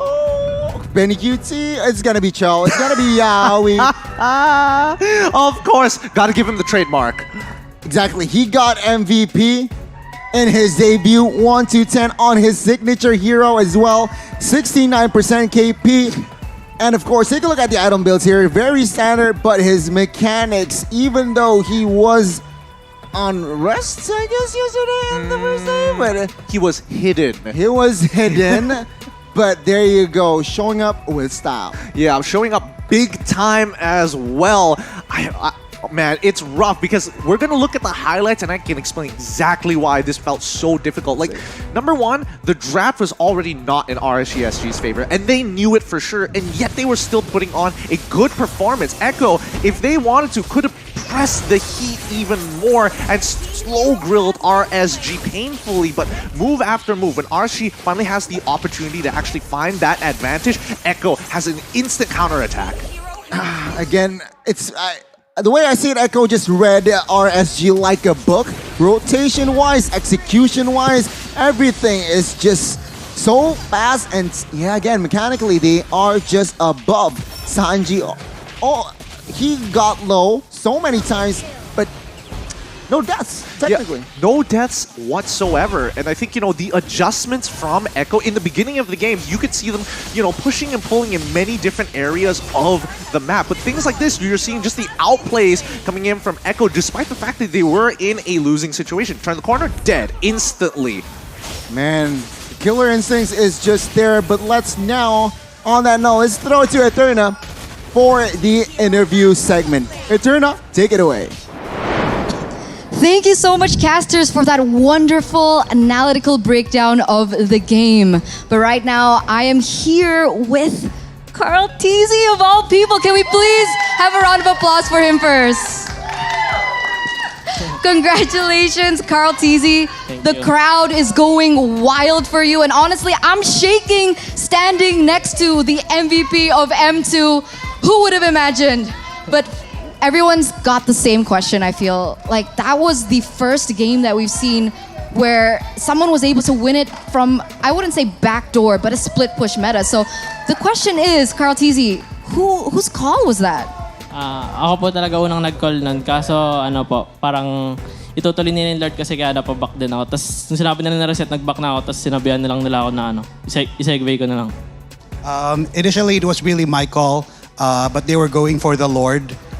So I went back a bit, and then when they just went for it, we all just went with the backdoor. Wow, so it was your call to go for that, and it did wonders. And this is basically a 3-0 clean, undefeated journey for you in the group stage, and all you need to get to is the upper brackets. Now, when we're talking about the upper brackets, you have the potential to either go against Team Valley or Team Hack. Who would you rather meet up there in the upper brackets? Team Hack kasi sila yung Malaysian champion. He said the Team Hack because they're the Malaysian champions. Huh? Oh, okay. So you want to go against the champions here. Okay. Okay, I have another question for you. So we know that Coach Ark, he's now with RRQ, but he used to be the coach for Echo. Now, how did it feel to go against your former coach? Ano po, masaya po. Tapos nakaka-enjoy durugin si Coach Ark. It's wonderful and Nakaka-enjoy durugin si Coach Ark. it's fun destroying Coach Ark.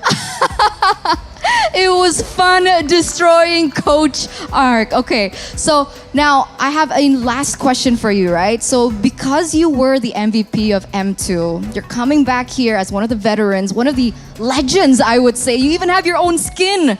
So do you have any messages to anyone out there, perhaps maybe the teams watching you right now?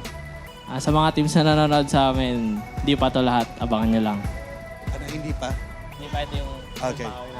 To everyone watching, this isn't even our full power. It's not even their full power. Wow. Okay. If that wasn't their full power, things are going to get even spicier coming into the knockouts. Thank you so much, Carl Teasy. Once again, congratulations. We'll see you in the upper brackets. Thank you as well. And let's go back to our wonderful casters. Take it away.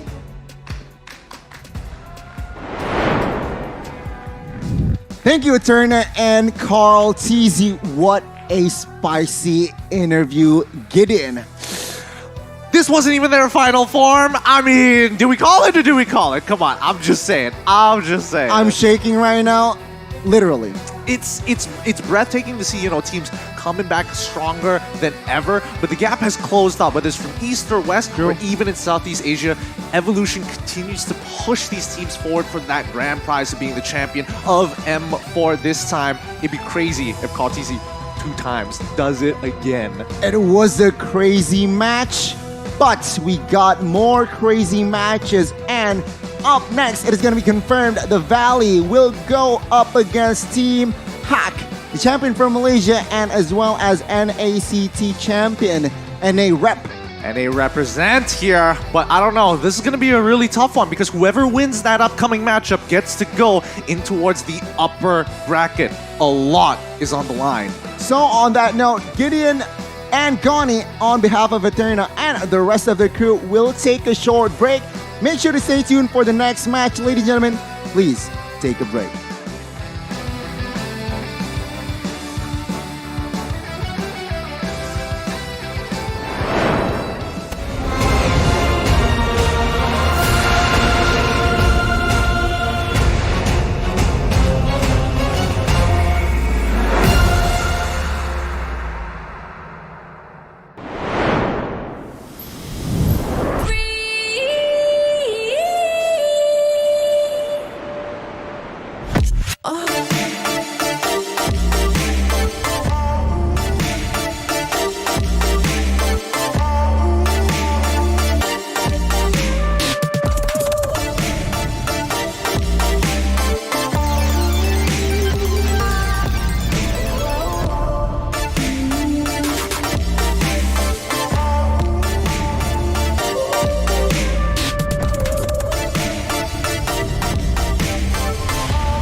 You live only once. For once, leave the comfort zone and raise yourself up.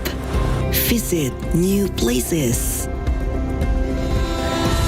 Look for new uniqueness.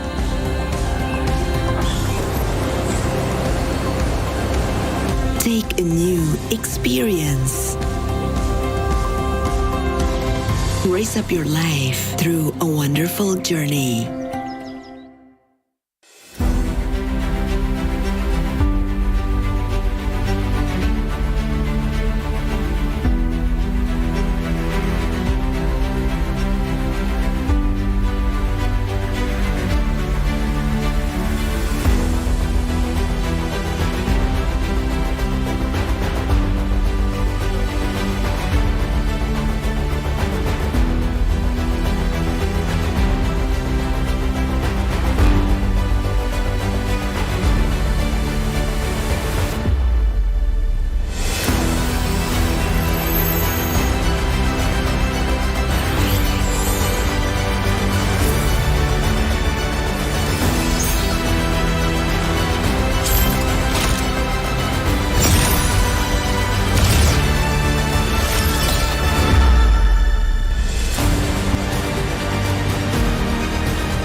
my time, I'm a ball. I'ma get this money right. I'm gonna live my best life. They been talking, tell me on me, but you know they'll never win. I'm controlling all my victories, and something has gotta give. Cause this is just what I made it now, made it now. You can't ever, ever, ever break us down, break us down. I'll be reaching for the stars, promise I'll be what they not. And I'll never, ever, ever, ever stop. Won't never stop, yeah. Touch the sky, you're made of silver and gold. Touch the sky, you're the greatest future now.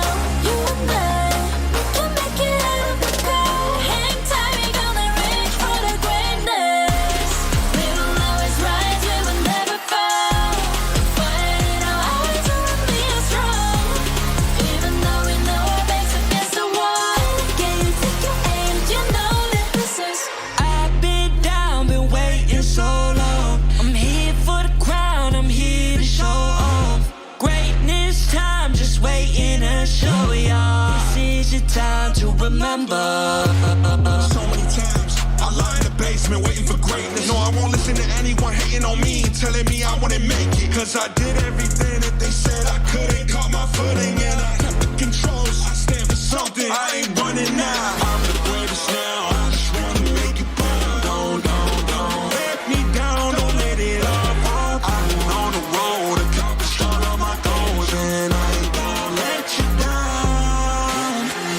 Touch the sky, you're made of silver and gold. Touch the sky, you're the greatest future now. You and I, we can make it out of the cold. Hang tight, we gonna reach for the greatness. We will always rise, we will never fall. We fight it our eyes and we are strong. Even though we know our backs against the wall. And again, pick your aim, you know that this is. Coming for the game, cause we ready for the victory.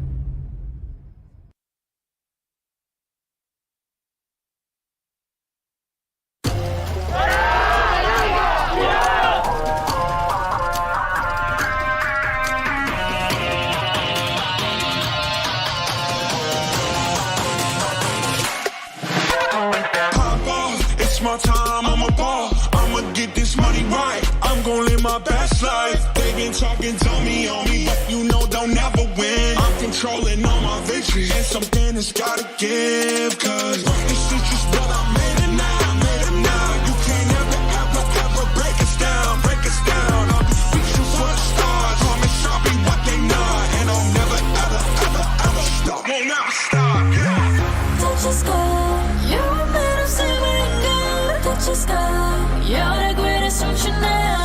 You and I, we can make it out of the cold. Hang tight, we gonna reach for the greatness. We will always rise, we will never fall. We fight it our eyes and we are strong. Even though we know our backs against the wall. Can you take your aim? You know that this is. I've been down, been waiting so long. I'm here for the crown, I'm here to show off. Greatness time, just waiting to show y'all. This is your time to remember. So many times I lie in the basement waiting for greatness. No, I won't listen to anyone hating on me, telling me I wouldn't make it. Cause I did everything that they said I couldn't. Caught my footing and I kept the controls. I stand for something, I ain't running now. I'm the greatest now, I just wanna make it burn. Don't let me down, don't let it all fall. I've been on the road, accomplished all of my goals, and I ain't gonna let you down. Touch the sky, you're made of silver and gold. Touch the sky, you're the greatest future now. You and I, we can make it out of the cold. Hang tight, we gonna reach for the greatness. We will always rise, we will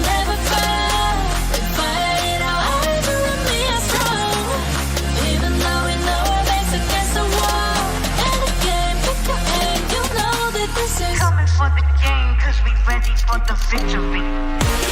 Hands off, I ain't giving up.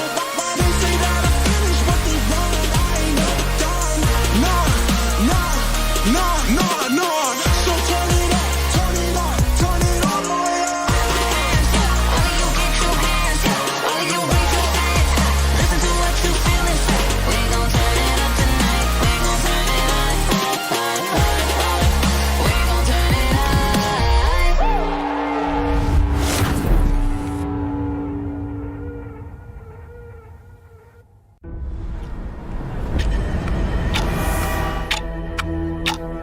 We are getting closer to the ultimate battle in Jakarta. It's an amazing, beautiful tournament. I can't wait to get to the game. Where all eyes are on one stage only. All for that ultimate prize, to be M4 World Champions.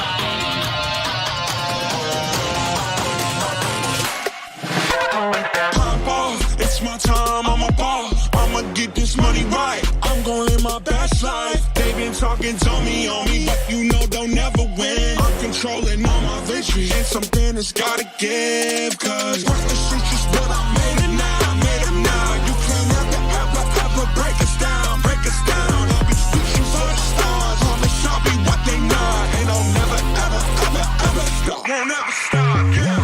Touch your sky, you're made of silver and gold. Touch your sky, you're the greatest, don't you know?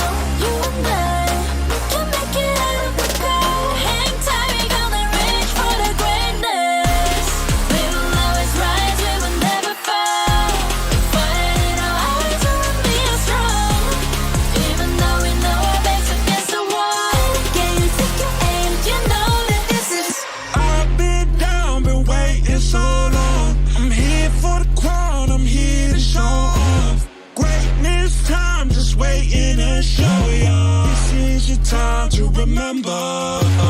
So many times, I lie in the basement waiting for greatness. No, I won't listen to anyone hating on me, telling me I wouldn't make it. Cause I did everything that they said I couldn't. Caught my footing and I kept the controls. I stand for something, I ain't running now. I'm the greatest now, I just wanna make it proud. Don't let me down, don't let it all fall. I've been on the road, accomplished all of my goals, and I ain't gon' let you down. Touch your sky, you're made of silver and gold. Touch your sky, you're the greatest, don't you know? You and I, we can make it out of the cold. Hang tight, we gonna reach for the greatness. We will always rise, we will never fall. We fight it our eyes, we will be strong. Even though we know our backs against the wall. And again, pick your aim, you know that this is. Coming for the game, cause we ready for the victory. Hands off, I ain't giving up. They say that I finished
It's my time, I'm a ball. I'ma get this money right. I'm gon' live my best life. They been talking dummy on me, but you know they'll never win. I'm controlling all my victories, and something has gotta give. Cause this is just what I made it now, made it now. You can't ever, ever, ever break us down, break us down. I'll be reaching for the stars, promise I'll be what they not. And I'll never, ever, ever, ever stop. Won't never stop, yeah. Touch the sky, you're made of silver and gold. Touch the sky, you're the greatest, don't you know? You and I, we can make it out of the cold. Hang tight, we gonna reach for the greatness. We will always rise, we will never fall. Fight in our eyes, we will be strong. Even though we know our backs against the wall. Can you take your aim? You know that this is. I've been down, been waiting so long. I'm here for the crown, I'm here to show off. Greatness time, just waiting to show y'all. This is your time to remember. So many times I lie in the basement waiting for greatness. No, I won't listen to anyone hating on me, telling me I wouldn't make it. Cause I did everything that they said I couldn't. Caught my footing and I kept the controls. I stand for something, I ain't running now. I'm the greatest now, I just wanna make it burn. Don't let me down, don't let it up. I've been on the road, accomplished all of my goals, and I ain't gonna let you down. Touch the sky, you're made of silver and gold. Touch the sky, you're the greatest, don't you know? You and I, we can make it out of the cold. Hang tight, we gonna reach for the greatness. We will always rise, we will never fall. We fight in our eyes, we will be strong. Even though we know our backs against the wall. And again, pick your aim, you know that this is. Coming for the game, cause we ready for the victory.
who will be accompanying RRQ Akira in the upper brackets of Group D.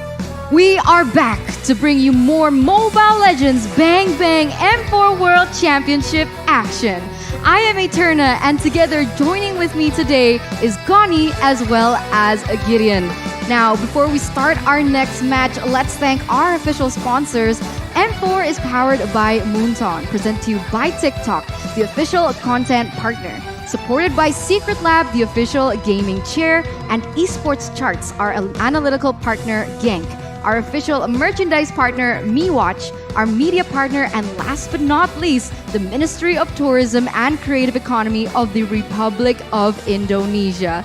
Without your continuous support, the M4 World Championship will not be possible and would not be as great as it is today. Now, Goni, Gideon, starting with Goni, how are we feeling about this next upcoming match?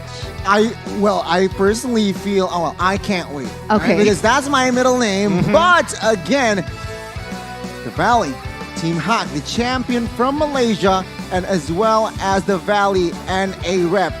It's going to be very interesting, Gideon, to see the clash of styles that these team will bring. Look, I'm known as the person who likes to sit on the fence a lot, the one who likes to look at both sides. But today of all days is going to be really important because one of these teams are going to be going into the upper brackets. And we're not sure which one it is going to be. So hopefully you guys stick around. Let's have a look at today's schedule to keep you up to date in case you didn't catch up to what is happening here at M4.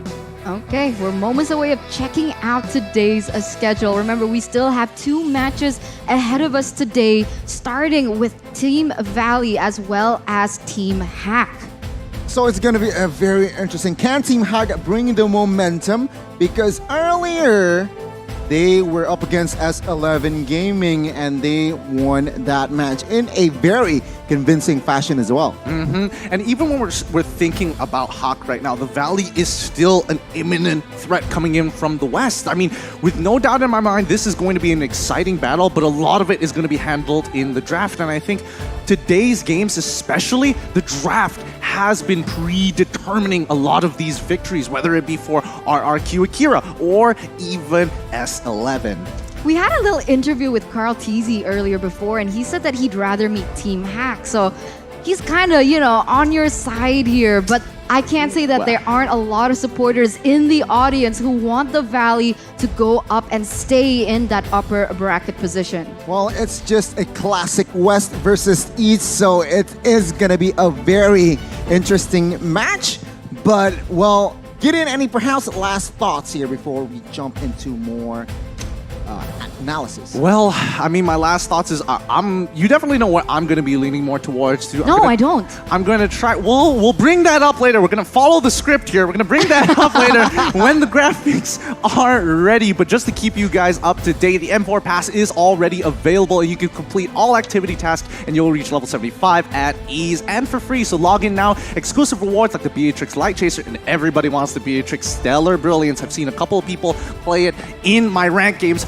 Crazy, and the M4 Beatrix figurine are all awaiting you. So use the hashtag MLBBM4 and hashtag Mobile Legends Bang Bang, hashtag Dare to be great, so that we know who's going to be, getting the figurine at the very least. Okay, that's something that we can guess to see who is going to be able to get that figurine, because I myself want to do that. But Goni, have you been using your guest coins in game? Well, I have been using it. I don't know if it's accurate or not because a lot of crazy matches occurred, but M4 Guest is now live. So join the guest from December 26th till the 15th of January to get up to 10,000 pass EXP, which would be enough to upgrade the pass by 10 levels. Don't miss it out, and don't forget the hashtags Mobile Legends Bang Bang, MLBB M4, and Dare to be great.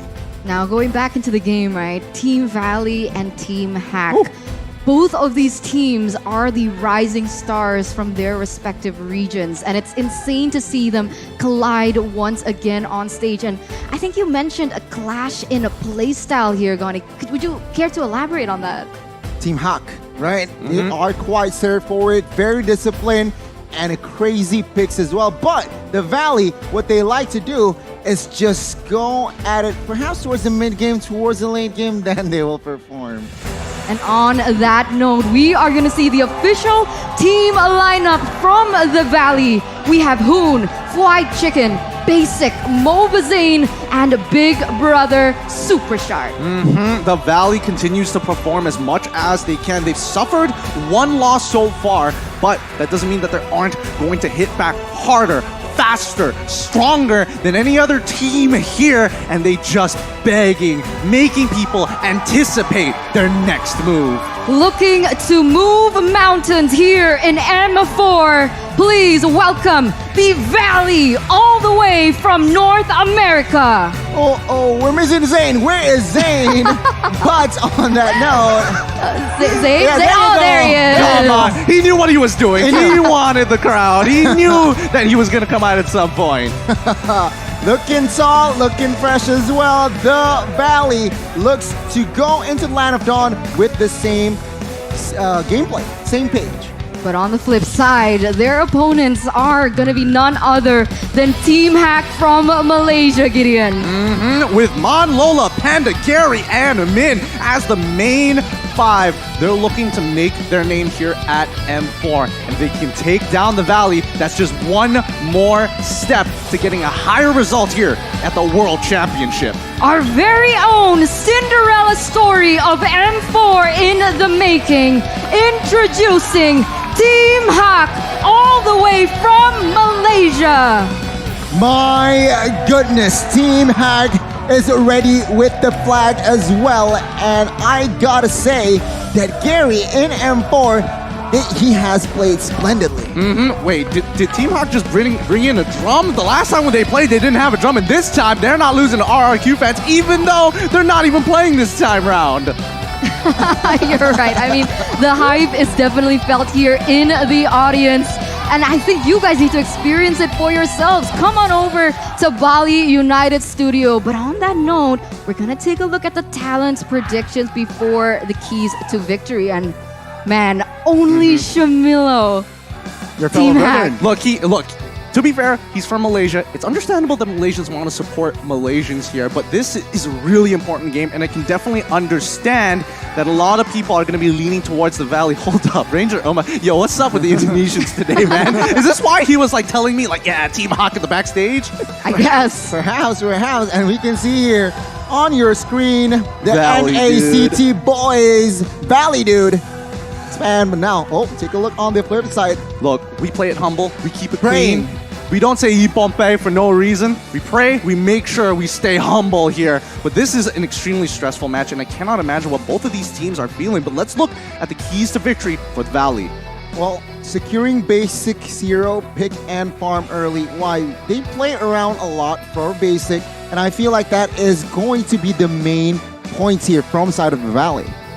I had to say that they're gonna play around Mobazane as well, because usually when we see Super Shark, there's a reason why he's called Big Brother Shark, right? Because he's always there to protect his fellow teammates. And I'm wondering if that Matilda pick is gonna come out. And if so, Team Hack definitely has that opportunity to ban that away from him. Yeah, but this is interesting, right? When we're looking at specifically roamers, right? It's Super Shark up against Min and Man here, because they have this natural connection to each other, and a lot of it comes down to whether or not Lolita is going to be obtained by Super Shark. The last time we saw Lolita denied from him, he ended up picking up Matilda, which in and of itself really depends on how the team can coordinate. Well, I guess patience is a virtue, and I guess Team Hack should play patiently against a team like the Valley. And again, prioritizing wave clear to control the map, and as well as creating space. Now, Min and Man, what do you think about him? Those two get in. You're from Malaysia. They naturally work well with each other. However, there are times, and remember, keep in mind, this is a best of one. A lot of cheese strategies and a lot of, off-lane picks are going to start coming up more often during this time. And I think with Min and Man, they definitely like to spice things up. The last time we saw Eudora, which doesn't happen too often, but let's see the audience predictions, and that's what I want to see, Malaysian support. But the split overall for both of the regions, still very, very, very 50-50 here. Very balanced indeed between the Malaysian team and as well as the NA rep here. But my goodness, what a... Well, I want to hear live comments. You guys at home, who are you rooting for? Yeah, are you Team Valley or are you Team Hack here? As it is going to give us a clue to whoever wins this, who's going to accompany RRQ Akira in the upper brackets, right? This is the match to solidify who is going to be up there. And remember, although nobody's going to get eliminated here in the group stage, it is still important, as well as it's also important to see who's 1, 2, 3, 4, but I can't even hear myself talk.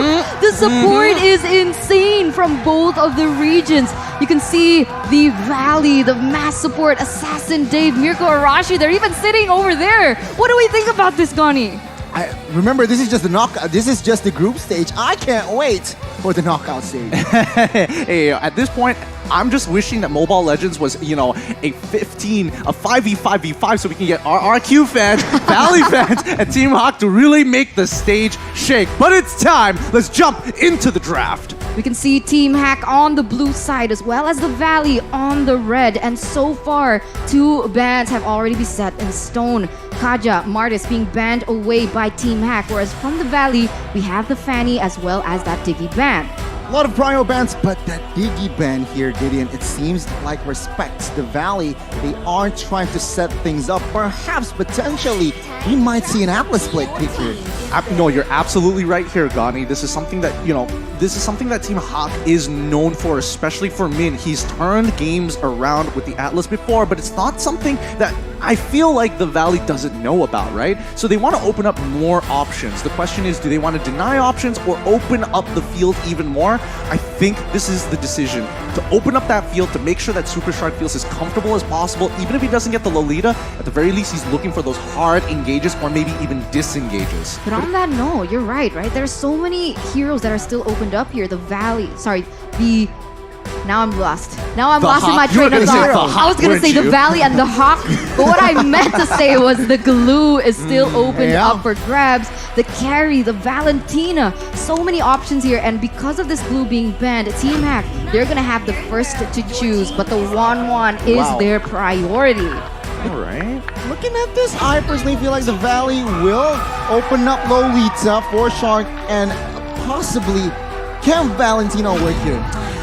The Eve! We forgot about the Eve. Look, I was going to say, would the Valentina work here? I was like, we don't really see too much of it just yet, and you don't really want to draft around it. It's something that Malaysians are very comfortable with, and especially with the Valley, I think they're going to stick to their own game plan regardless, right? But now, looking at 2 really powerful ults here, the Eve and as well as the Lolita. We saw previously in Echo's matchup, when you have something like Valentina, you don't necessarily have to take, the Yuzong ult to get access to multiple abilities.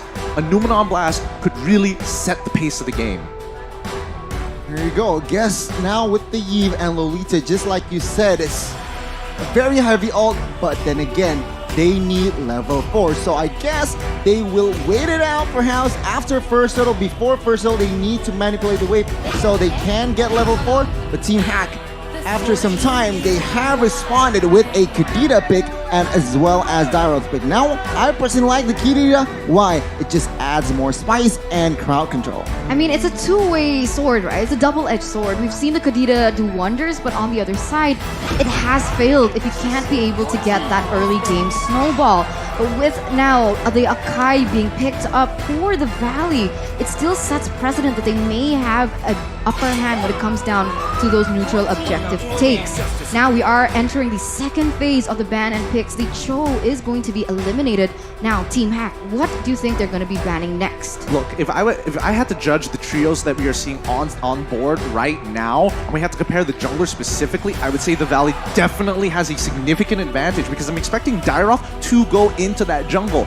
Yes, it is flexible, it can go into the EXP lane, and that's something that Team Hawk really needs to think about because Boba Zane has been performing relatively well. We haven't seen enough of him yet to boost up his stats, but expect his average KDA to change. I personally agree with you. I mean, Akai itself is just a good hero, prominent hero to securing that neutral objective, and in the hands of Zane, it's just so efficient yet so effective. And now Hawk, they are looking to limit the option for the marksmen. I expect them to ban out the carry last, but the Valley, their game plan is also straightforward. They want to limit crowd control because remember that Kadita is already there, so they do not want to add more. With Chicho, with the Franco, they banned it out, and yeah, as expected, carry banned out. You're right. I didn't realize that the carry was survived up until this second phase. I would have thought that someone would have taken it in that first phase, and I'm excited to see what that next pick was from the side of the Valley to see exactly how they're starting to round things up. But it is a Grok, and this Grok is also flex potential. Yeah, I think Grok is really, really smart of the Valley to deny Team Hawk, because I was thinking, okay, there's only a couple of things that really work out specifically for Hawk to counter this particular composition, and Grok came up to mind, even Cho, but that's arguable, and I really love the simplicity of that Grok. So well done to the Valley. They're looking really good right now. Whoa, the change of pace! Both teams, they're sticking to what they know best, right? With the Hilda being picked up, denying that as well away from the Valley. This is interesting, right? So who is going to be able to pressure that lane in that jungle, realizing that the Valley still has one more pick up, and it should be the gold lane. It sounds like the Iritel. So they're trying to counter the Wanwan in that lane, and they also have the Lolita to counter the Wanwan as well. Very clear that the side of the Valley, they want to go front to back, right? I mean, that Grok, it doesn't have to build tank. Remember, we saw a lot of high-end drives Grok, so with Lolita and as well as Akai, who will definitely build tank, my guess is that Grok will build high damage. I don't know. This game is stressing me out, man. I feel my voice just lock up in my throat. Both teams are phenomenal at what they do. They are champions for a reason, but only one of them gets to go to the upper bracket. We'll see who it is going to be. Ladies and gentlemen, are you Team The Valley or are you Team Hack? Put your predictions in the comments section as we are moments away of getting into the land of Dawn. Bagani, predictions before we get in. Personally, looking at the composition, I'm gonna go with the Valley. Okay, we'll wait for Gideon later, but ladies and gentlemen, let's go straight into the land of Dawn to see who will claim the next upper bracket seat. Let's jump right on into it. As we saw, as we were jumping into the land of Dawn, Grok is already slowing down and actually helping Moba Zane with a quick leash of his own.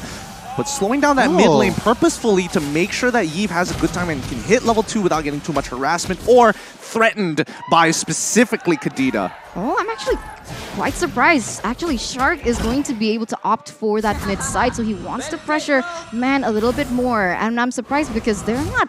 Wait, is there a lane swap? Oh, yeah. I'm feeling like Malaysia's going to be known for lane swaps. Like, this is becoming our staple strategy at this point.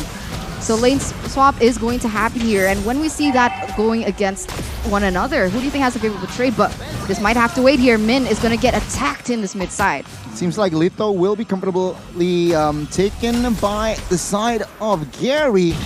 But I do want to point out that Union Blast can be cancelled out and in reach with Kadita, right? Yep. Later and I think, on. well, that's only later on. For now, it's all about the laning phase, right? Min should survive here. Okay, he is alive. Now, the laning phase, I definitely thought that Lola was going to play a big part in trying to take out this Grok overall, but Fried Chicken can definitely play a little bit more passive and focus on clearing those waves. So I think Team Hawk switching up these lanes actually is very beneficial because Dairoth naturally has a way to get on top of the Irithel regardless if she is using Queen's Calling and trying to get on out of there. You can kind of see that happening. I mean, look at the way that they're positioning there in that bottom side. Iritel forced to really stick with the turret, love the turret a little bit more because Dairoth is just a huge nuance in that early game because of that base damage that he has. Yeah, that's not all. This upcoming turtle is going to be quite the battle. I'm not sure if Team Hawk is going to look to contest it or whether or not they look to punish bottom side. Let's see though, Moba Zane, Min, every member from the side of the Valley except for the goal leader is in the vicinity. Min trying to pressure Man, finds the Petrify and finds the first blood. Pride will go down. Gary will not be able to steal that one. Zane finds Min, pulls him back towards the backside, but not enough damage to take him down just yet. Really? Yeah. It just really nicely played overall. I mean, Team Hawk understanding, and especially Gary understanding that he just has to try and contest it. Wait, Min, is he dead here? Yeah, no sprints. I guess he will not be able to escape as Zane will collect the kill, but bot side. Woo. Okay, so he dies on purpose to try and delay it. We already see that Basic is taking a bad trade, forced to push back, and therefore they're sending Hoon as well as Super Strike to actually compensate for the wave pushing down bot. Therefore, I'm guessing Team Hawk is most likely going to just focus on that farm, look to get the Lethal Wander, and then start pressing their advantages down on top side. But they notice there's no farm there. They can't do anything. The Valley is not one step ahead. Well, taking a look at the emblems here, again, it's just standard. And the way I see things, even though that the turtle went towards the hands of the Valley, not much of a advantage that they got. Look, it's a slow start, but it's going to snowball out of control. We've seen this many times with many different teams. It's going to go back and forth. It really comes down to a decisive fight. And I don't think the Valley is going to take it this early on until they get those first items. So right now, Min is being a huge nuisance to Mobazine there. I don't know how effective he is right now because he's not far behind Gary, but in the bottom side. The dire potential jumps in. 1, 2, 3. Bye-bye, Basic. Gary will pick up the kill, and on top of that, he will get extra goal, but now the re-engage from the Valley. They should not commit to this. I'll take a look at this 3v1 Super Shark. Will it go down next? The Valley, they really need to be careful on this one. Yeah, they cannot disrespect the Dairoth, and especially with the armor shred, it makes it so easy for someone like Ling to quickly cut down someone as tanky as Super Shark, who naturally has the base health as well as armor to protect himself. Top side, everything. White Chicken, 1 HP. He gets taken down, but now Turtle Fight Gary gets low. He will be forced out of that vicinity. Let's see, can he make the steal? Zane, Shark is already on that turtle. 2,000, but he will not make it, as Zane will find the second turtle.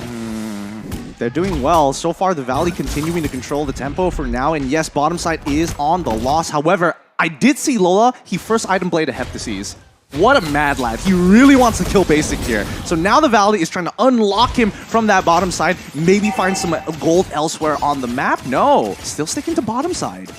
Seems like Panda is farming relatively well. Lola sends a danger Shark with the stun. Hoon as well. Here combination comes in. Real revelation, but take a look at the damage. Shark, low HP. He will not fall, and it will be Lola. 3-on-1 is a little bit just too much, and Lola suffers a death outside. But remember here, Team Hack does have an advantage in those side lanes, so they are going to have a little bit more map pressure than the Valley for the moment. And you can already see the health in that tower in the top side, where Team Hack, they're looking to get another one. But look at the delay coming in from White Chicken. He's trying to do his best to delay it. Unfortunately, it isn't going to be enough. Another objective falls into the side of Team Hawk. And honestly, the Valley, at this point, the laning phase is done and dusted. The question is, where do you find the goal effectively and safely? Oh no. Take a look at the setup here. Min falls, and now Gary, Tempest of Blade just to escape. But take a look at the Hurricane Dance. Finds the Ling, and there you go. Bang, bang, bang. The Valley responds in minute number 6. A 2-for-0 trade in favor of the Valley, and who in their right mind would be able to pin the Ling there? It was beautiful, but look at this. Super Shark. Crossbow of Tang finds Super Shark, and now the Valley, they slow down the tempo. They need to be careful here. They won the trade. Team Hack is just finding compensation. Yeah, with Turtle coming up in about 5 more seconds. Right now, the difference maker is going to be Lola. Min has been struggling to get his harassments down, especially with the Valley playing very defensively. Hoon even opting to go for Brute Force Breastplate as his very first item after the boots, of course, but he needs to live and needs to start scaling. Here's Zane. Oh, take a look at the damage from the Dairoth, man. Heavy spin as a defense. Gary will confirm the last turtle in the Land of Dawn. And Gideon, things are looking good for the Malaysians here. I'm not counting out the Valley just yet. Even though the tier 2s are going to start to fall, the lead doesn't seem to be too far away. It's only 1.77 minutes into the game. It's not that much. The next turtle comes, and now the fight begins. Almost. Noon Blast not landing though. Ultimate resource, there's information. Hawk might go for the mid side, but Lola almost solo killing Zane there with the help of the conceal just to escape. Now mid side real manipulation just to fast clear. White Chicken misses the wild charge, and there you go, Team Hack with the disengage. Yeah, it seems like Gary was able to get that blue buff away from Zane though, so it is a little advantage for themselves. They were leading 1,000, now already with a 2,000 gold lead as they continue to press, continue to set their own tempo, denying anything away from Team Valley. And once again, Gary being the ever-aggressive jungler. You can see here already 5 members from the Valley is in the mid side, failed to defend the tier 1, and Lola, he is very intelligent, taking down the tier 2, well almost TV is just in time to defend that one. Oh, top side. Link Gary finds the red buff, and White Chicken cannot be able to find the kill. Oh boy, this is well, at least for Team Hawk, they understand their composition has a lot of mobility, so the split push is going well, but we see this problem time and time again. At the end of the day, if this match goes up to 20 minutes, the Valley will eventually start to scale so much harder in comparison to Team Hawk. So right now, Team Hawk is on a timer, and they have to conclude this game as fast as possible. Right now, we can see that Fried Chicken trying to clear that upper side, but in that 1v1 against Gary, he nearly took him down, so that's how much damage you can expect from a Grok with that particular emblem as well. And it's interesting, right? Because when we see the Ling, we can either see the jungle emblem or this assassin emblem, the killing spree, and the way that Gary has been using it, it really exemplifies how he wants to play in this game. But oh my god, Min still able to escape though. A lot of resources were put out and he still survived. But take a look, Lola already jumps in towards Zane just to zone in out. 10,000 in the HP Lord. Zane with the conceal will not be able on time, but Nunum last catches too, and now the fight begins. One by one, bodies falling, basics down, and now Team Hawk, they want war. They want Hoon here, who is covered by Shark, but crossbow of Tang by Panda. One by one, bye. Panda finds the double. Oh my goodness, I was stressing out there. I don't know about you, Eternal, but when you see a situation like that, you got what you want. You had your objective. You didn't have to fight, and yet they did. They did, and they got the way a better advantage as well. So props to Team Hack for that calculation. As you can see, the Lord is already marching down in that top side. We have 3 members, 4, 5 now up in the air, going to try and defend this. But I gotta say, the Valley, they have really good high ground aside from Panda, obviously from Team Hack. Yeah, right now, Who needs to be very, very picky about when he uses that ult, right? His ult is the difference maker here, but here we go. Inhibitor in trouble. Face turret with the defense. Real information pop. Heavy spin connecting on towards 2. No fall-off damage just yet. Basic. He wants to jump in. He needs to be careful as all of the minions is entering the base. But TV, well done. They managed to defend all 3 base turrets. Beautiful defense. Beautiful defense. Mobazane looking to push as many people away as possible. Fried Chicken even dropping down the Guardian's Baron to ensure no engages are going to happen. And Hoon quickly dropping the real world manipulation to help clear that wave and pose as a threat. Oh, man. Quarter HP immediately gets out of there as TV still trying to find the right engage as Team Hack established a 5,000 gold lead. Equipment's what's going on there. Looking at the items so far, Fried Chicken looks like he's going to be building a Blade of Despair really, really soon, but you can tell who has the advantage. And now, are they going to find it? Is the Valley actually going to get the catch? No, they back off. And that's a good choice because right now Ling is in prime position with 3 items already under his belt. Man, Basic is going to have a really rough time without some support. Man. And they spawn man here. Oh, second wall charge jumps in and the follow-up damage is just perfect. He falls as the Valley finds some slight compensation. Oh, take a look at 1-1 Panda. Trying to find the crossbow of Tang. Not yet, though. Playing this rather patiently as they realize that 30 seconds, the next Lord will spawn. This is going to be really important for them. Team Hawk, 6.3k so far, but if TV is able to hold on, they have a chance to make the ultimate comeback here. But Team Hawk, this is on a knife's edge, man. I don't know. This could really go both ways. I think that Here's my theory, right? I think if the Valley, and especially for Super Shark, when he does have his flicker, he's looking to hit 1 or 2 people. He's looking specifically for Lola or maybe even Panda. Panda is a little harder because he can get immune to CC for a little bit, or at the very least cleanse it. But with the help of Hoon, and I'm pretty sure he's very close to getting his next item. As soon as he gets that Ice Queen's wand, things are going to start changing. Thing is, the Valley need to be very careful. With the way that they're rotating as 5, and that gives opportunity for Gary to try and pull another Echo. But look at this, Min is gonna get caught out here. They need to be careful here as the Lord will not be committed. But now heavy split as a defense. Is this the right move? Zane gets taken down as the crossbow of Tang is just too huge. Finding the double, can he get the triple? But oh my goodness, 4 bodies from the Valley is in the Land of Dawn. Fried Chicken, the only one left to defend this base as Team Hack. They're looking to push that top and that mid side. Will it be enough here, Gani? We'll see. We'll see. Base turret top side will fall here. Fried Chicken, the sole man, while charged as a Hail Mary. And there you go.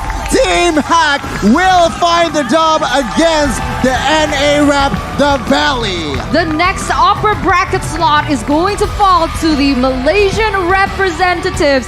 Congratulations, Team Hack. And wow, what a game by them. Beautifully executed. Very well done. Very aggressive from that early game. And it was so difficult for the Valley to get any opening on the board. Upper bracket secured. Even the owner, he's like, nah, don't worry. This is only one step before we take our leaps of faith here at M4. But what a game. Very clean, very tactical, very much on the macro and split pushing of this map. As an Akai, right, you really want to have that snowball early game to have a foundation. But unfortunately for the Valley, once that Akai in the behind position, it's just so hard to find and turn the game around because you're an Akai, you're a tank. Well, there were a couple of things, right? I definitely think that so far, Team Hawk was able to condition the Valley to play a lot more defensively. You notice with a lot of their builds, right?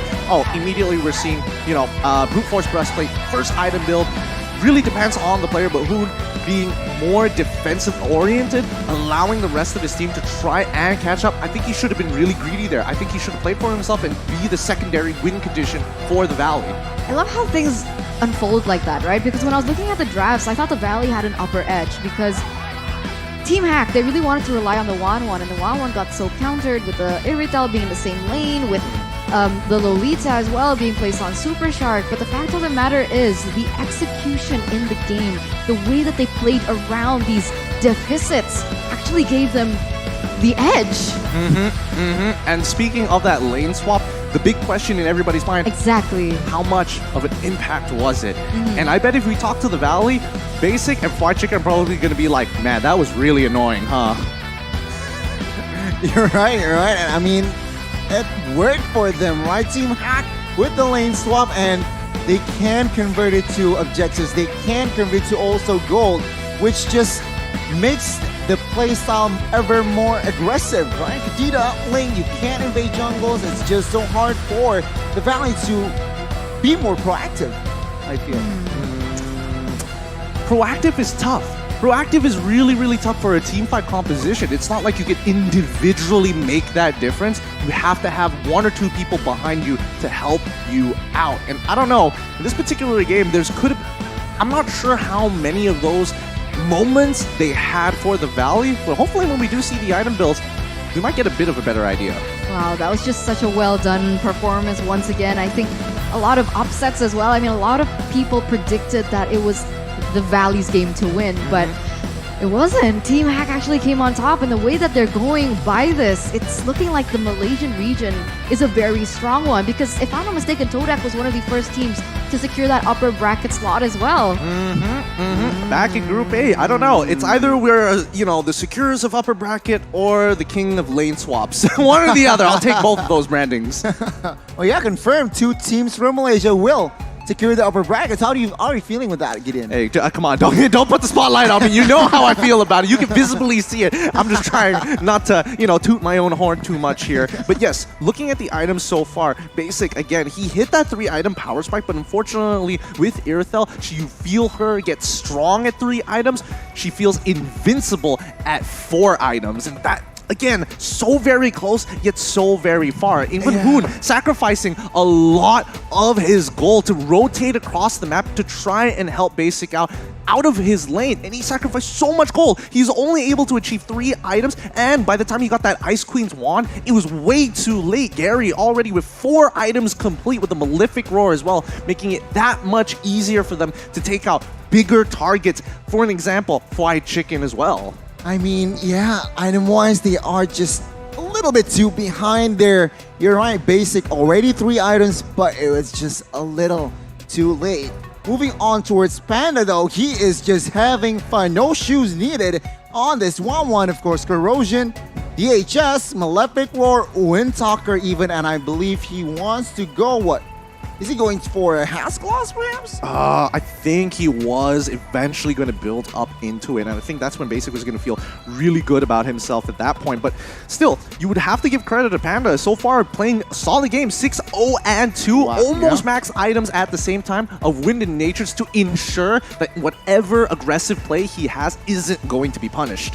Again, Panda just knows when to pop off. Remember, it was quiet up in the gold lane for the early minutes. It's just 0-0-0 from both sides. But after collecting that Corrosion and DHS, he is just active, trying to look for pick-offs on that crossbow of Tang as well. And shout out to Gary, man. He is just crazily good on this lane. Well, let's not forget about Lola. And I think he played a very interesting role that not a lot of EXP laners do in this meta as of right now, right? Yes, he did lane swap. Yes, he was able to kind of dominate the lane and get his lane advantage pressed against the Valley. But what happens afterwards? The lane swap, the way that he starts pushing in towards the river, the fact that his armor shred plays a huge important part for Gary without any items to feel relevant. You're right. So let's just move on towards the stats here. Rich Guy, the carry, Sandbag, every category will fall to the hands of Team Hack. Wow. Damage dealt is actually in the Valley's favor. They actually out-damaged Team Hawk throughout this game, and yet it was still that close, 12-8.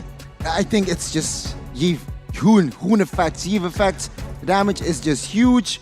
But yeah, you're right. I mean, it happens to be the Valley who has more damage dealt. Yeah, and that's why I'm really frustrated when I look at this draft from the Valley. It's so good, it's so smart, it's super standard, and everyone expects it to be effective in the later stages of the game. It's just that Hoon has to keep on losing farm to compensate everybody else across the map because of one lane swap. That's how frustrating it is. His total gold was only, what, 200 to 400 off of Super Sharks? And that's not something you want to see as a mid laner. You're right, but I can't wait to see who will get the MVP. My vote is on towards Panda. Yeah. Team Hack, Panda on that 11602. How do you feel? Honestly, I'm feeling really, really good. Panda got to show off a little bit this time round. He had a very simple lane up against Fried Chicken, who really can't close the distance until level 4. So a dominant laning phase. Mid-game comes around, his team is doing most of the work while he continues to dominate. And then when he has his items, you saw how aggressive he is.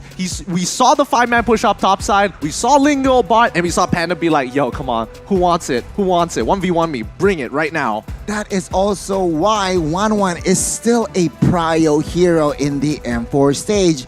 Not a lot of 1-1s we see, because it's always manned out, but once you get to see it, it's like this.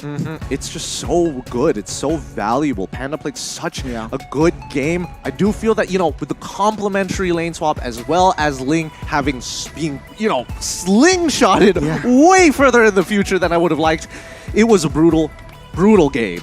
Well, I can't wait to also see the highlights here get in. What in particular did Panda did and the rest of Team Hack did to claim the dub against the NA rep. So yeah, my God, I'm still you're in shock. It feels like you're in septic shock right now. It feels like you weren't expecting this, were you? Well, because Brazil, I expected somebody from the West to enter the upper bracket low key. But then Team Hack showed a very, very strong performance. Honestly, this just shows that the format of M4 during the group stages, you can never count a team out here. Even S11 being able to turn things around again against RRQ Akira. If this was a best of 3, it'd be a very different story. But these bests of 1, we're really getting like an appetizer for the upcoming knockout stage. Woo! So on that note, ladies and gentlemen, let's see the highlights. Team Hack versus the Valley. What did we miss? What is going to be featured in this highlight? I'm curious to see how many moments that we didn't catch on camera itself. Maybe in the highlights we get to see a little bit more of some of the micro mechanics that really made the difference here, because there were moments where I wasn't 100% sure whether Kadita actually landed the stun, or maybe it was, Fly Chicken going in for that wild charge and the knockup where, when your animation is just standing still, you're going to assume that he was CC. So let's jump into these highlights and really start breaking it down. Because number one, you have to give it to Mobazane. He's really good at those retributions, and Team Hawk had to adjust to make sure they could zone him out rather than letting him in. Yeah, I mean, even so, right? Team Hack, they do not just stand idly by. Even though they lost on the neutral objective, they managed to find more compensation, effective team fights. Take a look at this. This was the moment where that heavy spin just lands perfectly, but this is where Panda started to pop off. Yeah, I mean, after that, after this Lord, it's just all for Team Hawk.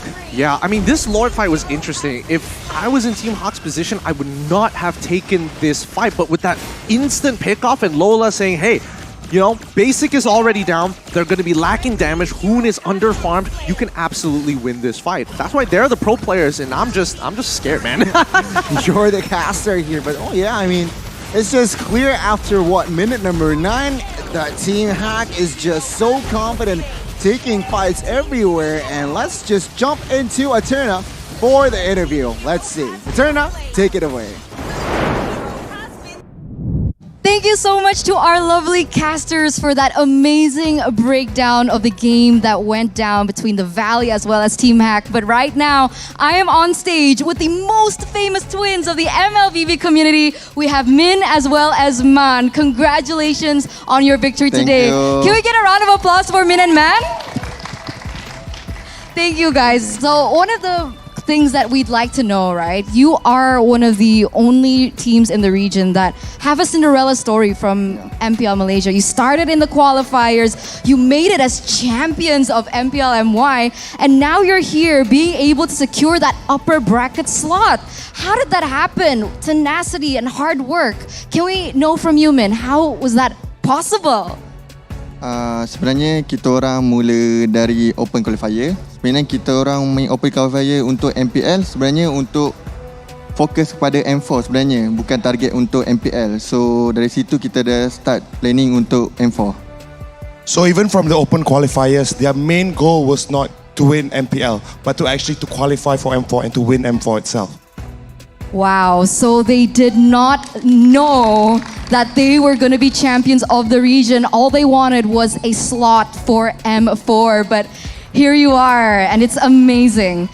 Previously, I had an interview with Carl TZ from Echo, and he said that he wanted to meet you guys in that upper bracket slot. And it turns out, later on, that's who you're going to be meeting. So do you have a message for Echo or even Carl TZ in particular, man? Sebenarnya kami tak kisah kalau nak lawan siapa-siapa pun. So kami lawan je. Kepada tim Eko, good luck and have fun. It doesn't matter who they meet in the next round. To them, it's they just want to play. So the message they have for Echo is good luck, have fun. Oh, as humble as ever. That's why we love the twins. Now, the next question that I wanted to ask, and I think a lot of casters were wondering as well, as because you were situated in a group that were all full of the West, right? Did you feel weird about it? Was there something that was different to the regions in the East? Any new strategies or heroes or gameplay that you guys noticed? Sebenarnya kita macam rasa happy lah sebab dapat lawan region luar pada Asia. So mungkin lebih pada excited lah sebenarnya. Firstly, they were more excited than anything playing with those from the West. And also, right now, they didn't see any differences coming into the games as well. All right, no differences. They were just excited. So such positive feedback coming in from these beautiful twins.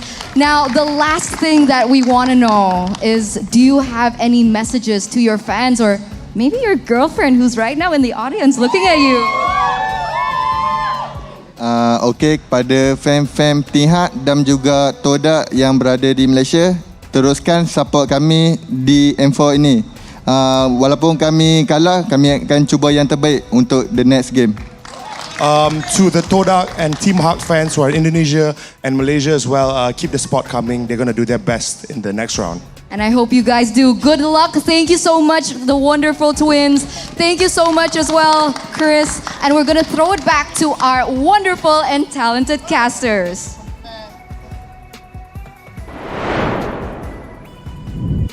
Thank you so much, Eterna and the twins, Min and Man.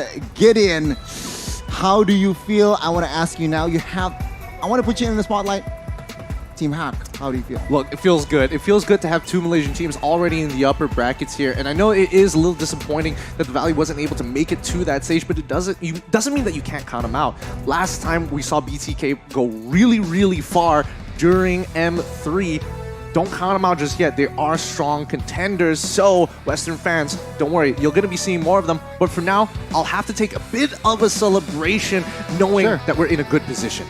Man, what, 6 matches or 5 matches already done today. The closing of the group stage will unfold as this is going to be the closing match for the group stage. RRQ, RSG. Who do you got? We'll see. Well, it's gonna be an exciting one here. Once again, only one of these teams is gonna be making up into the upper brackets, and I don't know so far. I mean, it's home soil. We're expecting RRQ to do well, but even RSG, you can't really count them out. I know I have too many experiences where they have succeeded through lower expectations. I can't wait. You guys at home can't wait, but we have to take a short break, so grab your snacks. Meanwhile, of course, waiting for that last match to see. It's been Gani and as well as Gideon on behalf of Eterna. We're going to take a short break. See ya.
As a local craft, there is no shortcut to being authentic. This one can only be achieved by patience and respect for nature, while the other one breathed new life to a tradition. And this one has to blend flawlessly. For every question we asked what good it might bring, at the same time, they worked tirelessly, reaching for perfection, patiently.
best life. They been talking to me on me, but you know they'll never win. I'm controlling all my victories, and something has gotta give. Cause this is just what I made it now, You can't ever break us down, I'll be reaching for the stars, promise I'll be what they not, and I'll never ever stop. Won't never stop, yeah. Touch the sky, you're made of silver and gold. Touch the sky, you're the greatest, don't you know?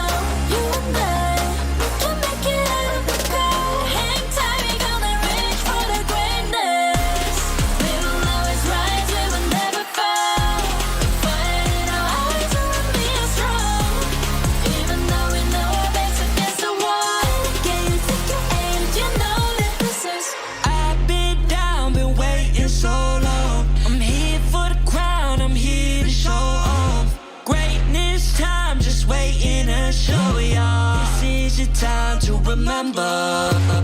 So many times I lie in the basement waiting for greatness. No, I won't listen to anyone hating on me, telling me I wouldn't make it. Cause I did everything that they said I couldn't. Caught my footing and I kept the controls. I stand for something, I ain't running now. I'm the greatest now, I just wanna make it burn. Don't let me down, don't let it up. I've been on the road, accomplished all of my goals, and I ain't gonna let you down. Touch the sky, you're made of silver and gold. Touch the sky, you're the greatest, don't you know? You and I, we can make it out of the cold. Hang tight, we gonna reach for the greatness. We will always rise, we will never fall. We fire in our eyes, and we are strong. Even though we know our backs against the wall. And again, pick your aim, you know that this is. Coming for the game, cause we ready for the victory.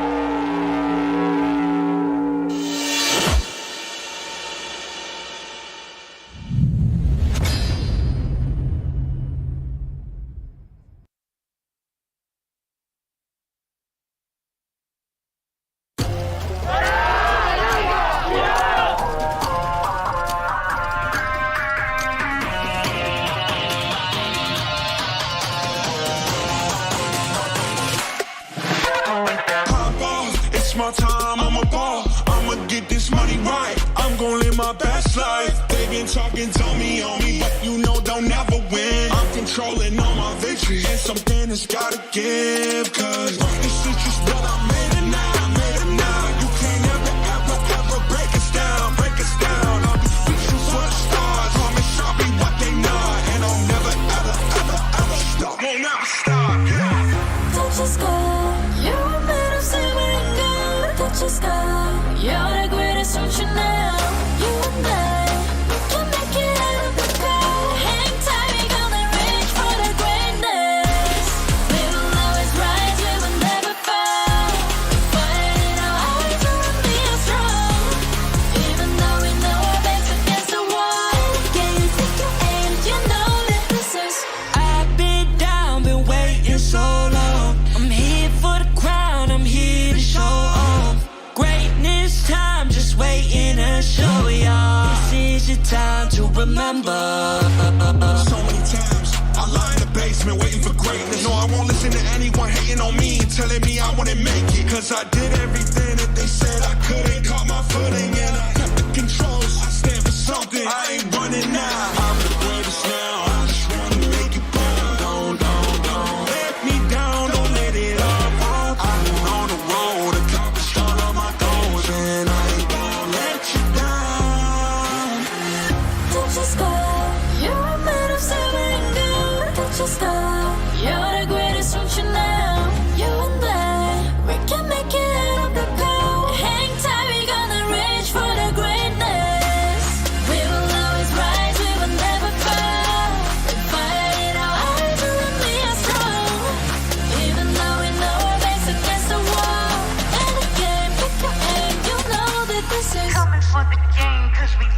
for the victory. Hands off, I ain't giving up. They say that I finished what they want. I ain't never done. No. So turn it up, turn it up, turn it all the way up. Hands up, all of you get your hands up, all of you raise your hands up. Listen to what you feel and say. We gon' turn it up tonight. We gon' turn it up. We gon' turn it up.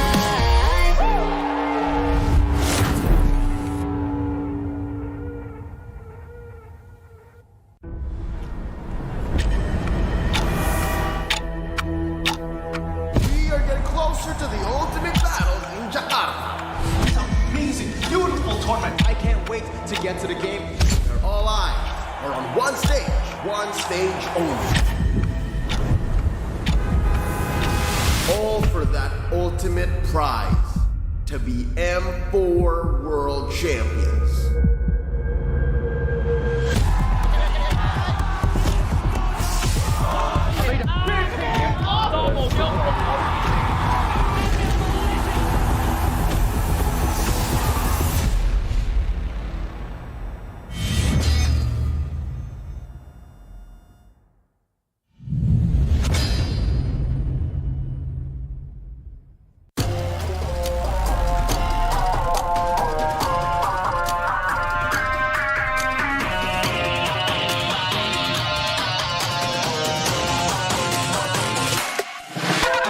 Pop off, it's my time, I'm a ball. I'ma get this money right. I'm gon' live my best life. They been talking, told me on me, but you know they'll never win. I'm controlling all my victories, and something has gotta give. Cause work the streets is what I made it now, made it now. You can't ever break us down, break us down. I'll be reaching for the stars, promise I'll be what they not. And I'll never stop, won't ever stop, yeah. Touch your sky, you're made of silver and gold. Touch your sky, you're the greatest function now.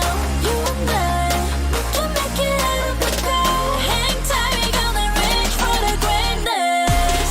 We will always rise, we will never fall. We fight it our eyes, and we are strong. Even though we know our backs against the wall. Can you take your aim? You know that this is. I've been down, been waiting so long. I'm here for the crown, I'm here to show off. Greatness time, just waiting to show y'all. This is your time to remember. So many times I lie in the basement waiting for greatness. No, I won't listen to anyone hating on me, telling me I wouldn't make it. Cause I did everything that they said I couldn't. Caught my footing and I kept the controls. I stand for something, I ain't running now. I'm the greatest now, I just wanna make it proud. Don't let me down, don't let it all fall. I've been on the road, accomplished all of my goals, and I ain't gon' let you down. Touch your sky, you're made of silver and gold. Touch your sky, you're the greatest function now. You and I, we can make it out of the cold. Hang tight, we gonna reach for the greatness. We will always rise, we will never fall. We fight it our eyes, and we are strong. Even though we know our backs against the wall. And again, pick your aim, you know that this is. Coming for the game, cause we ready for the victory. Hands off, I ain't giving up. They say that I finished what they want. I ain't never done. No. So turn it up, turn it up, turn it all the way up. Hands up, all of you get your hands up, all of you raise your hands up. Listen to what you feel and say. We gon' turn it up tonight. We gon' turn it up. We gon' turn it up.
be right. I'm gon' live my best life. They been talking, tell me on me, but you know they'll never win. I'm controlling all my victories, and something has gotta give. Cause this is just what I made it now, made it now. You can't ever, ever, ever break us down, break us down. I'll be reaching for the stars, promise I'll be what they not, and I'll never, ever, ever, ever stop, won't never stop. Yeah. Touch the sky, you're made of silver and gold. Touch the sky, you're the greatest, don't you know?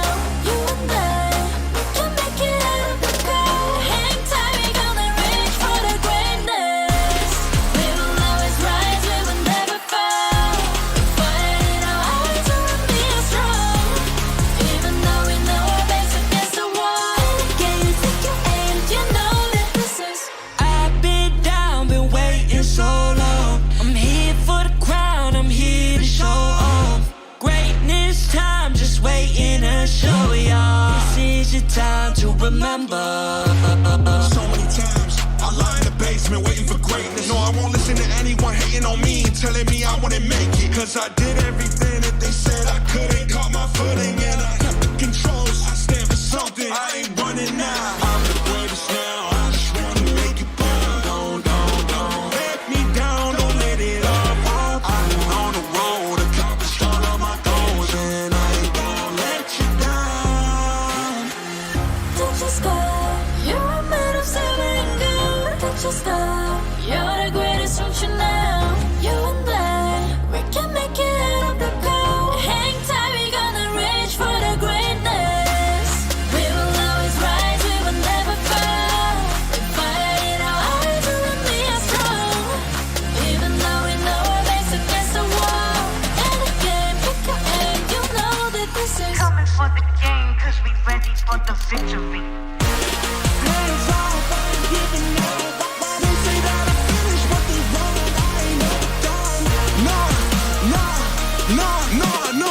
So turn it up, turn it up, turn it all the way up. All you get your hands up, all you raise your hands. Listen to what you feel and say. We gon' turn it up tonight. We gon' turn it up. We gon' turn it up.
RSG SG playing within the RRQ Kingdom, as we are now live in Bali United Studio, Jakarta, Indonesia.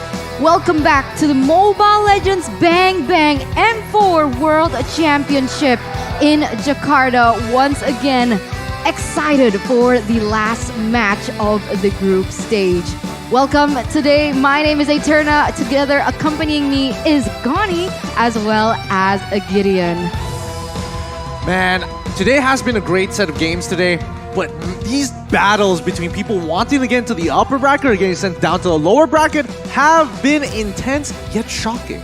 Intense, and it's getting a little bit personal, Gideon and Eterna. But before anything else, let's thank the sponsors.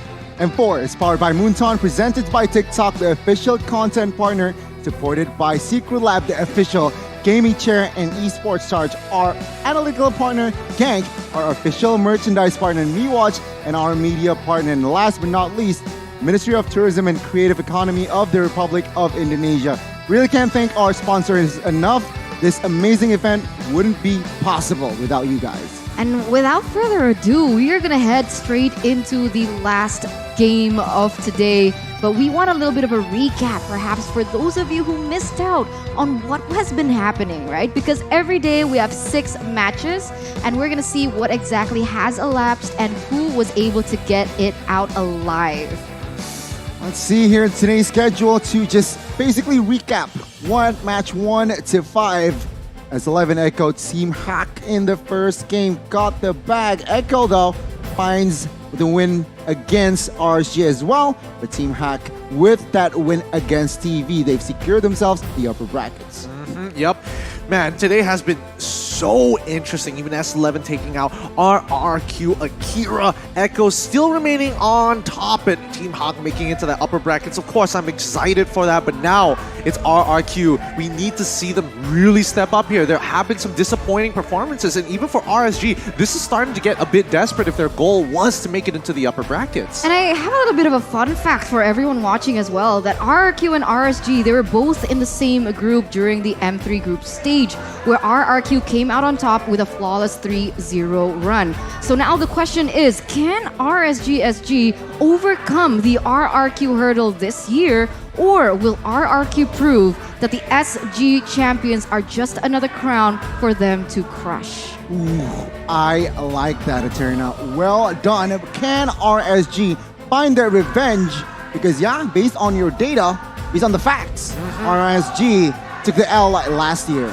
Yeah, I mean, the facts don't lie, but things have changed so much, so drastically over 1 year that even today, when we see this matchup, we're just hoping for the best for our favorite teams. But even in the live studio itself, RRQ fans continue to shout and show support. They're literally shaking up the stage here. Yeah, they even had a grand entrance earlier on. It was so unfortunate that you guys had to miss it.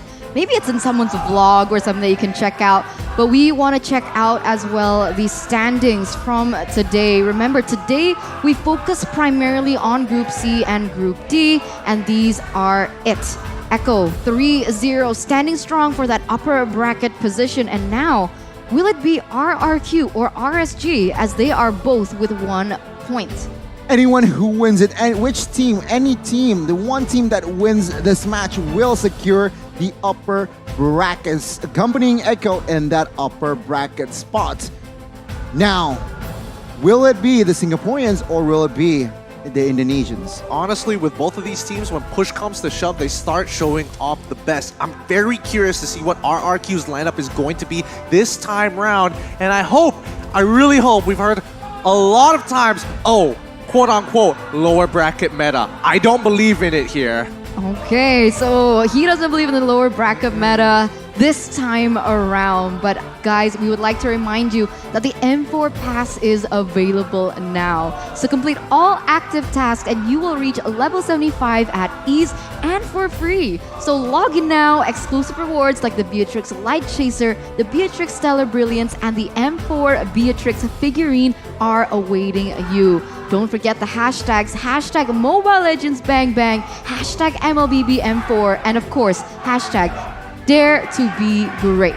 Now, before anything goes, before I want to touch on slightly RSG Why the gold laners, Baby Cakes. I want to see him see him evolve into Daddy Cakes in this match. Daddy Cakes. Baby Cakes to Daddy Cakes. But in a moment here, Gideon as well as Gani, we are going to see the official team lineup for RRQ Hoshi. Will it be Lemon or will it be Clay this time around? And the answer is the Clay is going to be playing. He is going to take Lemon's place, and Deden from Bogor is going to shine. They're not messing around here. Deden, the main five, the roster that won they're runner-ups of MPL ID Season 10. Let's see them walking to the stage. The Kings of Kings present at every M series. They're looking to crush their next crown. They're looking to crush what is the MPL SG champions. Welcome on stage, RRQ Hoshi from Indonesia. These guys aren't messing around anymore with the strongest roster that they have so far. They will continue to push for that upper bracket run. This time, hopefully, it's not just going to be a second because they're up against RSG SG. Well, we can see here Roy Diablo, Baby Cakes, and Bray and Lozy. The momentum isn't on their side, but hopefully, RSG can turn the game around against the Kings of Kings. So let's welcome back on stage the back-to-back MPL Singapore champions, RSG Singapore! GG RSG, as they look confident, they look focused against a relaxed RRQ. Are they able to find the loophole, the sweet spot, and taking the win? Well, it really depends on that overall playstyle coming up from RRQ. If it's going to be a little bit more structured and towards the later stages of the game, that's something that RSG can take full advantage of because that is within their comfort zone. But knowing how these coaches think, it's all about the draft. It's all about the outplays to set the tone. I really like that heart from Coach Achil there. We're going to take a look at the talent predictions for now. It seems like it is a unanimous vote from all the casters from all their regions. RRQ still favorites here, and for a reason. On paper, they are a more experienced, a more structured, well-coordinated in the Land of Dawn, and I believe all of the talents here. Oh, never mind. The Cuba, shout out to him from Brazil. He opted for the RSG. Oh boy. Okay. So two people are actually leaning towards RSG side. They see something in RSG, or maybe it's just the overall performance that we've seen from RRQ in the group stages up until this point. The problem is, we didn't see Clay in any of those matches until right now. I guess that's where they want to throw out all their big guns here. They want to secure that upper bracket slot, but let's not forget the caster curse, right? Because a lot of us figured that the Valley would have won that previous match, but no, it wasn't. So maybe this time around, it's going to go through the same pattern where RSG, they see that little glimpse that could be lacking for RRQ Hoshi. Well, speaking of glimpse, let's look at the keys to victory specifically for RRQ, because give R7 something he can carry with. I mean, it's R7. Every single time he is in a losing lane, he somehow pulls it up. And even the baby alien of RRQ Hoshi needs to give a world-class display. Every time, I feel like almost every time Albert can just pull something out of the hat and give him assassin, give him fighters, give him a tank on that jungler position, he will be able to deliver. I like this point as well, capitalizing on RSG SG's shaky late game. That is also, well, I feel like RRQ can definitely punish. So that's something that, of course, they can capitalize over, but I'm curious, what can RSG SG do to take this win against RRQ Hoshi? You know what? They could try to contain R7. That's number one, all right? First things first, R7 is an absolute menace. So Diablo has a lot of work up against him, but even for Baby Cakes, he needs to evolve into that Daddy Cakes, as we heard from Gani himself. But they need to prioritize, CC. Something about RRQ, something about them, especially when they have Clay, their team fights become really nasty. So the only way to lock them down is to actually, go toe-to-toe. When they start to initiate, you know what? Be brave, be bold, stand your ground. Very interesting that you point that out. When we're talking about Clay, he really likes to use that Eve. And what can you do to stop Eve? Crowd control, somebody to catch him before real world manipulation, and perhaps the fall damage is also needs to be on point. But yeah, Clay is a very good anchor in that mid lane for that RRQ. But look at this audience prediction that you guys see on screen. This is quite brutal. 90% to 10%. The numbers are just so one-sided. And it's hard, right? Because RRQ Hoshi, their kingdom is huge, and apparently it's worldwide. But of course, this doesn't take away the promise that RSG SG has in this upcoming game, as both franchise giants will be facing off very, very soon. And before we get into the drafting phase, so the things that we need to look out for is one, according to the keys to victory, of course, is one, RSGSG, they need sources of CC, and they also need a late game scaling hero to try and balance the workplay for RRQ Hoshi. But ladies and gentlemen, the drafting phase has begun between RRQ Hoshi and RSG, as RRQ, they're going to be on the blue side, and RSG, they're on the red. Kanja and Martis banned out immediately from side of RRQ, saying we want to open more heroes here. Yeah, perhaps putting respect as well towards the side of RSG. Remember, they picked up Martis a couple of times and it worked out for them. So RRQ, they want to somehow learn from that. But to close out the banning phase, they banned out that Benedetta. Yeah, that's a really good ban unit, especially. I mean, you can see Diablo is like, they're looking at me. I got his attention. I deserve the ban. That's all me, baby. And I think it's definitely understandable because Diablo is able to kind of create the space and also scrape a lot of gold, which helps with the Singaporean almost foolproof defense. But like we saw in their matchup against Echo, there's a lot of ways to actually manipulate it and finding opportunities across the map. So if it's going to come down to cross-map plays, I'd be interested to see if RRQ lean away from a teamfight strategy to a full-on split-push strategy. And on that note, talking about split-push, I'm thinking of the hero that can do the split-split. Are RRQ going to pick up the glue here? Maybe it's wide open here, but it seems like they are taking their time here, so I'm quite surprised. Perhaps the scenario isn't there, but there you go, the carry first. Why? Because glue can be countered by the carry, so why not anticipate that and just pick up the carry themselves first? Exactly, and that's the beauty of being first pick on that blue side, but it does kind of give you that, that bounce back, right? And I'm expecting for RCSG, they might lean away from that glue. The Valentina gets picked up as well as the glue. That's not too bad. But this Valentina pick here, glue is always going to be very, very relevant in this meta. I think that goes without saying. But at the very least, it forces RRQ to think about, hey, what ultimates are we giving over to RSG? Or if they want to do the Echo style of play, you know what? We'll give you all the good ultimates. You got to pick which one you want. Yeah, you're right. Again, perhaps that is the same. That will be the approach from inside of RRQ. Again, we mentioned that Clay likes the Eve and he will pick up the Eve. And to add to that, they add another solid hero. And that Brethren, the question is, who will play it, right? Will it be Albert or will it be R7? I don't know. Have we seen Albert play the Frederick? Not yet. Not yet. Not it's yet. Already in his arsenal. Yeah, it's not out of the question for Albert. I think it was a lot of discussion before, maybe during the SEA Games era, where we observed that he wasn't too great at these fighter tanks in the jungler, that his prowess was more on the assassins, but definitely still on the table for Albert now coming into M4. RSG, what are they going to respond with? Remember, the Grok is still up if they do want to go for that.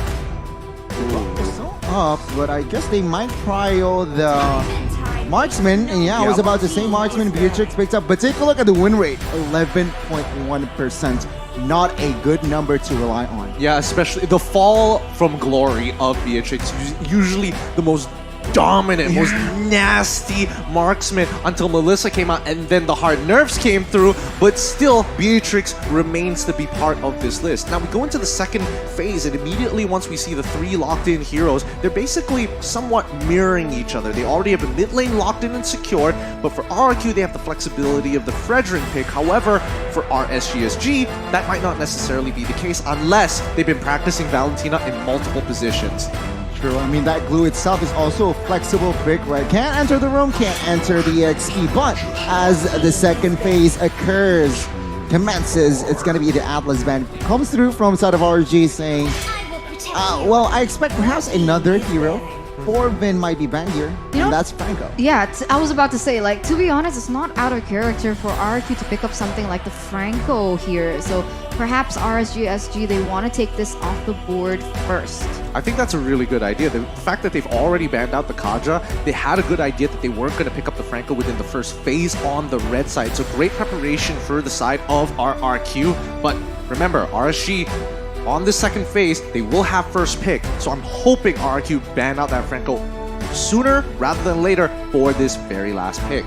We'll see, we'll see. It seems like now RSG taking their time for their last ban of the drafts, and they have established that they will ban out that kitty that we saw a couple of times when on this Kirita. It's good, it's solid, but I guess RSG saying, yeah, you don't want more team fight hero from you guys, RRQ.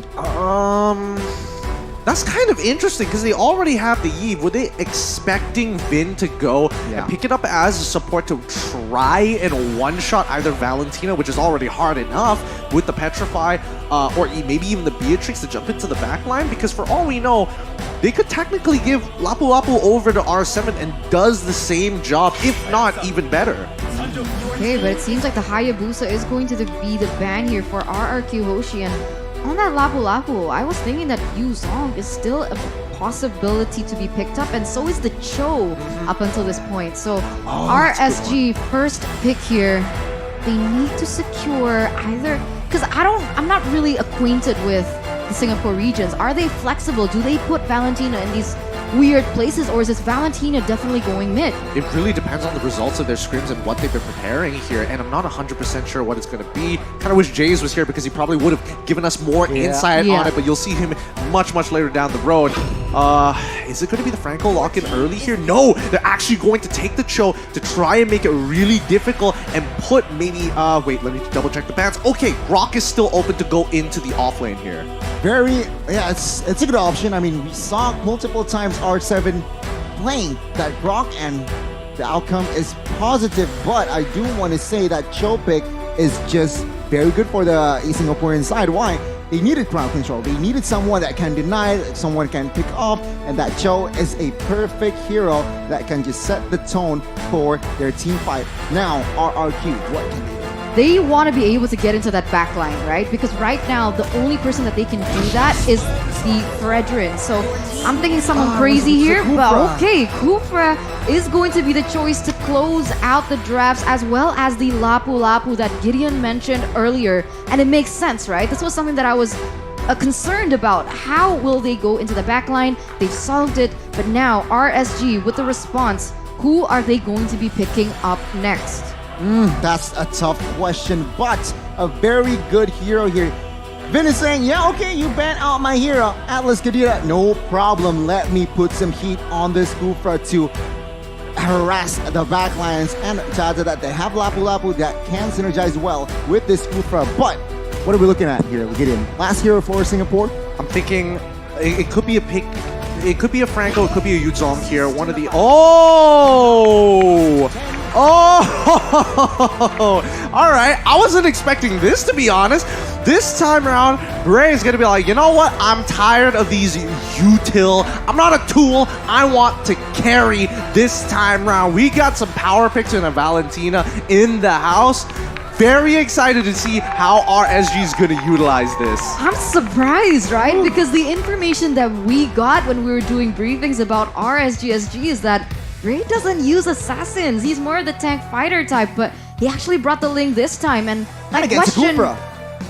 That brings me to my question. My question was, is it the wisest decision to be picking up the Ling realizing that the Kufra was already picked up by RRQ Hoshi. That's a bold pick. So I guess what they're saying, we don't care. You have a Kufra. Nah, let me let me just put it up there and just raise the posterior, man. Exactly. That's what you're expecting to do. Raise the posterior, call me daddy. Let's jump right into this game. One of these teams are going to be making up into the upper bracket. The others will be dropped down to the lower. It's RRQ Hoshi up against RSG Singapore. Already so much tension, even in the audience, anticipating this next matchup.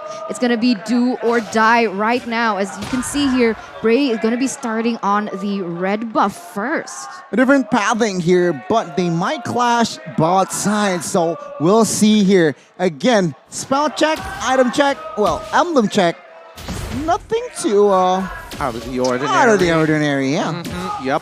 I think in this particular situation, even Diablo understands that he wants to get as many trades as possible. So taking the Avarice in the laning phase against the Lapu Lapu is great. And forcing R7 to flicker, even better. Ooh, wow, that's huge right now. R7 already caught quite low here. Diablo seems to be very dominating that lane on the glue. But here we go. We saw that Bray on the lane. He decided with the Assassin emblem. So expect a lot of showdowns happening as he's going to go in very aggressive in that playstyle.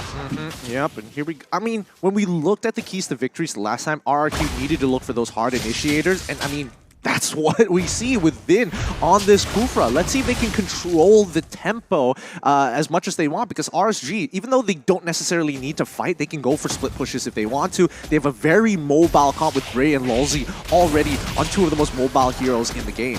Yeah, they need to somehow extract the split push potential from this lane, indeed. But I do want to note this. RSG, they can step up the gas. Remember, they have Cho, they have Ling. I expect more aggressive aggression from the side of RSG. Realize that RRQ, I mean, Yves needs to wait level 4, Kufra needs to level 4, but all I hear is silence from the right side. I mean, to be fair, RSG, they still do need to wait for level 4 as well, right? Because Lolzy is not going to be able to have that pick-off potential yet, but on the bottom side. Blade that's petrified, forced to flicker away. Bravest Fighter pops. R7 is a monster. Diablo, though, mounting on R7. Not enough damage. He realizes that, and he backs away as RRQ has the space to control and secure the first neutral objective by Secret Lab. It was really interesting because RSG understood that they were looking for a potential pick here down on the bottom side. Yes, it did fail, and that's due to just Clay being an absolute beast with his flicker. Times it perfectly to get out of the right time, and R7 also being able to peel for him. But RSG never had any intention of actually touching the turtle, which begs the question, right? Where is RSG actually playing for? And I think they're going to be playing for Baby Cakes, hoping that he evolves to Daddy Cakes sometime soon. Daddy Cakes. Daddy Cakes. I'm still not over that. Baby Cakes to Daddy Cakes, but here you go. Vin already charging for Lolzy, still going to be able to get out for now, but you can see that both teams, they're trying to vie for that mid lane pressure, and honestly, Valentina is very good at clearing those waves, but the rotations seem to be lacking as compared to RRQ, who are already in this top side. They want to punish, but notice that RSG on the bottom side making the same moves. Oh, Lolzy gets caught here. Tyrant's Rage and Revenge connecting, but not enough damage. Lolzy taking that, even he holds the flicker, but both sides, 2v1 now. Wheel Manipulation pops Bravest Fighter. R7 flickers away, and no casualties for the first 3 minutes. This is how RSG strives, right? They are reading the map really well. RRQ is trying to make some moves on their side, but the defense coming out from the Singaporeans, impeccable. Oh, Lolzy trying to find the right Jekundo. Oh, flickers to the wrong side. Bray, times the blade. Real Manipulation in the backside, too far off. And now we can see here 1 man, and that is Diablo. Gets taken down in the hands of Carry. I agree with you. Like, everything that's been happening right now up until this point, it's so low kill. Everyone is just trying to play that macro game, and it seems like both of them are trying to read out one another. It seems apparent that in this 4th minute, RRQ leading with 1 kill, but for the most part, it doesn't really matter, as now RSG, they're already looking and vying to get to that next neutral objective, which is this turtle, and this is when the clash comes to fruition. And you can tell that RSG actually want to contest for this. They're posturing themselves ready to collapse on RRQ, looking for their rotations and cutting them halfway through. 5 men already in that vicinity. Lozy opening. Oh, flicker! Jekundo connecting onto his clay. And we can see here the damage trying to find in. Baby Cakes flickers as a defense as well. Real Revelation been the one to fall first. But in the backside, it is actually going to be Lozy. Finds also gets taken down as Bray is in a bad situation. A 2 main damage dealer as Skylar finds the triple. That's not good. That's not good. You don't want to be putting gold onto Skylar, who is on the hero like Carry, who can snowball into that later stage of the game. For the moment, RRQ Hoshi, they had the better trade. 3 members taken down, they got the objective as well, and now they're gonna go for a turret in this top side, and we gotta check out exactly what happened, because here is the instant replay by TikTok. Yeah, and keep your eyes on Albert right now. Yes, it was a very good move right at the very beginning, but then Albert caught and immediately taunted the lane, causing the double kill to occur. They are still peeling heavily for Skylar, and they are revolving around his playstyle. For now, Clay, he's just trying to scale up, he's trying to get as much gold as possible. He's not expected to get kills, but the utility of his ult that he brings to the table is just far more valuable. So let's quickly look at the items. And yeah, we don't see a defensive build coming out from Clay. Immediately, Ice Queen's Wand. Right now, we can see the disparity of gold in the gold leaders as well. 4,900 with an example of 3,900. So right now, Carry is how many items above the Beatrix? To be fair, Beatrix is trying to build a more expensive item. And yes, Corrosive Scythe is a little bit cheaper. Not to mention that he already has the Swift Boots. There we go. Bladed Despair. I would have wished that Baby Cakes was able to finish one item rather than try to greed out to get the second one's components ready, up and ready. But hey, that's just me. Lozy, questionable target there. Still able to back off RRQ. Good setup though. As take a look at Skylar. You have 6 minutes in. 4 kills already. But I haven't seen Vin really get his ultimate on the right person just yet. I feel like every time they go for an engage, he hasn't been able to maximize the potential that he actually has. I think he understands that he doesn't have to, right? Because if he engages and fails, that puts his team at a bigger risk of giving free gold over to RSG, and that's not what they want. They want to slowly build up the lead. They have a 2.6, and now it's just small cuts upon small cuts. Oh, where Dragon Vin gets taken down. Take a look, Lozy there, taking a lot of heat as Clay finds the kill. And now Roy's in trouble. Skylar finding the kill as well, but Bray finds compensation, takes 1 down. And now Diablo using the split against Skylar. He mounts him. Can he make something? Baby Cakes shut down. And there you go. Baby Cakes though will be traded back by R7. It's scrappy. It's everything. And this is RRQ. Okay, honestly, I have to say, R7 should live this, but I have to say, Baby Cakes cannot be missing those shots on a stunned target, man. He was predicting the movement. He should have just shot as soon as the stun connected. Seeing now the turtle here, RSG, trying to grab space. Oh, Vin gets caught. We'll see. That Bray patiently waiting for the execution as now Diablo in the backside. But take a look at the backside here. R7 gets caught. Skylar though finds Diablo, traded back, and now it's going to be an all-out war. Lozy down, and we can see Albert claiming the neutral objective, but Bray will find Skylar in the process. 3-4-2, but RSG lost the turtle. Yeah, they lost the turtle. It's really unfortunate. Albert, as of right now, is still at the exact same level as Ray, so it should have been a very clean 50-50. Let's see how much more punishment they can actually put. They don't actually get the mid-tier 1. That's unfortunate. Wait, now actually Baby Cakes is going to whittle it down. So regardless, even though there is going to be more gold and EXP on the side of RRQ4 now, RSG's punishment after the turtle is going to be a big swing. That 2K lead, now absolutely gone. Yeah, ping pong match all across the board here between RRQ as well as RSG, as even though Bray is on that emblem, he is still going to be able to get a neutral objective take as well as a tower in that top side. So slowly but surely, they are advancing according to their keys to victory, where it's said that they were supposed to focus more on these objectives, and that's exactly what they're doing. I like it. It's a balanced game here. RRQ, we're in the lead. We're 2,000 ahead. RSG, though, with the earlier trade, it managed to equalize. Now, concealed play Will they find someone? Oh, Jet Kundo, and there you go. Albert is the target. We'll see though, reinforcements comes. This is the right question. Albert gets taken down though. Will there be any trades? And take a look at R7 in the backside. We can have it. Clay goes down, and R7 with the bravest rider will not be able to find anyone else as RSG gets traded back 2 for 2. It's funny because it seems like RSG is playing into what RRQ want, which is team fight, as they are losing members on the board. But look at Bray right now. He wasn't involved in that team fight. He was more focused on splitting the map. He was more focused on getting those towers to the top side. And he's getting way more value in the fact that they have way more map pressure than RRQ. Yeah, and that's the thing. RSG is just, just the region of Singapore is really efficient at maximizing gold and opportunities. They do not miss a beat. But RRQ, it doesn't mean they're completely out of this. Look at the lead that R7 has over Diablo. A 2-level lead. He is the difference maker in jumping into that backline and threatening baby cakes. Now we'll see though, Vin catching one. Lozi gets taken down. Real World Population, 2 of them pops out. I'll take a look. That huge baby cakes down. Lord, who gets it is Albert. RRQ may step on towards the gas, but they stay disciplined. And RSG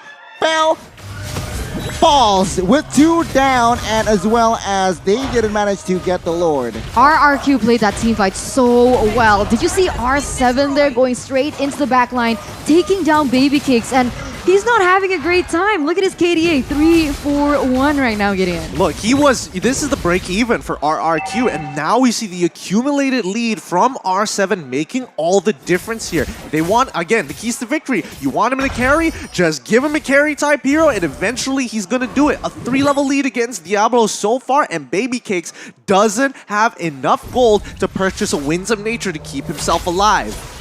Okay, and we're gonna see here right now, the Lord is going to be marching in that top side.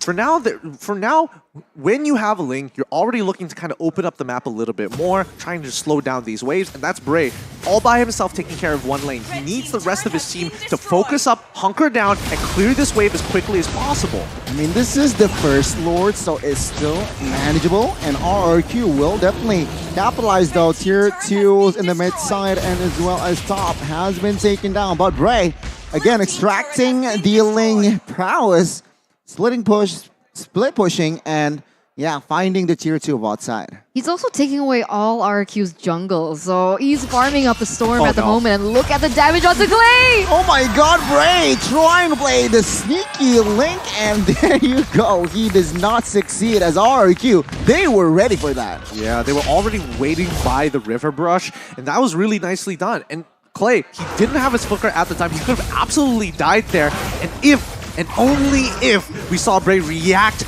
with his Blade Tempest, I think he might have secured the kill and gotten out of there, but it's really tough to say because right now RSG, even for Lulzy, is having a tough time to open up the map for the rest of his team. Looking at the players' goal, we see that Bray is second to Skylar at the moment, and Baby Capes kind of falling a little too far behind. Is there any other winning condition that RSG can rely on other than Baby Cakes up until this point? It's a bit tough. I would say that Roy is in a really good position. I mean, he's dishing out a lot of damage. The main issue is that he has to get in pretty close to the fight to steal an ultimate. I mean, and still, if they're planning for a fight, he has to steal the ultimate way before the fight even begins, rather in the middle of it. Okay, conceal. Oh my god, Jet Kundo connects, but no fallout damage. Oh, then catches 3, and Albert takes 1, and we can see now the collapse that RRQ. It was actually Lozy who set it up, but he gets punished right before the Lord. Man, and all the while, Bray's just chilling in this bottom side. RRQ, are they aware of this, or are they going to go straight for the Lord? This could still be a little tough here. Bray is level 15 to Albert's level 15. They are moving around trying to open up the map to make sure they know exactly where Ling could possibly be. He didn't show up bottom side, so here we go. A possible steal? No. Is RSG going to attempt it? Bray! Nah, too late. Way too late. Bray unable to do anything, and he doesn't even have his purple buff, so it's just not worth it. Yeah, a little bit too late to the party, and even Diablo stole the purple buff by accident. It was the little slime he left on the ground that exploded. That's just so unfortunate at a time like now where especially when Bray needed it the most. That purple buff, hopefully that didn't cost them the game. I mean, it makes all the difference, right? Especially for a Ling. But right now, RRQ with a 4,000 gold lead, and they have a Lord on the way. It's looking quite scary because RRQ Hoshi, they have the better high ground in my opinion. Only advantage perhaps that RRQ, they are on cooldown spell-wise here, no flickers, so nothing too crazy, nothing too aggressive. Perhaps RSG, they might have the information. Maybe. There's a good chance, but here we go. Inhibitors should start to fall. Let's see how RSG responds to this on all sides, getting shoved in. Wow, base turret mid-side and top side has been taken down.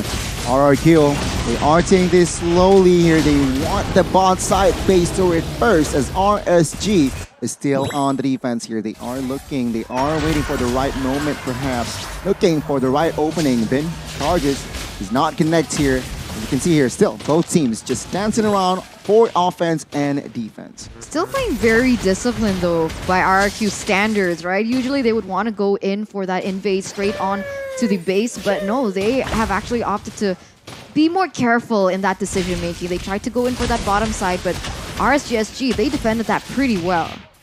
Yeah, and they still managed to hold on to at least one of their inhibitor turrets for now. But here's the problem, right? This was RRQ's big moment to try and crack in and force a fight onto RSGSG. Bray geniusly slowing down the bottom side of the waves and then putting it in a situation where the waves aren't stacked properly, only mid as well as top side collapsing, but not even at the same time. Then catches Diablo. Is this the right target? Split is there, but take a look at the damage that Skylar gives. It's too much. He gets taken down, and RRQ, a 5v4 situation, and Albert, he's just silent. I mean, Skylar, 9-3 KDA up until this point. He also has the Athena shield, so just in case he has to go a little too close to someone like Roy, who's already dealing a lot of damage, he's respecting that. He's trying to increase his abilities to sustain in these team fights.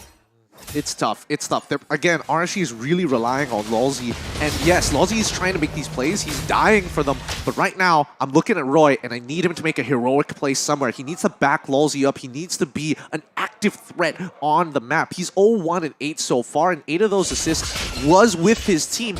But right now, he needs to do more. He needs to go that extra mile. Yeah, I get your point here as Bray. He's just chilling. He's just trying to do what he can do as a Ling behind. And yeah, I can see here the Lord is already contested. Yeah. It doesn't feel like Bray is chilling. He's doing so much for his team with splitting those waves. But once again, the contest for the Lord. They have to fight. Oh my god, catches Suvin with that Tyrant's Rage. Mortal bombs everywhere. Baby Cake, the first one down. Not a good sign as 1, 2, 3, 4 bodies has already been collected, and Bray gets shut down. Double kill for Clay, and this is going to be the end for RSG. The Kings of Kings will be confirmed securing the upper brackets. RSG will not be able to do and fight, will have to fight from the lowers. Another crown for them to crush as RRQ Hoshi win this with a very dominant performance.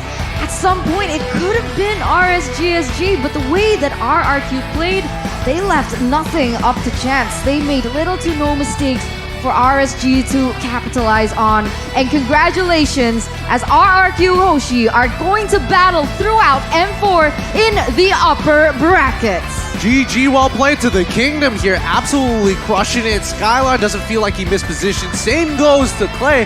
Their team moves as a unit, and the Kingdom sticks together. The franchise giants face off, and it is going to be RRQ who will take the throne for now. But yeah, congratulations again, RRQ. Wow, what a performance, a solid one. I feel like it was quite textbook up to a point that it was just after they got the lead early game, it was just an easy breeze. Well, not an easy breeze because you have Bray just constantly harassing this the other lane, but it was a I guess it was a textbook win. Bray was trying so hard, right? Yeah. Like whenever his teammates are in the base and still trying to defend those last turrets, you can see that Bray trying to make something happen on the other side of the map. He was trying to put pressure on other sides of the lanes, like you mentioned in game. And it was just so tough. It was so hard to watch because they honestly had a chance, in my opinion. Yeah, they definitely did have a chance, but with Clay and R7 working in tandem with each other, it became very difficult with the with the edge of the box almost guaranteeing a free stun from a very long distance away against Baby Cakes. It made it so easy for the bravest warrior, R7 himself, to jump on in and finish up the job. It's just, again, yeah, it's just rinse and repeat from the side of RRQ. I mean, they know how to deal that Beatrix a lot of dive potential, and they just, again, constantly pressuring that marksman. We saw a couple of times where the fights, it's actually Baby Cakes that has gone down first. That's not a good sign if you're an RSG fan. But everything of that was like just really created by RRQ, right? They pushed Baby Cakes in a position where it was nice for someone like R7 to go into the backside and take him out first. But I honestly thought it was quite a stalemate up until that point where the carry, Skylar, was able to get those 3 kills, and that really just changed the dynamic of the gold lane. Like at that point, Baby Cakes was so far behind that the output damage from Skylar was a little too much for them to handle. Yeah, no, I totally agree with that. I think, Skylar put a really good performance considering that he had to face off a Link and didn't even opt to go for the Winds of Nature super early on anyway, knowing that the rest of the map was going to actually keep up with his pace as long as he lives. So, very interesting observations all around. And RRQ, honestly, I think the way that they won, it feels like they quickly opened up Chat GDP and typed how to win MLBB quick, fast, and efficient, and they got the script down, nailed it to a T. Wow. I love that. Yeah. I mean, just, we yell it, and there you go. I know you want to laugh even harder, so I got it from here. We're trying to chill, right? We're trying to chill on the caster desk right now. But we are going to take a look at the item builds in just a few seconds to really see what exactly went down, who built what, when, why, and where, perhaps, is the question, as well as the post-game stats, because this is the last game of the group stage before we head into that knockout stage where everything is confirmed. No tiebreaker this time around, so let's see it now. All right. Yumi and Yanni, let's break this down as we see the post-game stats. 20-19, yet the goal differential only started to exponentially increase towards the later stages after one Lord, and even the second Lord becoming a very hot contention point between both of those teams. Prior to that, if we pull back the time, the gold was a lot more even, only a 5k lead, despite how many kills RRQ was able to achieve throughout the game. I mean, remember RSG, they managed to equalize at a certain point where, it was Skylar with 4-0 in the first 5 minutes of the game. But after what? I think the last turtle it was, I think RSG, they managed to equalize. And it was actually after that, RRQ, they are more patient. They are more, they just set up better team fights. Absolutely here. I think the one of the few things that was a little disappointing to see was, again, number one, Diablo, he did actually decide to take the Petrify knowing that he wanted to get on top of Skylar ideally, and I think RRQ, they adjusted very, very well. The first time that it happened and Skylar actually ended up dying, they said, okay, you know what? He's got Petrify, he has ways to get in onto the back line, so therefore, let's cut that out. Let's wait until Diablo comes out first, then we can almost guarantee get a free fight. Because without Flicker, there's no way to make that instant impact. Yeah, a very good adaptation coming in. Flexibility comes in from the side of RRQ. Again, realizing that problem and finding out the solution. But shout out to Clay. 13 assists, 5 kills. It's technically his debut in M4, right? And he is starting with a banger. He is starting off really, really hot. Another interesting observation for me, number one, I was really hoping to see more from Roy here. He kept stealing the real-world manipulation, and yes, there were times where it looked so good because, yes, it does scale with the rest of his magic damage, and he pretty much had almost a full build. The last item could have been anything at that point in time. He could have gotten more utility. He could have gone for the Blood Wings if he was really, really rich and greedy, but wasn't able to get to that point. Looking at the post-match, I'm excited to see what kind of damage we were getting because R7, what a difference maker in that mid game. I completely agree with you. Let's see the stats here. it is going to be still, RRQ leading in damage dealt, but it is still going to be Clay with the carry stat. Absolutely. Clay was playing it so well. He worked really well with R7, making sure that Albert is there to protect both of them when Vin jumps in. It's just a secondary line of defense, making it so hard for RSG to find an easy way on top unless they use map advantages to get the waves in the right position to foresee RRQ's rotation. Yeah, but what I love about is Albert, 16 assists, not... Yeah, usually he likes to play the flashy assassin, but utility he can do. MVP, who you got? Well, I definitely think it's coming down to the man, the myth, the legend himself, Skylar, playing a almost perfect game. 2 deaths ruining that record. 10-5 on a carry. He was unstoppable from the get-go with a KP of 75%. This is the usual build now. Trojan, Golden Staff, and DHS. It's so gross how good Carrie is, especially towards the hyper late game. Her only issue is her range. But other than that, just wait for the abilities to come out. Wait for the heroes who are looking to take out the carry early on to disappear, and things just fall into your hand. It feels like you're getting spoon-fed kills. Exactly. That is just, Skylar. And we saw glimpses that he wasn't really spoon-fed per se. It was him actually being aggressive, popping flicker towards the front side, and that's just killer instinct. Look, he's a big boy. He feeds himself, man. He's like, give me that spoon. Give me no more airplanes. I'll do it myself. Oh my god. In a minute, we are going to witness the highlights in case you missed the match, in case you missed the game. So here it is, the highlights from RRQ and as well as RSG. A lot of these fights really did come down to whether or not the box was being used in an effective area, right? Like Roy, this was a really good use of the box. Except when they got caught, they didn't realize that Albert already had some combo points stored up to catch them off in that taunt. But that's when you start to see the adjustments from RRQ. The boxes become more tighter. The boxes are targeted towards Baby Case to force him to either flicker out as soon as possible, and when it's down or when the combo is done perfectly, not even having the opportunity to pop it. Look, popped dead instantly.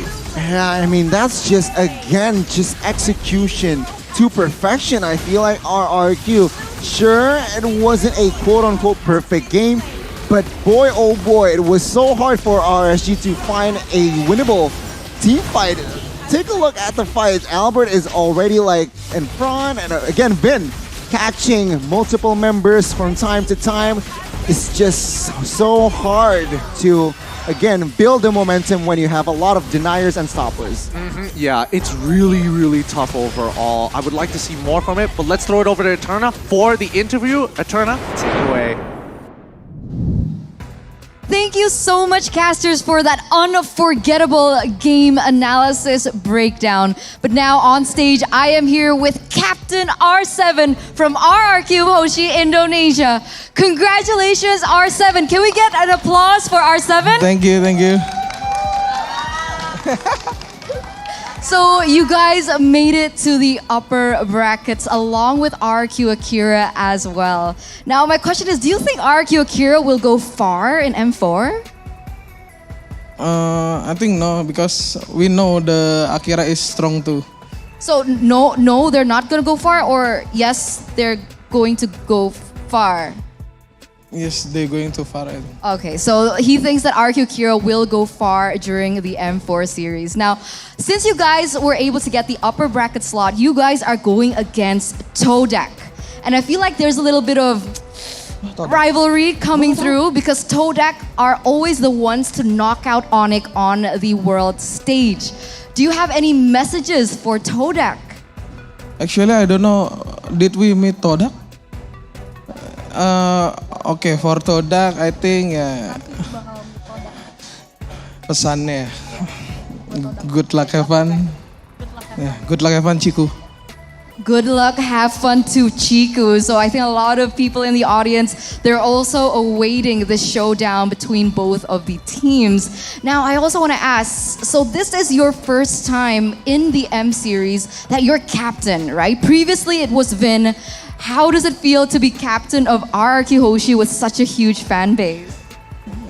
Yeah, being captain just feel the same, I think.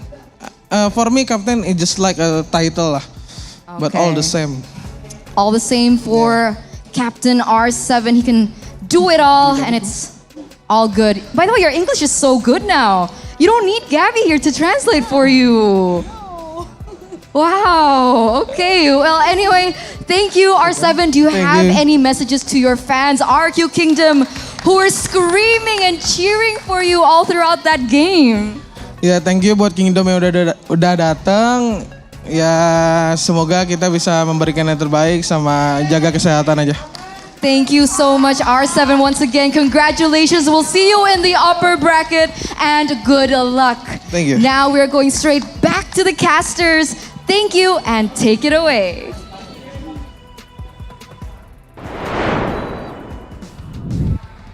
Thank you, R7, and thank you, Eterna, as well for that wonderful yet very straightforward interview. Gideon, you're giggled throughout the entire interview. Tell us why. Honestly, R7, he's a character, man. He is. He's really a character. If you ever see him on streams, he's so personable. As soon as you put a camera on him on the big stage, he's just like, oh yeah, he's just so chill. So chill, just a gentle giant throughout. Gentle, slightly goofy as well, right? I mean, yeah, R7, very, very strong. But in the XP lane, he's a very, very lethal and deadly EXP laner. But yeah, all of the 6 matches today, done. Group stages, done. So technically, we are going to witness the knockout stage very, very soon. Yeah, absolutely. I mean, so far, the group stages have been an absolute blast here. People have been predetermined who's going up into the upper brackets as well as the lower brackets. So guys, soon we're going to be showing you the complete breakdown of the bracket itself. And this is going to be huge because once again, we are seeing a lot of faded teams battling out against each other once more. It's going to be very interesting. I can't wait to witness the brackets to see a better overview, right? Who's going to go who with who? And this is it, the knockout brackets. Up in the upper brackets, it's going to be Falcon up against Onyx, Echo versus Team Hawk, Todak versus RRQ, and RRQ Akira versus Blacklist International. Remember, this is a best of 5 series here in the upper brackets. Meanwhile, lower brackets will have a best of 3 RSG.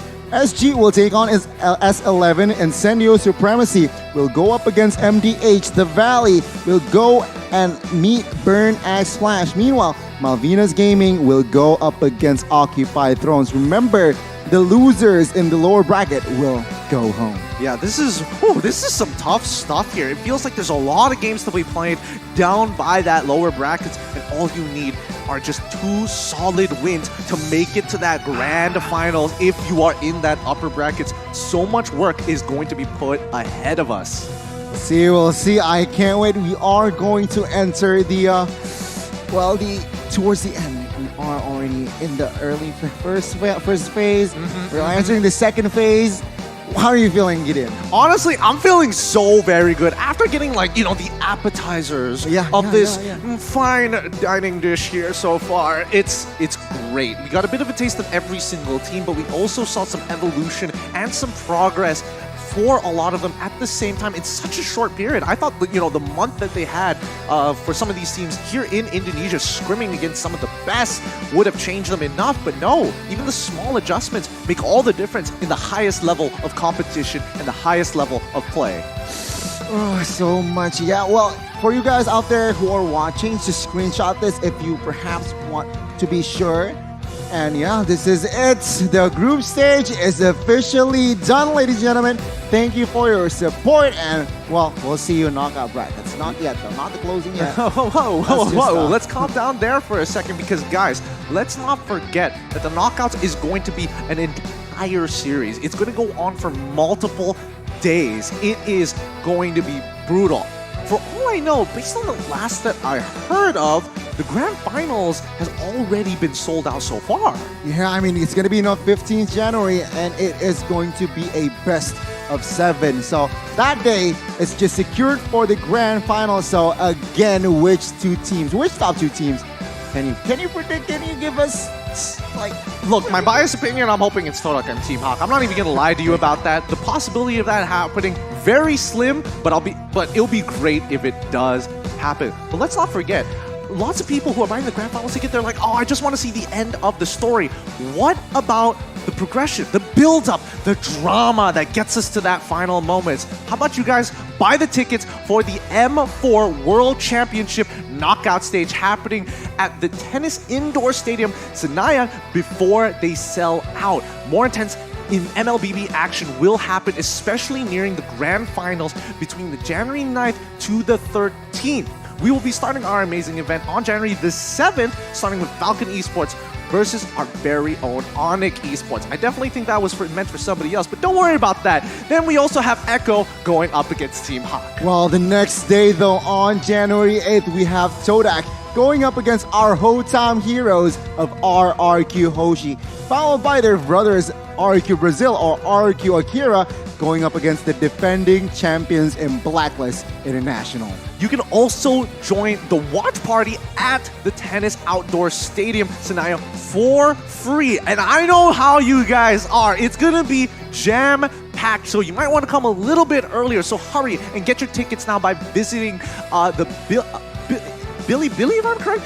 B-L-I-B? Blib.lib. There we go. Blib.lib/M4. And that, ladies and gentlemen, has been the start of Mobile Legends Bang Bang M4 World Championships Group Stage Day 4. We would like once again to thank our sponsors. M4 is powered by Moonton, presented by TikTok, the official content partner, supported by Secret Lab, the official gaming chair and the esports charts, our analytical partner, Gank, our official merchandise partner, MeWatch, our media partner, and last but not least, Ministry of Tourism and Creative Economy of the Republic of Indonesia. Woo. Guys, do you like cheering? Because TikTok Live's Carnival cheer up for M4. So you can watch the M4 matches on TikTok itself, and you can participate in those cheer ups for M4 activities just by watching the M4 matches on TikTok and using the exclusive M4 customized gifts to cheer for their teams. There'll be a chance to be on TV and win an abundance of gifts. Well, again, special shout out to Secret Lab as well. Gideon, the official gaming chair partner of M4. We're talking about a built-in lumbar support system that can be adjusted to your spine, an incredible magnetic memory foam head pillow as well, and a brand new fabrics in all sorts of colors and designs. The Secret Lab Titan Evo 2022 gaming chair that is designed to keep everyone seated in incredible comfort for a very long time. Don't forget that never go out with style when you wear and game with Gank, a lifestyle fashion brand made for the modern gamer and is the M4 World Championship official merchandise partner. So grab the M4 merchandise at www.gank.asia today. That concludes the group stage of Mobile Legends Bang Bang M4 World Championship 2022. Until then, this is Gone In Together with Gideon signing off. See you in the knockouts, ladies and gentlemen.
It's my time, I'm a ball. I'ma get this money right. I'm gon' live my my best life. They been talking, told me on me, but you know they'll never win. I'm controlling all my victories, and something has gotta give. Cause this is just what I made it now, You can't ever break us down, I'll be reaching for the stars. Promise I'll be what they not, and I'll never ever stop. Won't never stop, yeah. Touch the sky, you're made of silver and gold. Touch the sky, you're the greatest, don't you know?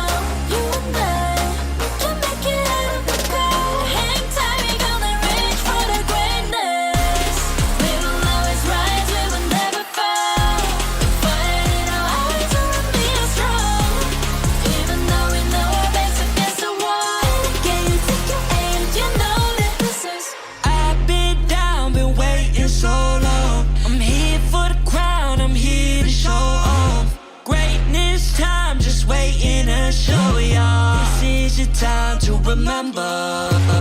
So many times I lie in the basement waiting for greatness. No, I won't listen to anyone hating on me, telling me I wouldn't make it. Cause I did everything that they said I couldn't. Caught my footing and I kept the controls. I stand for something, I ain't running now. I'm the greatest now, I just wanna make it proud. Don't let me down, don't let it up. I've been on the road, accomplished all of my goals, and I ain't gonna let you down. Touch the sky, you're made of silver and gold. Touch the sky, you're the greatest, don't you know? You and I, we can make it out of the cold. Hang tight, we gonna reach for the greatness. We will always rise, we will never fall. The fire in our eyes, we will be strong. Even though we know our backs against the wall. And again, pick your aim, you know that this is. Coming for the game, cause we ready for the victory.